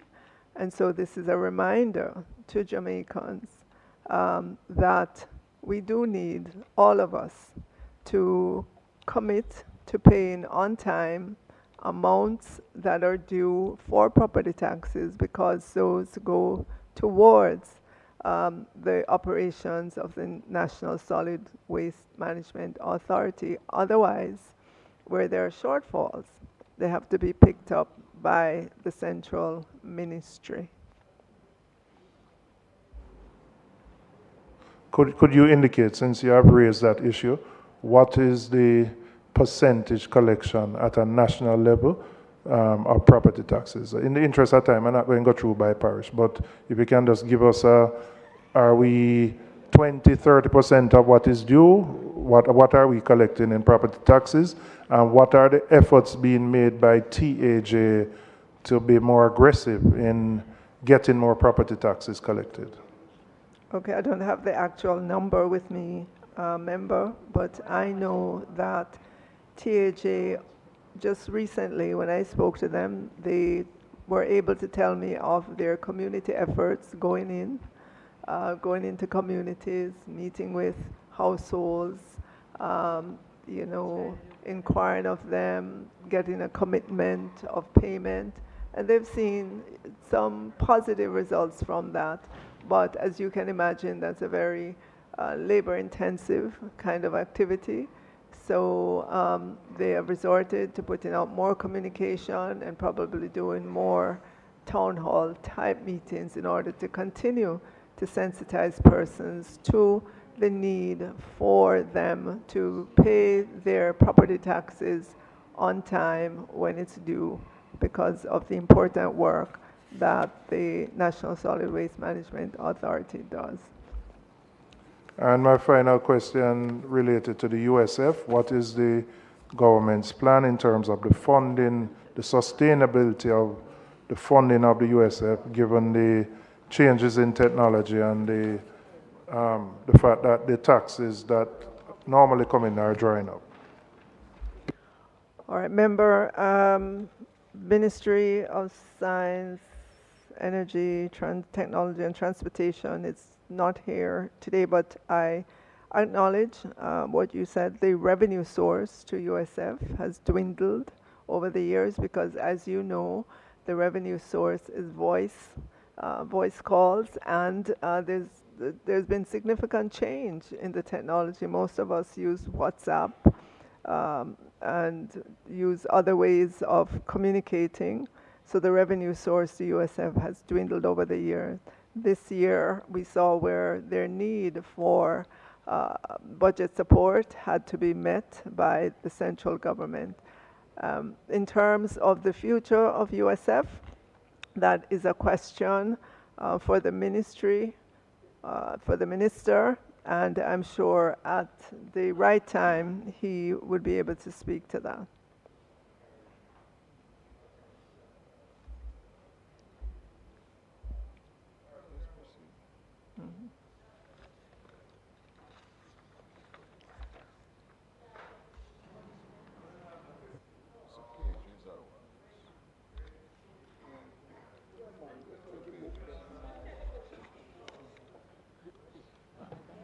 Minister.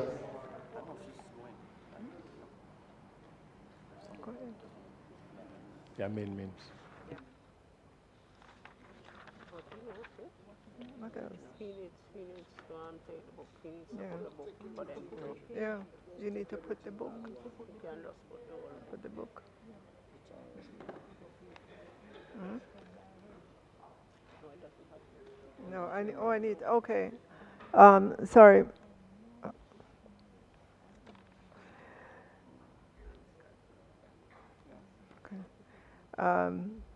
The amendments to the Jamaica Public Bodies second supplementary estimates of revenue and expenditure for the year ending March 2025, and the third supplementary estimates of expenditure for the financial year 2024-2025 are before us, and I put the amendments as well.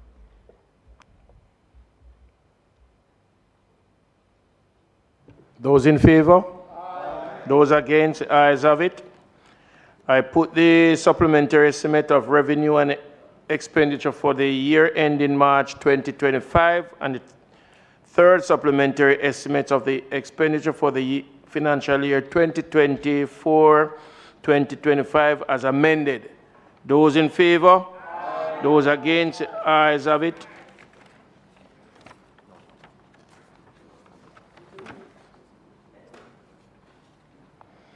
This committee now stands adjourned.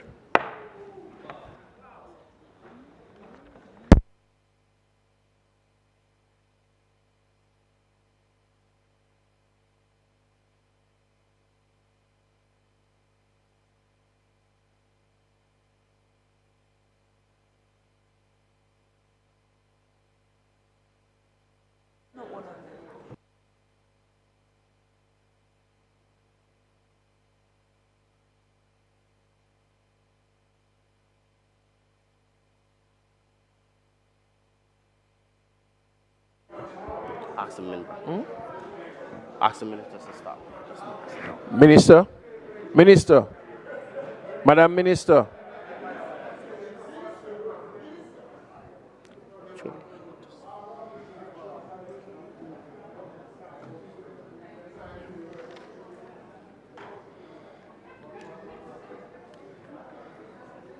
The report.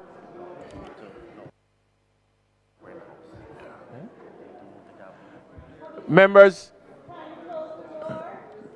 Where's the man? Captain. Captain.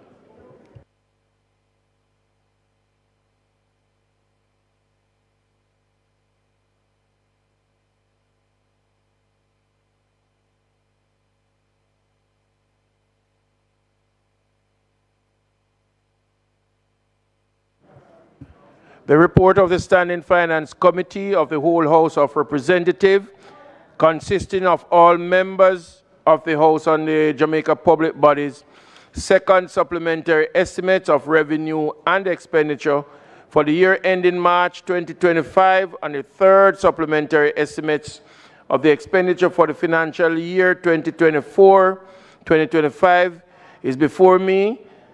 Is it the wish of the committee that I signed it? Those in favor? Aye. Those against? Ayes have it.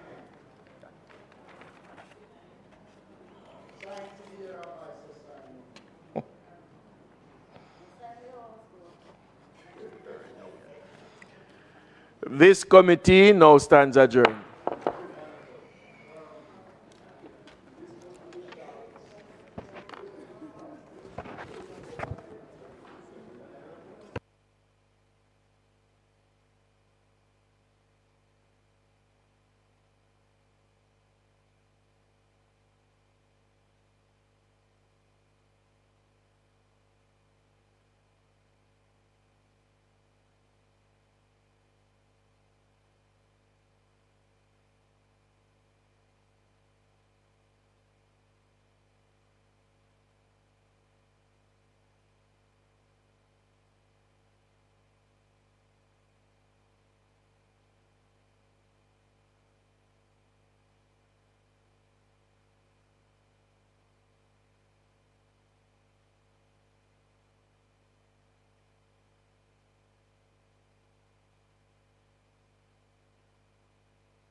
The House resume its sitting. House Leader. Thank you, Mr. Speaker. I now ask for the recommittal of the items, announcements, reports from committees, and notices of motions given orally. Announcements. Laid on the table of the House is the report of the Standing Finance Committee of the House of Representatives, consisting of all members of the House, on the Jamaica Public Body's second supplementary estimates of revenue and expenditure for the financial year ending March 2025, and the Government of Jamaica third supplementary estimates for the financial year 2024-2025, dated the 21st of January 2025. Minister.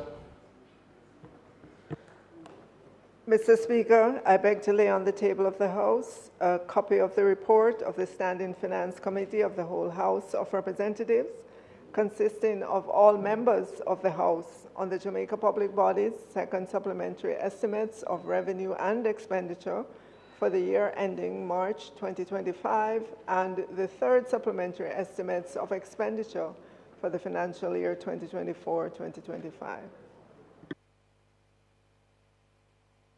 Notices of motion given orally.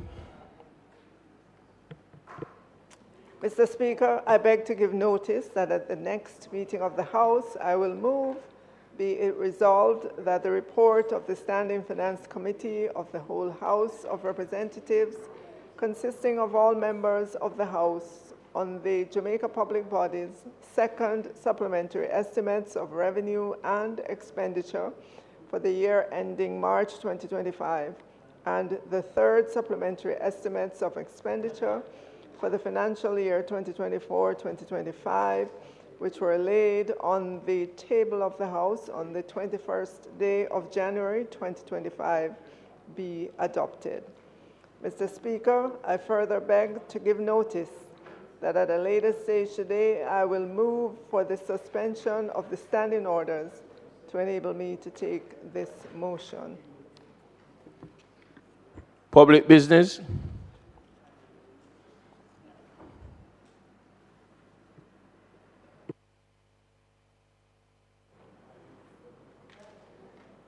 Mr. Speaker, I now move for the suspension of the standing orders to enable me to take the motion, notice of which I gave earlier. Those in favor? Those against? The ayes have it. Minister. Mr. Speaker, I want to thank everyone who has been involved in getting us here to this moment today, and I ask that the motion be approved.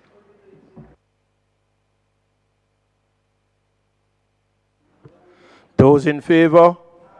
Those against? The ayes have it.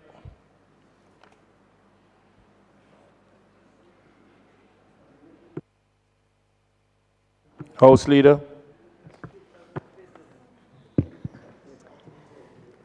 Mr. Speaker,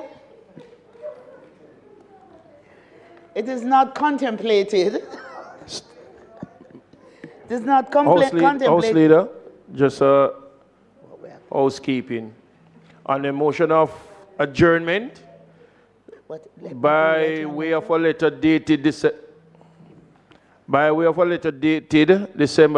10th, 2024, the Integrity Commission stated that they have taken note of the feedback and the recommendations made with respect to the filing and examination of statutory declarations. Consequently, they extended an invitation to all parliamentarians to participate in a sensitization session. The President of the Senate has accepted the invitation, and the session is scheduled to be held on Friday, January 24th, 2025 at 9 a.m. And he has also extended this invitation to the Honorable House of Representatives. House Leader. Thank you, Mr. Speaker. So it is not contemplated for us to do any further business today. I therefore ask that the House adjourns to a date to be fixed. The question is that the House do now adjourn for a date to be fixed. Those in favor? Those against? The ayes have it. This House now stands adjourned.